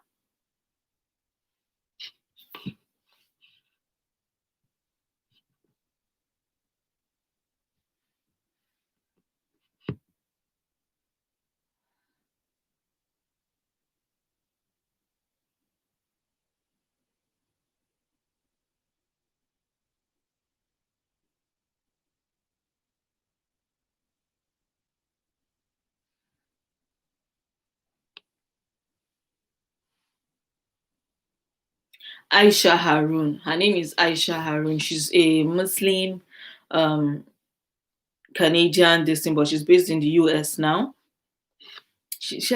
One known skincare brand like that.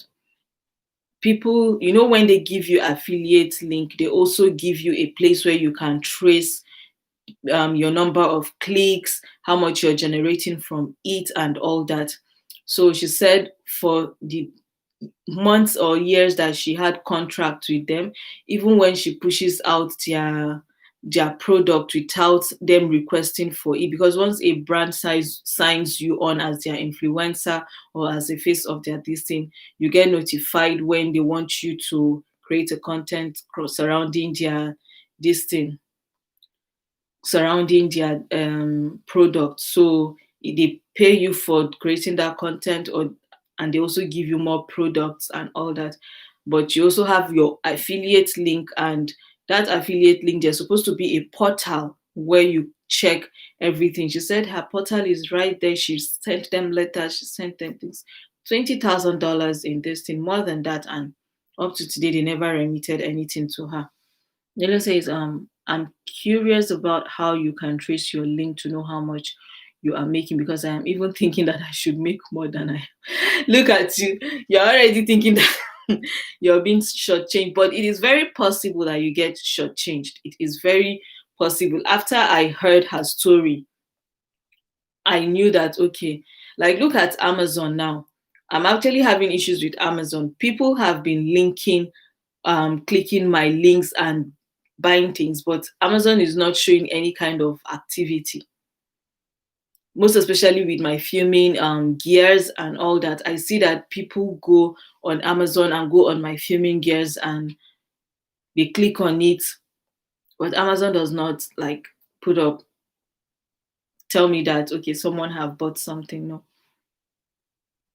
I'm curious to see Sculio's Obi. Sister Obi said she bought something. I'm also waiting to see if it's going to be the same thing, because I have a UK Amazon site that is linked to my American site. So even if you click on the American site, it takes you to the UK affiliate link. But I don't know why they do this. Once they want you to, they use you to push out their products or services, but it's always very hard for them to remit.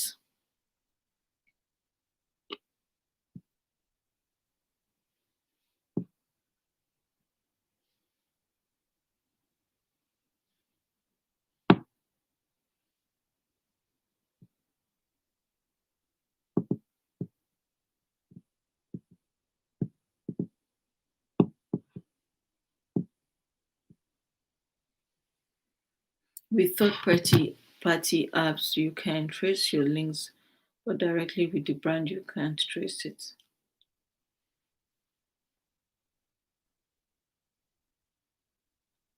Oh, with third party apps, you can't trace your links, but directly with the brand, you can trace it. Oh, okay. But why?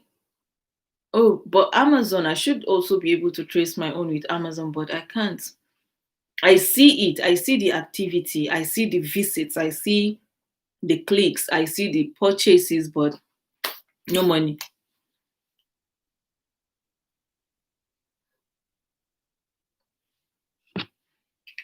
And I'm not even ready to start sending emails to anybody to ask what is going on.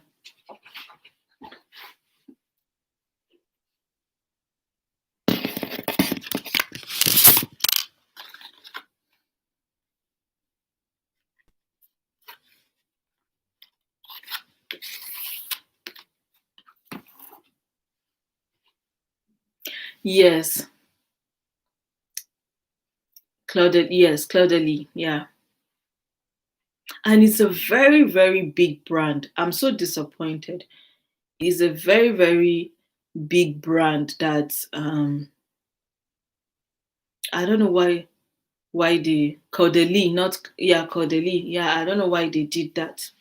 And I guess the brand owner sent her a message, like responded to her via Instagram, and they stupidly came out and were like, "Oh, they've been trying to reach Aisha Harun. She's not responding to their messages." She's like, so she had to like come out to talk about it before you people realize that you owe me money. Keep the money. I don't want me. I was like, me, I'll collect my money. I worked for it. I'll be angry, but $20,000 is not a joke. I'll collect my money. If I don't need it, I'll use it for charity. Please, how do you do it? Do you write to the company? Honestly, for me, I am writing out to companies, reaching out to companies, anyone. What I do is if it's makeup, I put my makeup this in profile, like my license, this thing. If it's skincare, I put on my license, my cosmetology license number, just to make it look like yours. If you're job searching, like send your resume and all that. So you just have what I learned from other influencers is that have a portfolio. You go to them. Don't wait for them to come to you. Send them emails. One day they will probably um they'll probably this thing. What did she say? Also, I'm looking through my window today, and my neighbor who follows me on Facebook, where I have been sharing Boohoo links, just got a Boohoo delivery, and I see she has been checking out my stories. You have taken this thing very serious, so and no update whatsoever on the app. Wow, they do this like they do this. They take they use you to push out their sell products, and they don't reciprocate the good gesture, will I call it.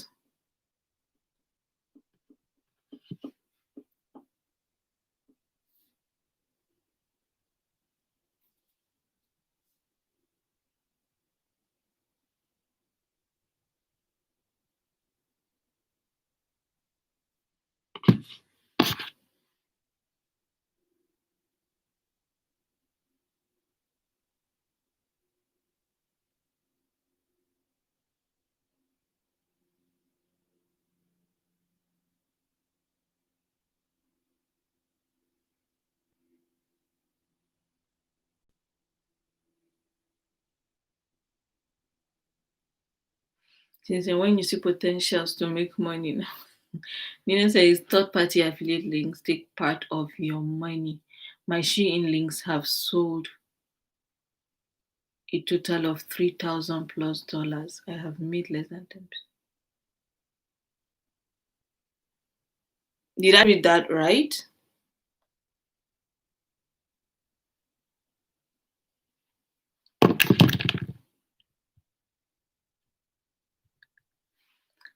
Third party affiliate links take part of your money. My Shein links have sold a total of 3,000 plus dollars. I have made less than 10% of it. How is that possible? Is there no certain like amount, like per links or per purchase, or I don't understand?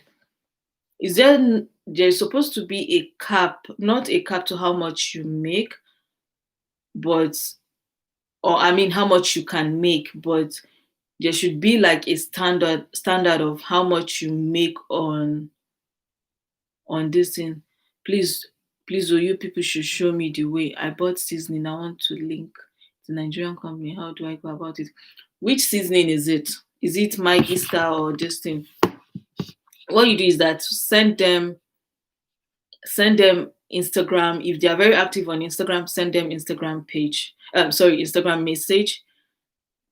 tell them who you are, where you are coming from, and what you did, and what you did with what you bought from them, their brand. You cooked, send them a picture of it for them to see, and all that.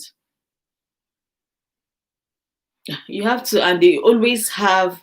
One thing with this brand is that every year they have how many people they want to take on board, how much they want to spend on PR and all those things. So the question is the survival of the fittest, like how much. One thing I want me now, I'm eyeing Juvia's place. Like I'm really eyeing Juvia's place.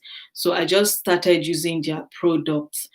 And because of how affordable it is, I think it's something I want to start creating content around. All those Nigerian makeup brands are just stupid set of people. Will they listen? I'm just new on WhatsApp. WhatsApp or Instagram? I said Instagram. Sorry if I said WhatsApp. Okay. Yeah, so they will. I reached out to Dangote seasoning in last was it last year? Yeah, last year, and they responded. The only reason why my collaboration with them did not work was because of travel logistic issues. They were willing to give me Maggie packs to give out to my audience. Was it 100 packs of Dangote cube seasoning? They were willing to give that to me, like they were planning, but their head of one of the directors was out of the country, I think for health reasons, and she just never gave that final signature on it, and I was leaving the country. So we just I'm still in touch with the guy. He just said anytime I'm in the country again and I want to do something, I should feel free to always reach out.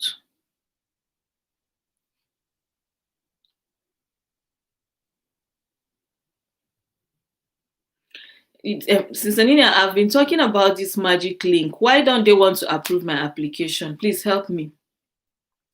What are their this thing? What are their requirements? Because I have read all their requirements. I've not even heard back from them again. Like, do they hate me? Do they not like me?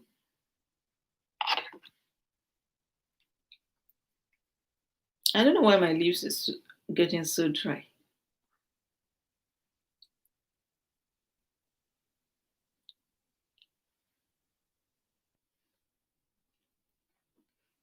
For me, one thing I have learned is that they said, like all these big influencers, they say, send messages, flood them, flood. See, one day it is going to take just one content that you have created to like wow them and want you. Look at Pat McGrath the other day. I never knew she was going to like they were going to whether she was the one or her page manager. I never knew they were going to acknowledge my post. And when I did, I just played around with that Pat McGrath this thing that I did. And they are telling my friends are telling me like I should bank on that. I did concealer, I did setting powder, and I did all that. I should go buy their foundation, invest and buy more products and keep using it. And once they keep seeing your content, and one day they'll just send you this thing, free products. And that is how it starts. That is how you become one of them. Like they actually commented on my post, not reposted, also sent me it had this thing via um my Instagram story, because I posted it on my Instagram story and my Instagram post, and they liked both, they acknowledged both posts. In sales section, you will find it. Shein alone, I have sold $3,139. Their commission rate is poor, though, but it is still something. Oh wow, yeah, Kai. And you people go through a lot with this Shein, this thing. I want to do a this thing modest wear with these brands. Like I feel like because I buy them and a lot of I know people do, but I just want to do like a modest, what is it called? A modest outfits haul. But when I see how Nelo pants in her, like how she's catching her breath in her videos, I'm like, can I do this? Hi, happiness. Hi, how are you doing? Longest time. You two, you've been so silent on this street. Like, I don't even see your videos and all that.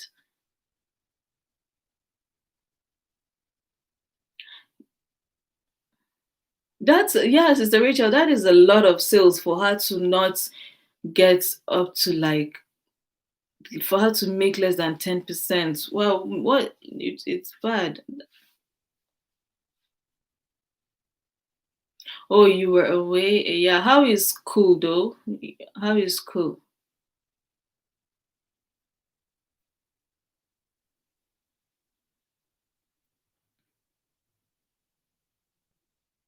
So, like, if you people want me to do a haul now on modest outfits, which brand would you recommend? Nina, I've turned to you. I'm scratching body. I don't know what is each. I don't like long sleeves, so like, I'm even surprised how I wore this up to this point.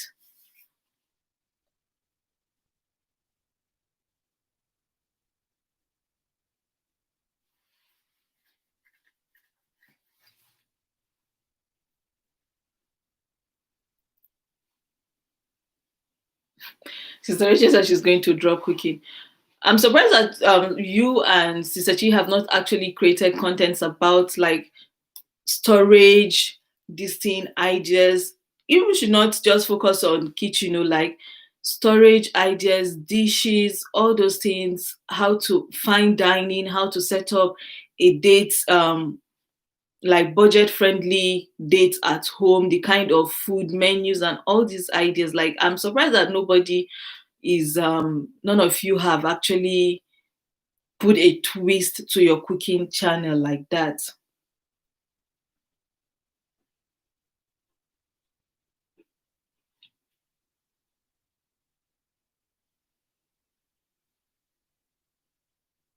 Exactly. Kitchen appliances, must have kitchen appliances, must have how to preserve food, or like, I don't know, like best best preservation method, like, how do I say it?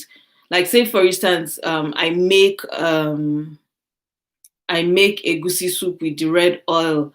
What would you advise for me to use to preserve it? A plastic bowl or a glass bowl? Like, what does different preservation this thing make? Why I'm saying so is saying all this, that there was a day, I have these dry food items from Nigeria, and I used one the Nigeria bucket, custard bucket, to preserve it, and I used another American popcorn bucket to preserve, to split both of the tamarind was a lot, so I needed to preserve it, and I made the mistake of using preserving it in two places, and one was a Nigerian plastic, and the one in the Nigerian plastic spoiled. The one in the American plastic, this popcorn bucket, nothing happened to it. I'm still using it till today. So, like, these are the kind of things, like, you people can put a twist to your channel. Don't just be stressing yourself and be cooking all the time. You can do sit down talks on fine dining, like how to set, maybe Valentine's now was over, how many months ago. You would have just show us how to do the kind of menu you should plan for a date night, and you show us things like that.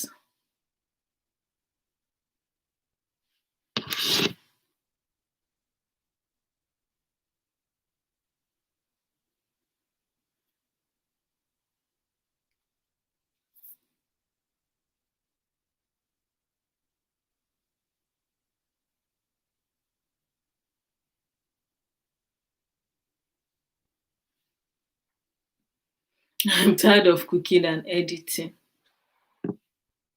Yeah. What will you now say to us that we do makeup and what? Do you know that Patrick Star this thing? I filmed that. I made the makeup. I didn't film the makeup. I've come to stop filming most of my makeup this thing, but because I want to start hammering on Juvia's place now. I'll start doing a lot of their products because they say they take people on. And after I filmed that, I used it to film two other content and I wiped it off because for the life of me to go out with a full face makeup like that, mba.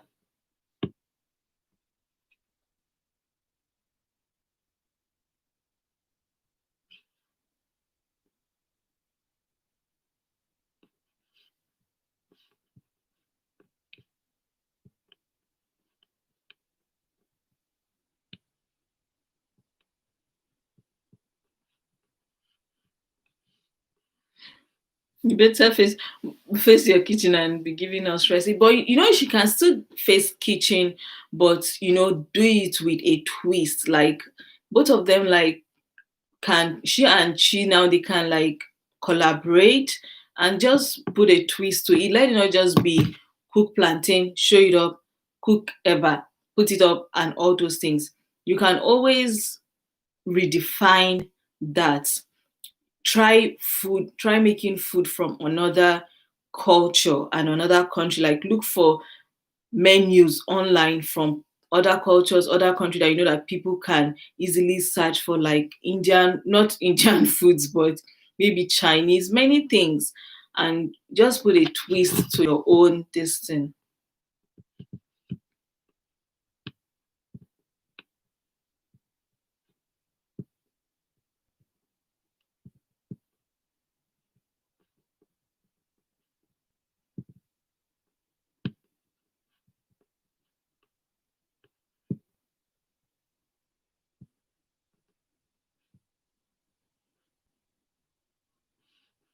So Nina and Sister Nello, like if you people want to suggest and a brand for me to, it doesn't matter. I can always find halal, I said modest outfits. But if you guys want to suggest which brand do you think that I can buy and would not that would favor me, do you understand? Like would favor my destiny.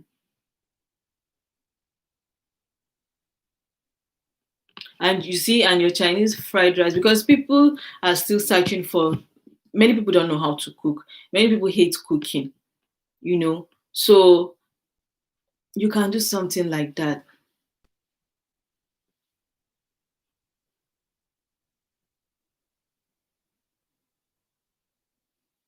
like meatballs and all those things.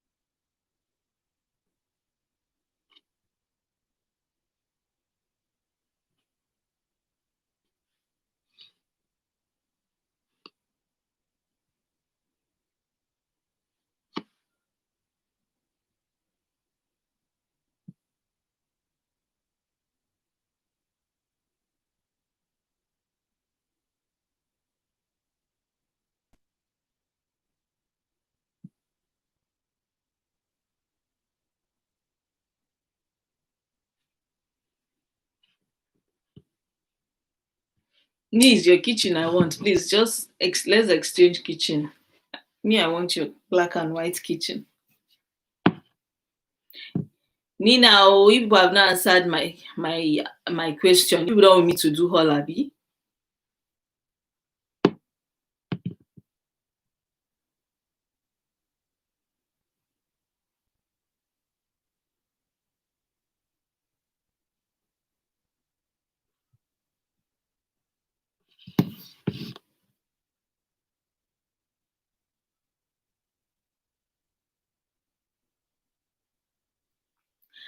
See, I have this WhatsApp group, this thing. Me, I have said something about um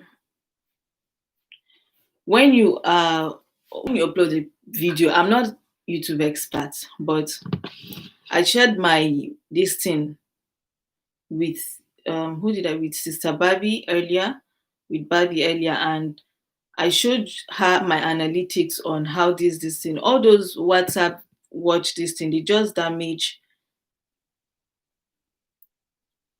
your this thing. Push your content out first before let when you upload your videos, use social, don't use messaging apps to sell your videos. They will mess it up for you. They will mess it up for you. Use your other social media outlets to like your Facebook, your Instagram, to sell your videos out before WhatsApp group. Those people will just mess up your distance.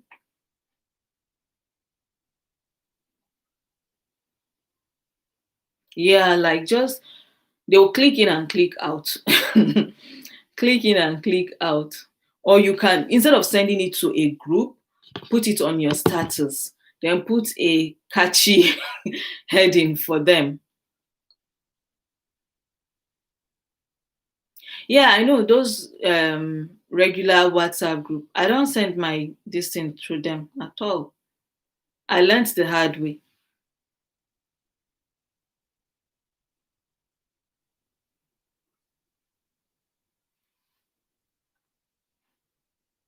Then you know your tags are very, very important. I talked about this tag thing on the group the other day. We should be tagging this thing correctly, and Instagram YouTube will help you push out. Let the tags work for you.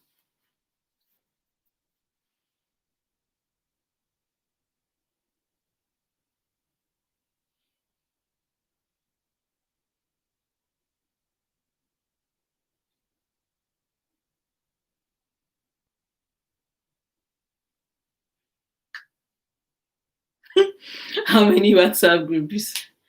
Do you know Dina Tokyo? No, I don't know Dina Tokyo. Mirabel, who is Dina Tokyo? Let me choose Dina Tokyo.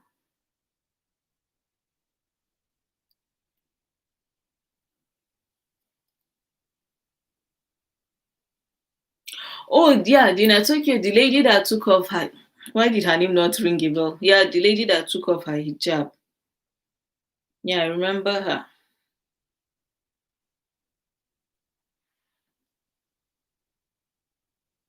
I think she was actually the first person that started doing all this hijab taking off thing. Yeah, yeah, I remember her. For me, I just don't have that energy. Maybe I will do your style. I will wear the outfits, pose on the camera, then later I will go back and do a voiceover on it. Maybe it's going to be easier for me. But that panting thing from from sister from Nello, I feel for her every time she puts up a video. That's why I like take my time to watch her own to watch her videos. Like you can tell like she's running out of breath genuinely. Then with the kids, for me, I don't have my kids at home. I just need a space, like a very huge space, so that I can be catwalking properly for you people.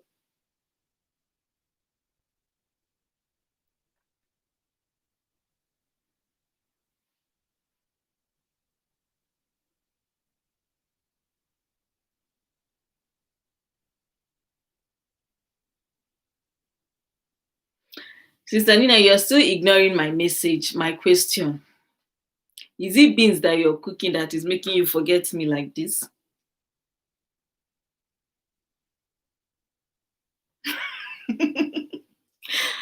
Ah, catwalking, though. Remember all those primary school fashion parade? Primary school, secondary school fashion parade.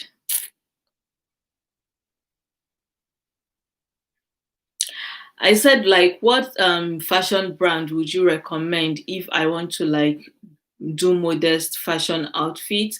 Don't worry about if they have modest or they don't have modest. They have clothes that I can style in a modest way, like their shirts, their tunics. But would it be H&M or Shein or for? No, I don't think anybody does Forever 21.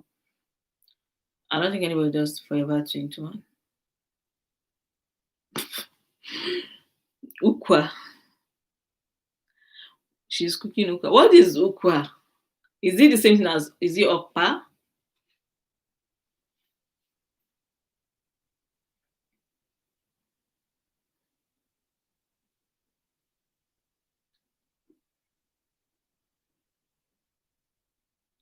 To make money, do she in boohoo. Boohoo. Boohoo. Okay, I'll do she in. I've went on that Shein's website very one too many times that I never just check out. Breadfruit. I don't know it. I don't know breadfruit. But I've eaten okpa, right? Is it the same thing?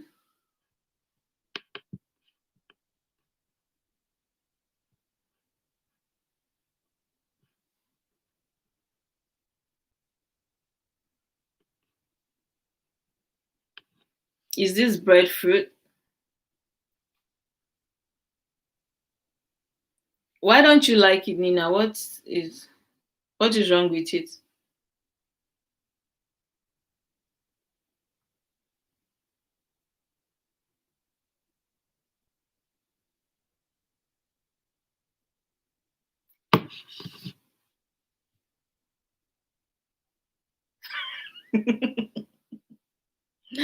You can talk with pots on your head.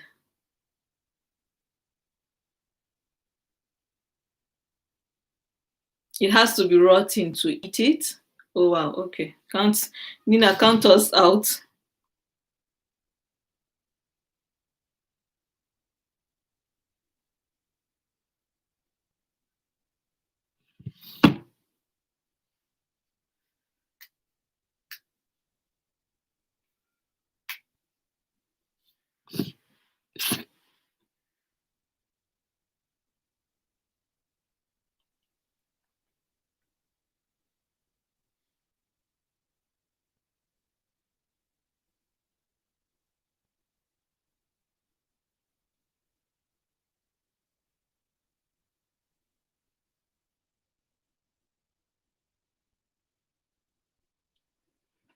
Oh, okay.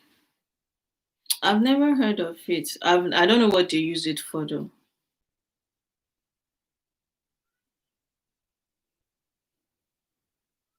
Oh, sanda zuwa kin dawo? Me kika dafa mana?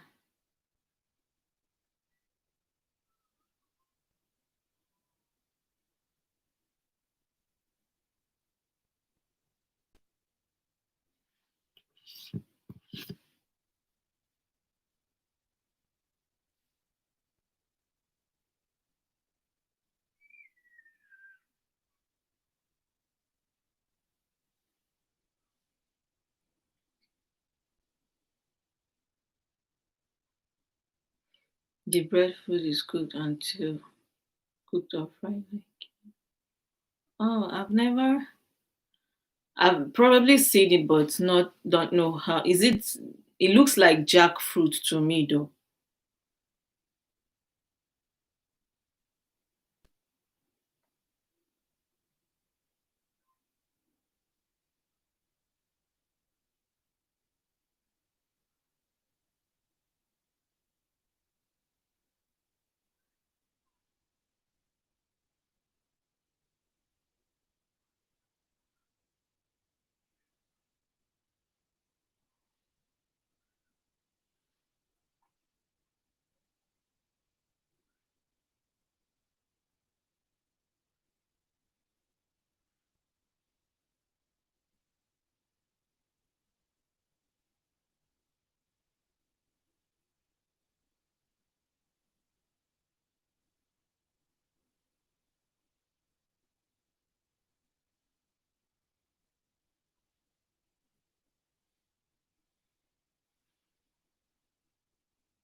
Oh, okay. She says, "What is your question?" Sorry, it is what? So, Sis Nina, how do I get sponsored like kitchen appliances? I think the best way is for you to, for a start, I don't, you won't get, except you have that solid followership on your social media platforms. Like some brands have um requirements. You have to have like 10,000 followers, you have to have like 5,000 subscribers, you have to have something for them, so that they know that if they are giving you something, a good amount of people will see it, and the probability that someone is going to buy something is higher, like the chances. So if they are going to give you something, you have to also have something for them. That is just it. So before then, you have to just start using your money, be buying, tagging them, pestering them consistently till they see you and they come for you. That is the simplest way I understand this whole influencer journey thing.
Yeah, sure, you can. You can. It's been 5 hours already. Thank you.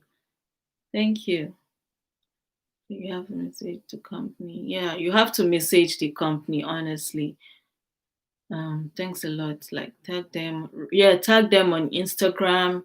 Make sure that as you're using their product, it's very visible that you're using it.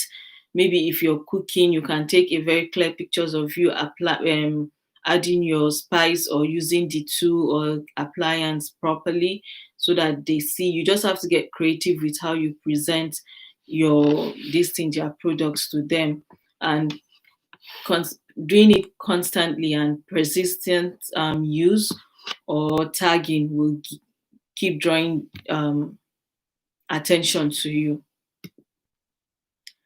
7 minutes to go, right? I don't. Please, Sister Chi, if you want to go, it's fine. It's okay. Thank you. You've been here. No, I need to start my day. Yes, please go ahead. Thank you very much. Thank you. I will be leaving soon myself. I'll be leaving soon myself. Yeah, start building your IG and use a lot of them also, like follow them, so that when you post on your IG story, they can see it. Sometimes they see the IG story faster than they would see your IG post, because if they have a lot of people following them, your post might get lost in the process. But not everybody still utilizes IG, Instagram story that well. So start you can post to both places, Instagram story and to this. And don't underestimate Facebook. Facebook has a lot. Do you still have more than 100 hours? But yes, I do. I have about 380 something also to go. But it's fine. Like, I'm about to leave soon myself. And it's been 5 hours already, so I'm going to end it by 5:30. 5 hours 30 minutes.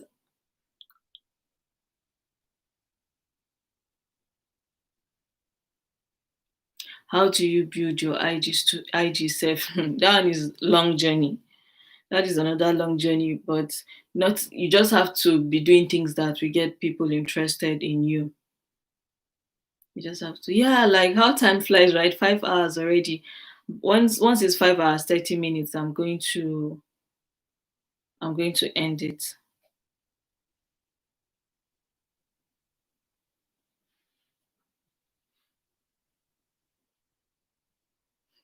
I do school runs with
Sorry, call I think. I have been running your playlist since. Thank you, Sister Chi. Thank you so much. Thank you. But I think with this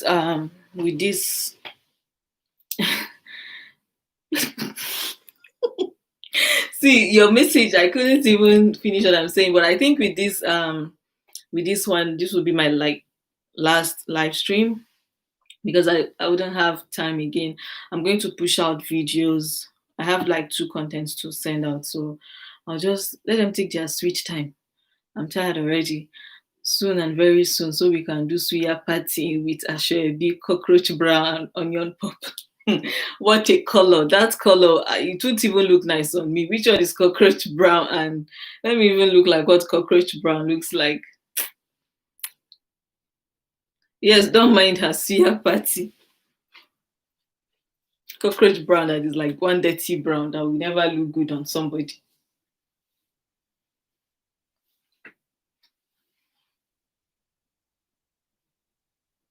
Like seriously, where did she get? Where did she? I'm here looking for what looks like cockroach brown. I'm not even seeing anything. Onion purple. Like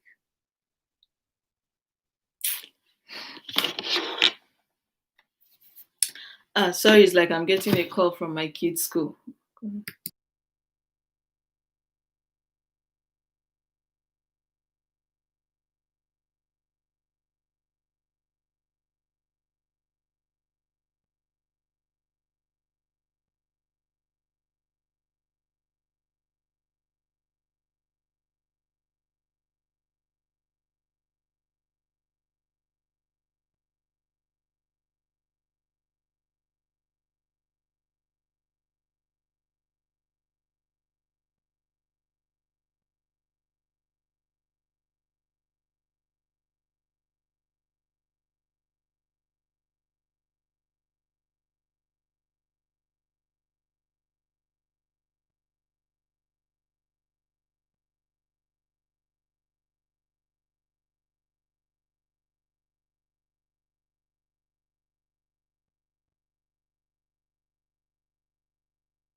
Sorry.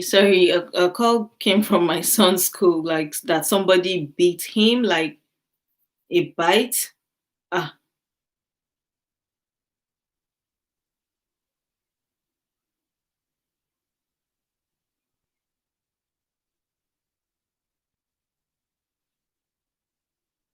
see me, you like. Because let them keep them there. Mama is busy with LS. Is that somebody bite him in school, like his classmate? What kind of this thing is that?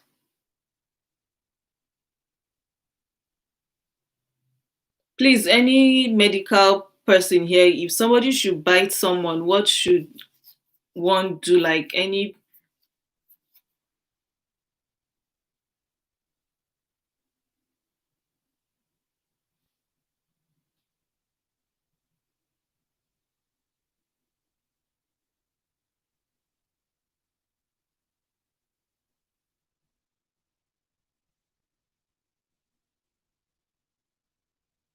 yeah, she said she's sending me a picture. I want to see the picture. And I'm asking who did that. They said they are not allowed to say it.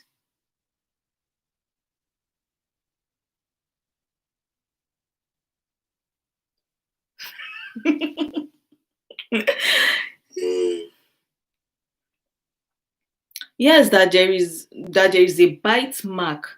I'm still waiting for the picture. I'm still waiting for the picture that there is a bite mark. What kind of, how do you bite someone that bad? And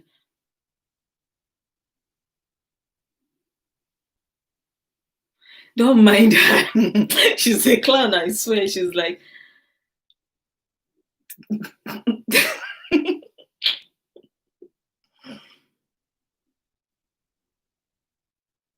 I mean, look at my son's teeth. Imagine if this teeth should enter somebody's teeth. He's 2 years old. He's turning two in 2 weeks.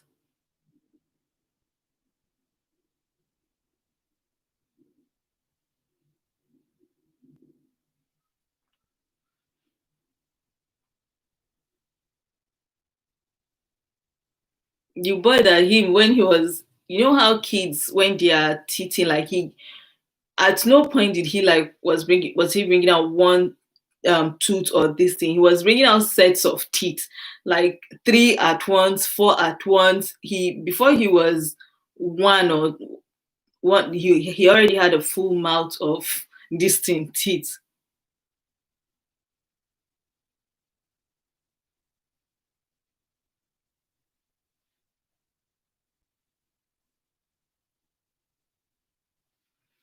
Look at it. This is the bite mark.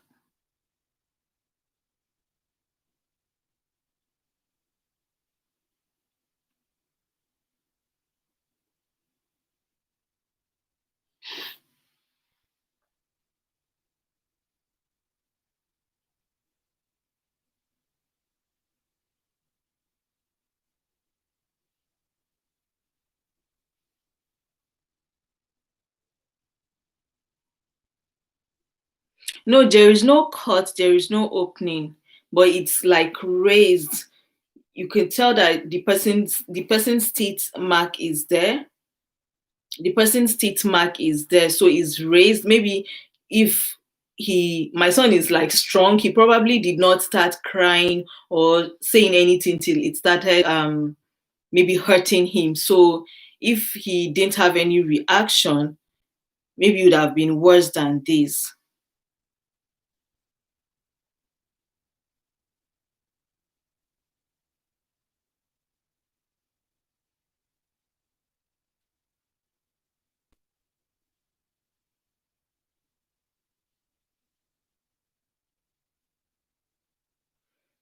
They sent a message that they were playing with bubbles when a friend, I'm going to reply her, no friends bites a child. No friend bites a child, I beg.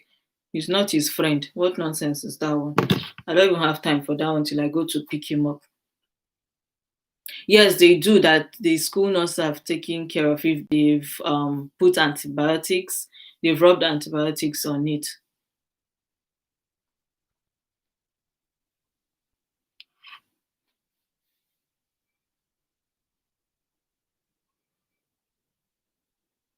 or antibacterial or antibiotics. I don't even know.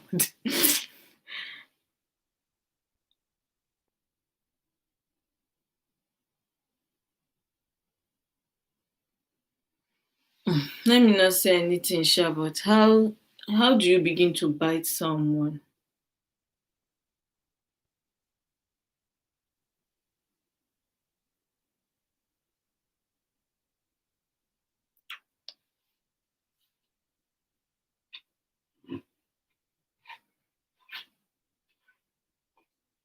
Please, I'm managing my son. Nobody should just make me regret taking him to daycare. If not, they won't enjoy it at all.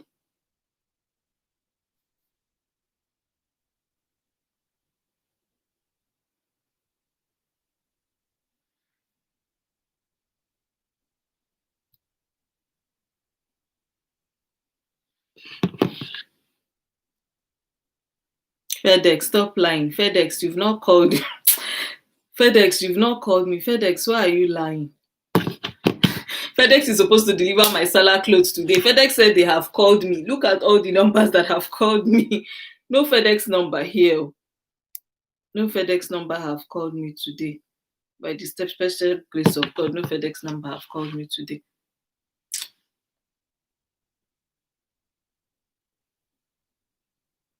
Okay, I will add. When he comes back, I will treat it again.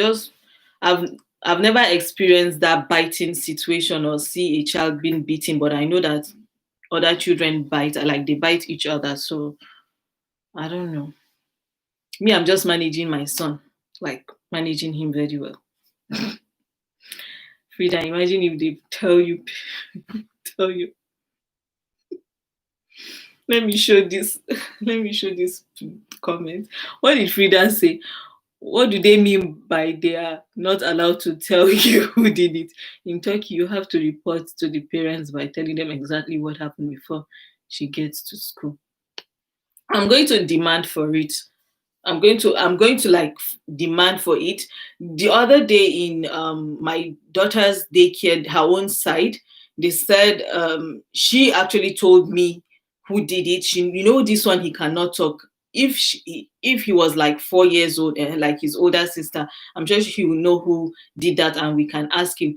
Now he can't, like, he's not talking. He does not know who beat him or the name of the person to, like, but if I know my kids very well, that is the end. Like, he's staying away from that person because that is what the we do.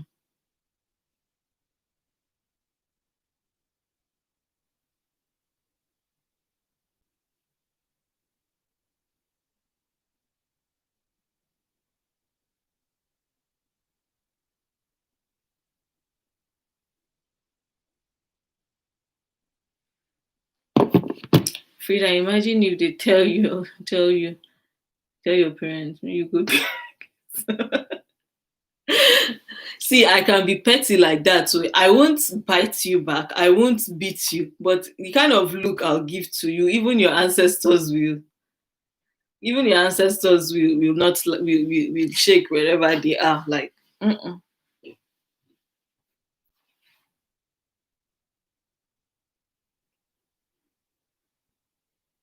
Me, it is the kids. Ah, I know, Sister Rachel, thank you. See, the reason why I'm scared for him is that he's a preemie.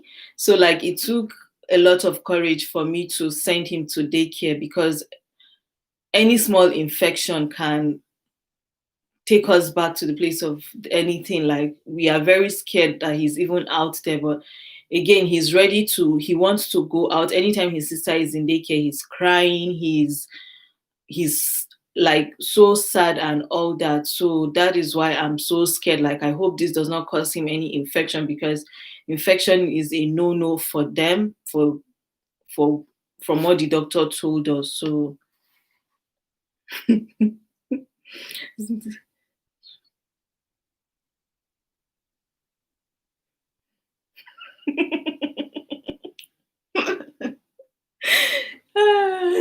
exactly, like this one, I will keep him on the kitchen counter. No, I will keep him down. He will climb the kitchen counter. For me to bring him down from the kitchen counter, let me just turn. he's already on the dining table. So what exactly? I can't be exercising that I don't want to do. I don't want to be doing exercise that a child is lifting him, and he's well built for his age too. So like I cannot come and go and kill myself. By the time I go up, your this thing, right? I know. Sorry. I know. All this will make him stronger. Sister Rachel, I've spoken like a typical African mama, like it will make him stronger. Thank you. It is America. If it Chi, you're looking for YouTube's trouble. They keep flagging your comments.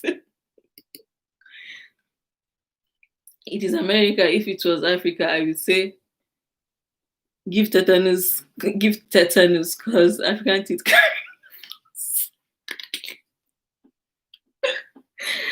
Oh my goodness. Chi, you're a serious clown, I swear. African teeth can remove one, so.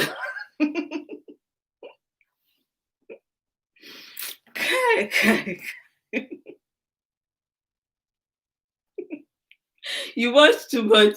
You watch too much Nigerian movie. Is it not a Nigerian movie? You see someone, like use their hand, their claws, and pull out heart from the body and start biting into it.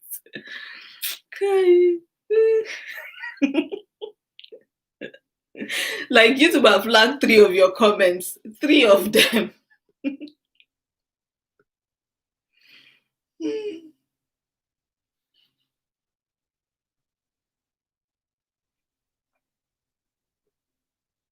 Okay, Shein gets a lot of views. Okay, I will do Shein. That is what Nelo Nina said.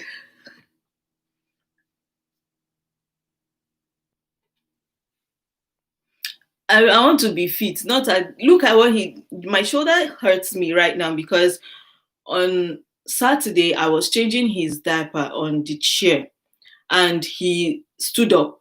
You know, boys and their thing, like he stood up and I tried to grab him and lay him down back. That was how this boy pulled from my arm, and just for me to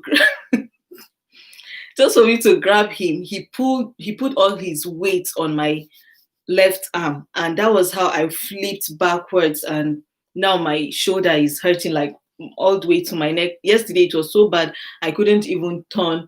I couldn't even turn right ways. I was looking like someone that had meningitis. Like it was so crazy. She is very hilarious. Like she can kill somebody with laughter. Like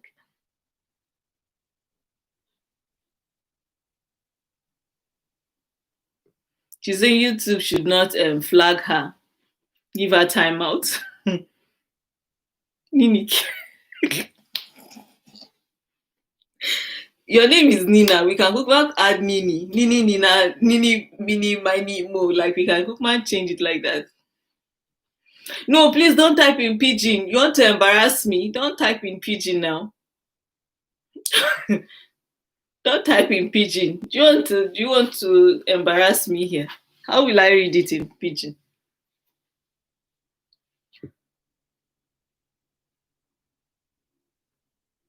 Oh, Shein, Frida. Shein is a online clothing store brand. Is it a store or a brand? I don't even. Yeah, but it's like online clothing place to shop for clothes. I can read it, but if I should read it, you people will laugh you people will laugh at me. You people will laugh at my pidgin. Anytime I hear someone speak pidgin fluently and with so much confidence, and I'm like, why can't? No, I don't sound good at all. I don't sound. You know how people speak it and it's very sweet in from their mouth and very distinct.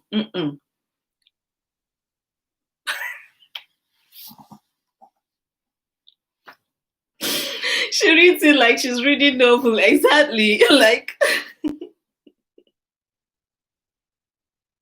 the problem why I said like I don't want to embarrass myself. Like the first time I attempted to speak pidgin was in JS3. Everybody, I went to a government school. Like I moved from a private setting to a government setting, and when we moved to Abuja, everybody was the school, like everybody was speaking pidgin, like it was a normal thing, and I wasn't used to that kind of environment and this thing. So just for me to blend in, I thought I could speak pidgin. So one day I tried it. Like everybody was there during break in this my classroom corridor, and I said something, and that was how everybody started laughing. And ever since then, I was like, hell no. I know like there are some short phrases that I can say, like please leave me. They just said please leave me. I beg leave me. Yes, I can say all those things, but not speak it fluently. And no, no. Yeah, not everybody can speak it. Not everybody. My dad is Hausa and he speaks pidgin fluently. Anytime he's speaking it, I just laugh. I'm like, my siblings know how to speak pidgin. I think just about three of us, we are not good with that pidgin thing.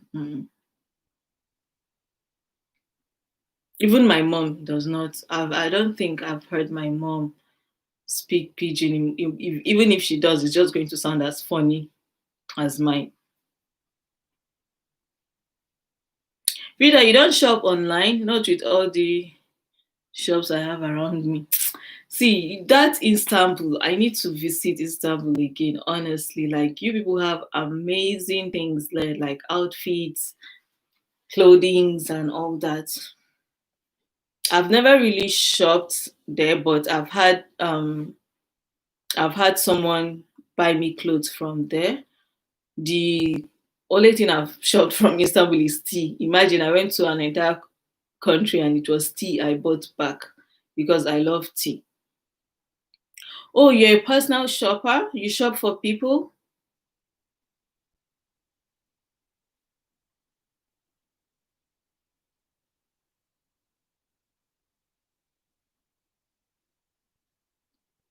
What's your Instagram handle? What is your Instagram handle? Because I'm running out of my tea and all that. Like I I went to the country and it was tea I bought. It was tea I bought, so I filled my hand luggage from Istanbul to the US. Akombi Frida. See how I know how to call this Akombi very well.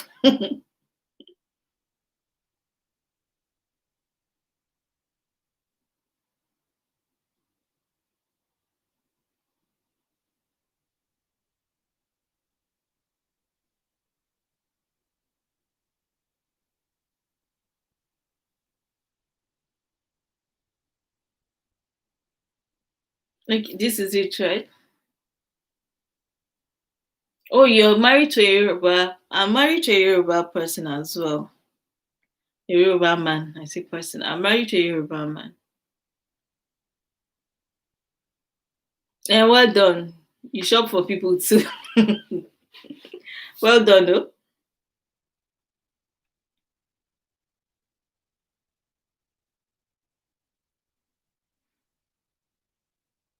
Are these pre-used?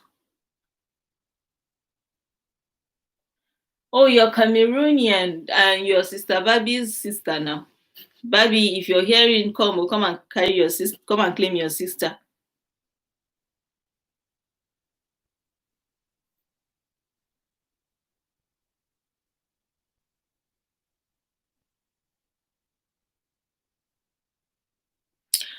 As oh, she has a very big personality, honestly.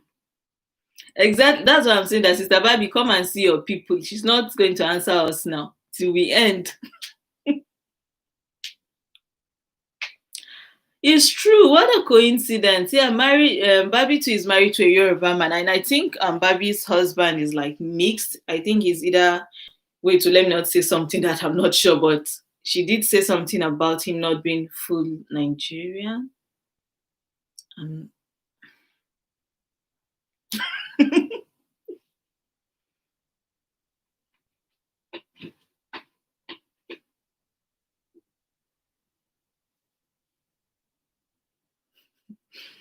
Don't, she's full of life. She's full of life. See now, she's making us pass. She told us that she wanted to go. It's 5:36 now, so it's like this thing is going to reach 5 o'clock my own time here. I might just go and pick my kids, come back and cook. So we will do 6 hours. Nina style. We can still not do Nina style last because Nina was holding us hostage here.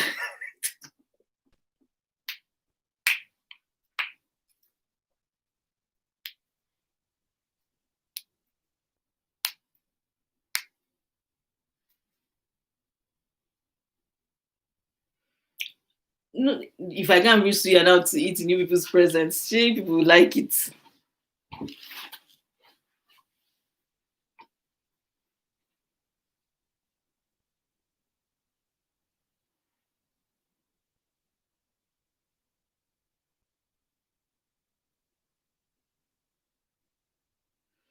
Nina did not do monetization party. She got monetized. She went MIA.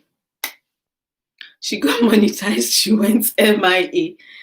This, you're the reason why Google made this monetization thing so hard because of people like you that will get monetized and run away.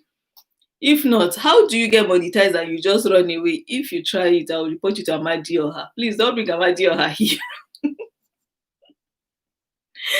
No, don't bring Amadioha. I'll go and bring the suya. I'll bring suya, bring masa, bring kidney, bring gizzard, add it with kunu and zobo. Kunu to the right, zobo to the left.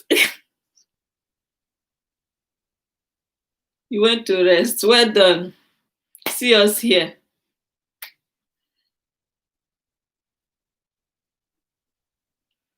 Tuwo masara. Do you like tuwo masara, Sister Rachel? It's like you really have Hausa like connection or something. No, I'm not. I'm just joking. I eat one full meal once a day. So if I should eat that suya, that is all I eat today. She was using us to eat. Good night, Frida. See me telling you bye bye. See me waving at you, but yeah, let me just wave. Good night. Thank you so much. Thank you. I'm going to follow you right. Let me actually follow you right now.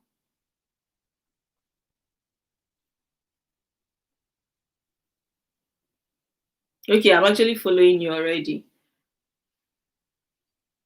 We are still waiting for your channel. I see that you have a picture now and all that, so we are getting somewhere.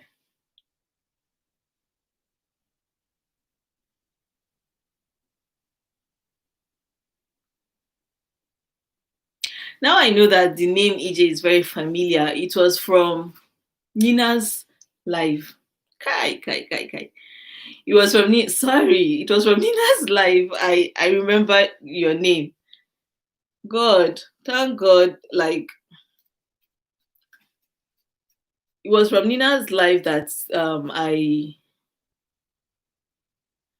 remember your we will stay there, we will keep Nina entertained, we will do 11 hours. God. My husband got used to it that even after she got monetized, every Saturday he will ask me, when is no live today? No live today. Every Saturday, before I told him that you got monetized and you don't need us anymore. Honestly, that was what I told him. I told you that you got monetized, you don't need us anymore. He knows your voice, he knows Sister Dele's voice, he knows both of you. Like no no Nina today, no Dele today, because I think he knows Dele for her very posh Yoruba, the way she speaks her Yoruba poshly. She's the boss of LS. She's the boss of. Don't start. So nobody is going to even join you, and nobody is going to join you. You're on your own. You are on your own. See, now you people are pushing me to these 6 hours. We are at 5 hours 41 minutes. You people are pushing me to 6 hours. And once it's 6 hours, it's good night, because we won't do Nina style today and I'll forget my children in school.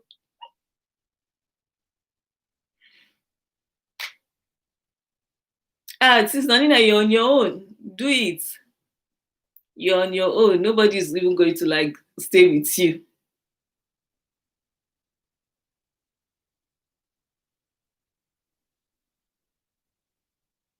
Come back. Where are you going to? Where are you going to? Come back. Sister Chi, are you monetized yet? Yeah, that he's fine, that he's okay. That he's playing again. Until I go and see him. I go pick them up at 5:30. So I'll leave the house at 5:30.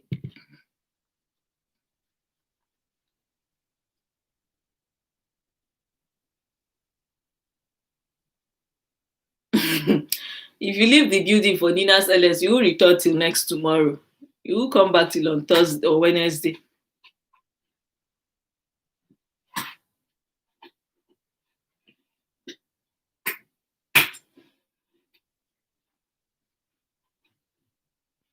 Or this live stream thing is work. How did we ever have something to talk about on Nina's LS? It's like we move from one topic to another topic to another topic, and it's like almost non-ending. I remember that Saturday, every Sunday, that she said she was going. She needs to go and lie down and prepare for church in 3 hours, and she ended up not going to church.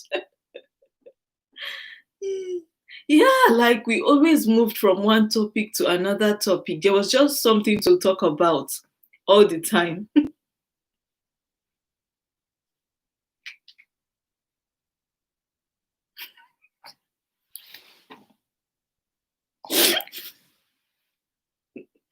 I knew I was missing you on my last LS. I knew I was missing someone. I missed you on my last LS. If you were here the last time, I'm sure we would have still made it up to these 6 hours or more.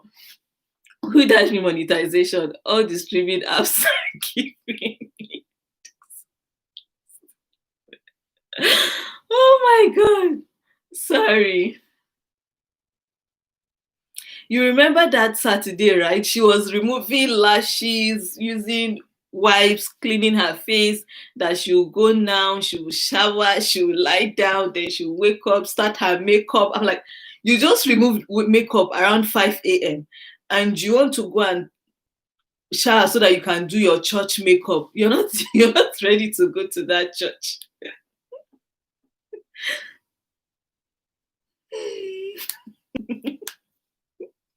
Honestly, she removed lashes, she removed everything. She said she was going to shower and wake up around 8 to do makeup for church. 5 a.m., you're removing makeup and you say you're going to do another makeup around 8 a.m. for church. Kai.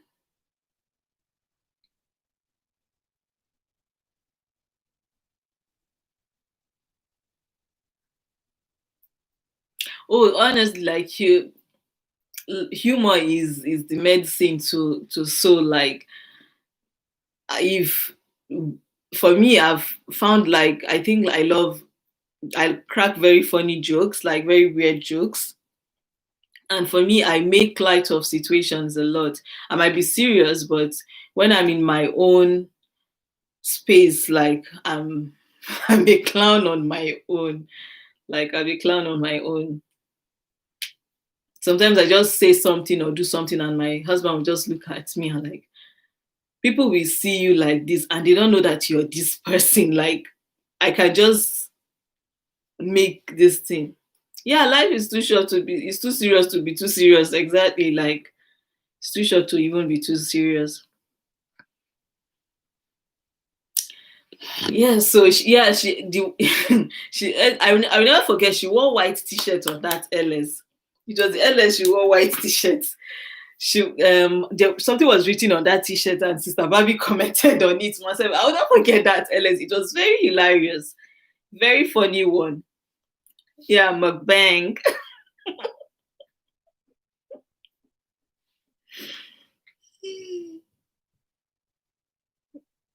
Even mosquito was biting her. She will do like this. She will scratch. She will do like this. She will scratch her hand, she will scratch everything. She does not miss us at all, at all. Nina does not miss us. Do you know that after that very last LS, she stopped missing us? Italian designer mosquitoes. I still can't believe like those mosquitoes were real. Like,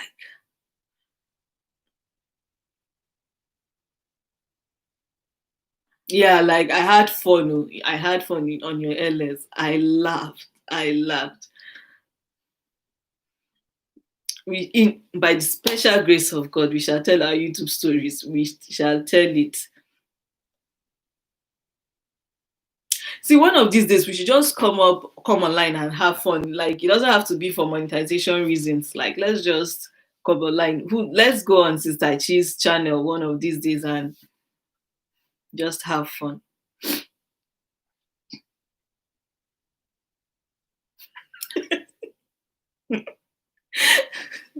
Do you know that with Sister Nonye's LS, the funny thing is there was a day she was doing it that there was no light. There was no light, and my husband was, yeah, even my husband too, he knows Sister Nonye's own with no light. Anytime I think the second time around when she came on, he was like, is there light today? Is there light today?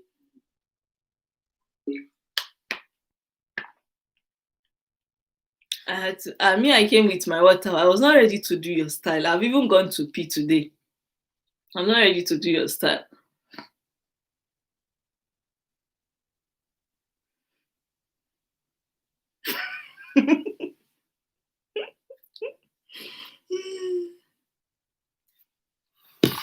She'd make you happy. And now that she's earning happy, at least you two you'll be earning from the earnings.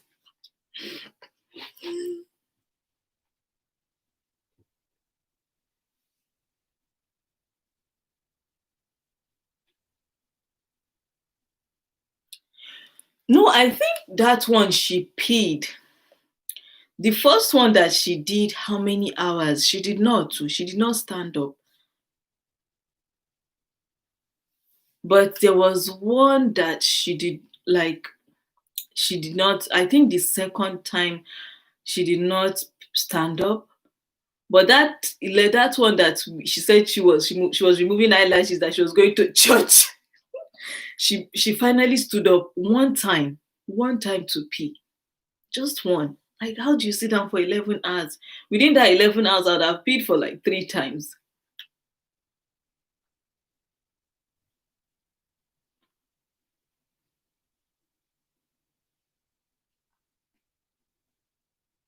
Yes, I'm so happy that you got to do all those things after month, because the way you just went MIA, the way you just went MIA, like your new job really took a toll on you, Sharp. Because imagine if you were to still struggle like this, you're working and, excuse me, struggle with your monetization, it would have been another story.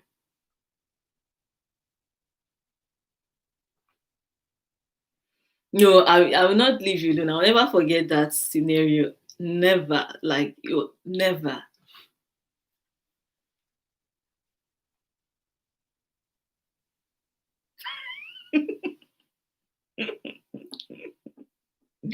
Send me your kidney. Let me send it for checkup. Honestly, like she did not. Out of all those three LS that we did with her, like I think she only peed in one of them, and that was like the last one, the one that hammered the last nail on the head.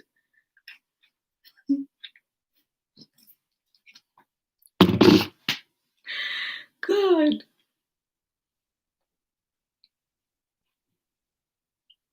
Oh yes, she did. It was, what's the other lady's name? Nenye. Yeah, Nenye started the LS thing. And once Nina did her first one, it was like she owned it. Then that was why I like took Nina's style, not just come up and not have anything sensible to say. So like I took Nina's style, look for topic, come up, have that conversation, and gradually graduate into, did I just say gradually graduate? Just take the conversation into something else. Nenye was the queen of LS. I like she did not even joke with her own. She did not joke with her own at all. Then Nina came with her classy one.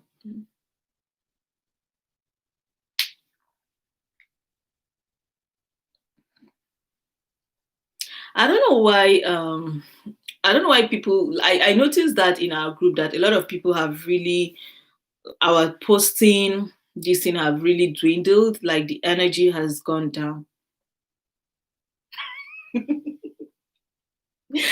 With her teddy bear. Like I remember the first time I stumbled upon her live stream.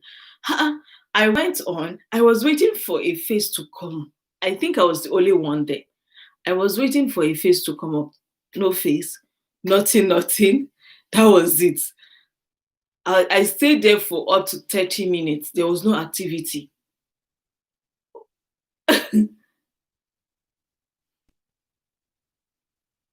Yes, like she did her own. She did not care. She was like, I will do my silent LS. If you want to join, join. If you don't want to join, that is your own problem. And the funniest one was Sister Sheun's own. Then I was still trying to understand this LS thing. Then I went on Sister Sheun's own. Sister Chi, do you remember that story? I went on Sister Sheun's own, and the next thing was that I was hearing someone snore. I was hearing someone snore, and I looked, it was in the night, and I looked towards my side. My husband was not there. My daughter was sleeping very peacefully, like there was no snore coming. Where is this snore coming from? I moved my phone to my ears, and that was how I got one deep snore. I was like, someone is I quickly ran to the group. I was like, someone is on the group, is on live stream snoring.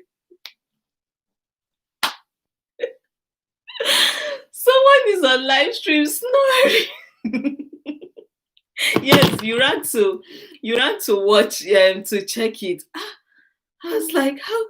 Then I was still very new to all these like live stream thing. Like, why would you be snoring? Then someone is snoring on LS. So kind, but the journey here is a tough one. It's a tough one, but at the end, we all have success stories by God's grace.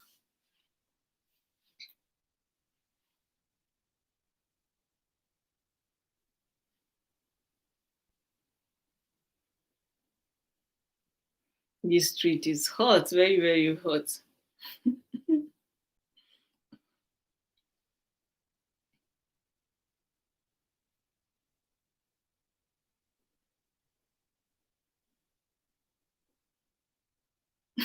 You too, you went to look for it.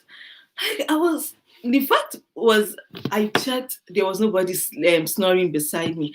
I took the phone to my ear, and that was how I heard one loud snore. Like the person was drawing in bread. I was like, mm-mm. Once you get monetized, then you can relax and now work on views.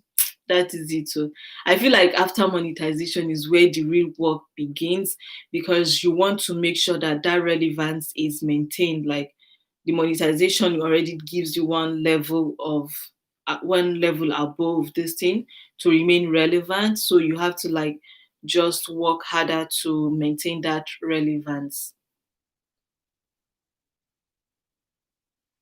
Ah, Sister Rachel, where were you? It was a very funny this thing scenario. Like I literally ran to the group. I was like, someone is snoring on LS. So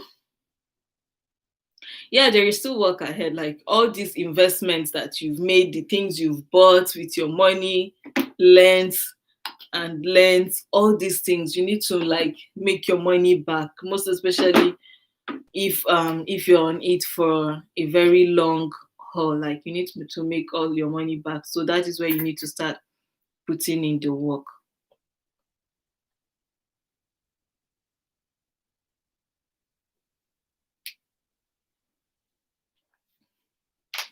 if YouTube ever comes up and say that they want to reduce watch hours, I'm going to give them spiritual slaps. Like, after all these things that people have been through, and you want to reduce watch hours. I hear a lot of people are hammering on them to reduce the watch hours because they feel like there is imbalance in, like, the conversation is real, there's imbalance in how people are able to achieve that watch hours, and the people that are, it's still like always talk, white people have more access, better access, black people do not. So the 4 hour 4K watch hours thing is really getting in the way for black content creators to um to be successful.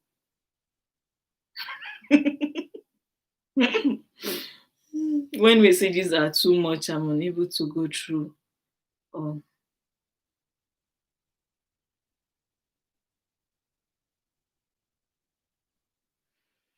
That is, I don't think so.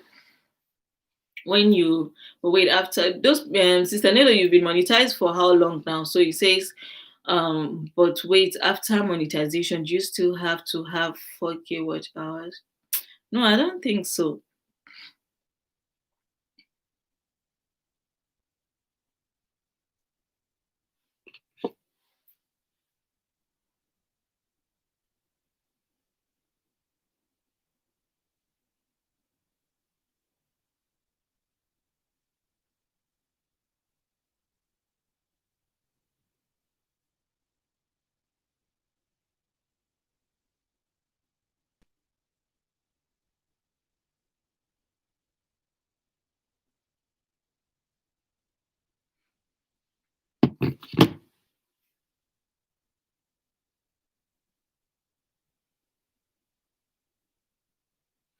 You still don't understand how Sister Nina lost hers?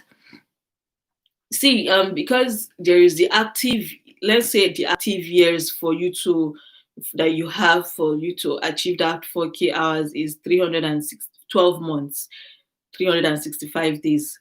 That's what you have. If you start YouTube January 2019, by 2020, you're supposed to be active. You're supposed to actively upload and gather hours. If you don't, the views you got from your previous month leading up to that, your 24, your 12 months, we get subtracted, and your monetization duration is no longer January, but it's going to be like from February to February. So it keeps adding up for you, either February to February or December to December. I don't know how it is, but it automatically takes 1 month worth of you. But in Nina's case, she said she was off YouTube for 1 year. Being off YouTube for 1 year, they review your account all the time. That is another thing. They say they review. So maybe they reviewed an inactivity and all that. They won't see you as serious. So they will take it all away and make you work for it again. Yeah, so you said you were away for 1 year. So they took out her entire 1 year worth of this thing because she needed to keep up and she was not. And they probably reviewed her account and saw inactivity and they punished her for it. So let's count down to 6 hours, nine. Yay! 6 hours, 6 good hours. Thank you so much. Like, wow, wow. Wow, thank you, thank you, thank you. Like, yo, 6 good hours. Wow. Sister Oluwaseun, we just talked about you now, and we are about to leave.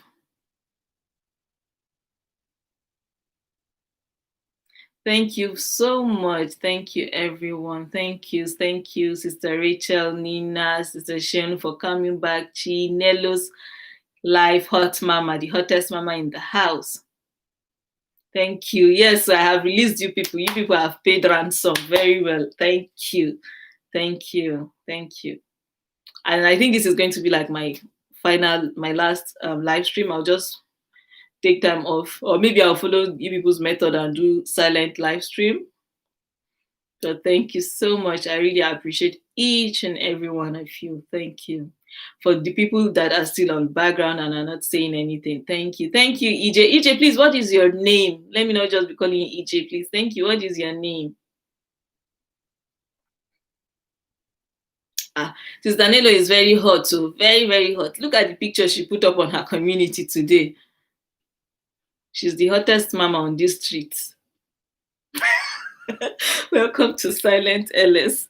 Maybe I will do that, maybe. But it depends on what this gives me. I'll wait till tomorrow and see.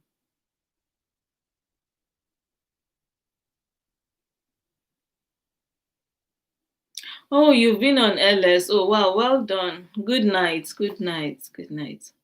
Good night so much. Yeah. Good night and thank you so much. Thank you. Good night, Sister Rachel. I love you too. Thank you.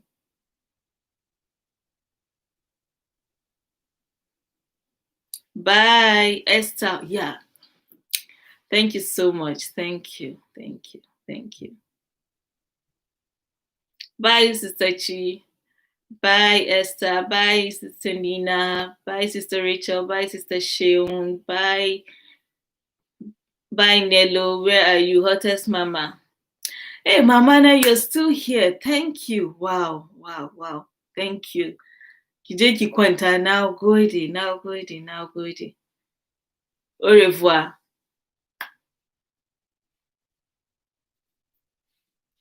Yes, so see you in the other room. Bye.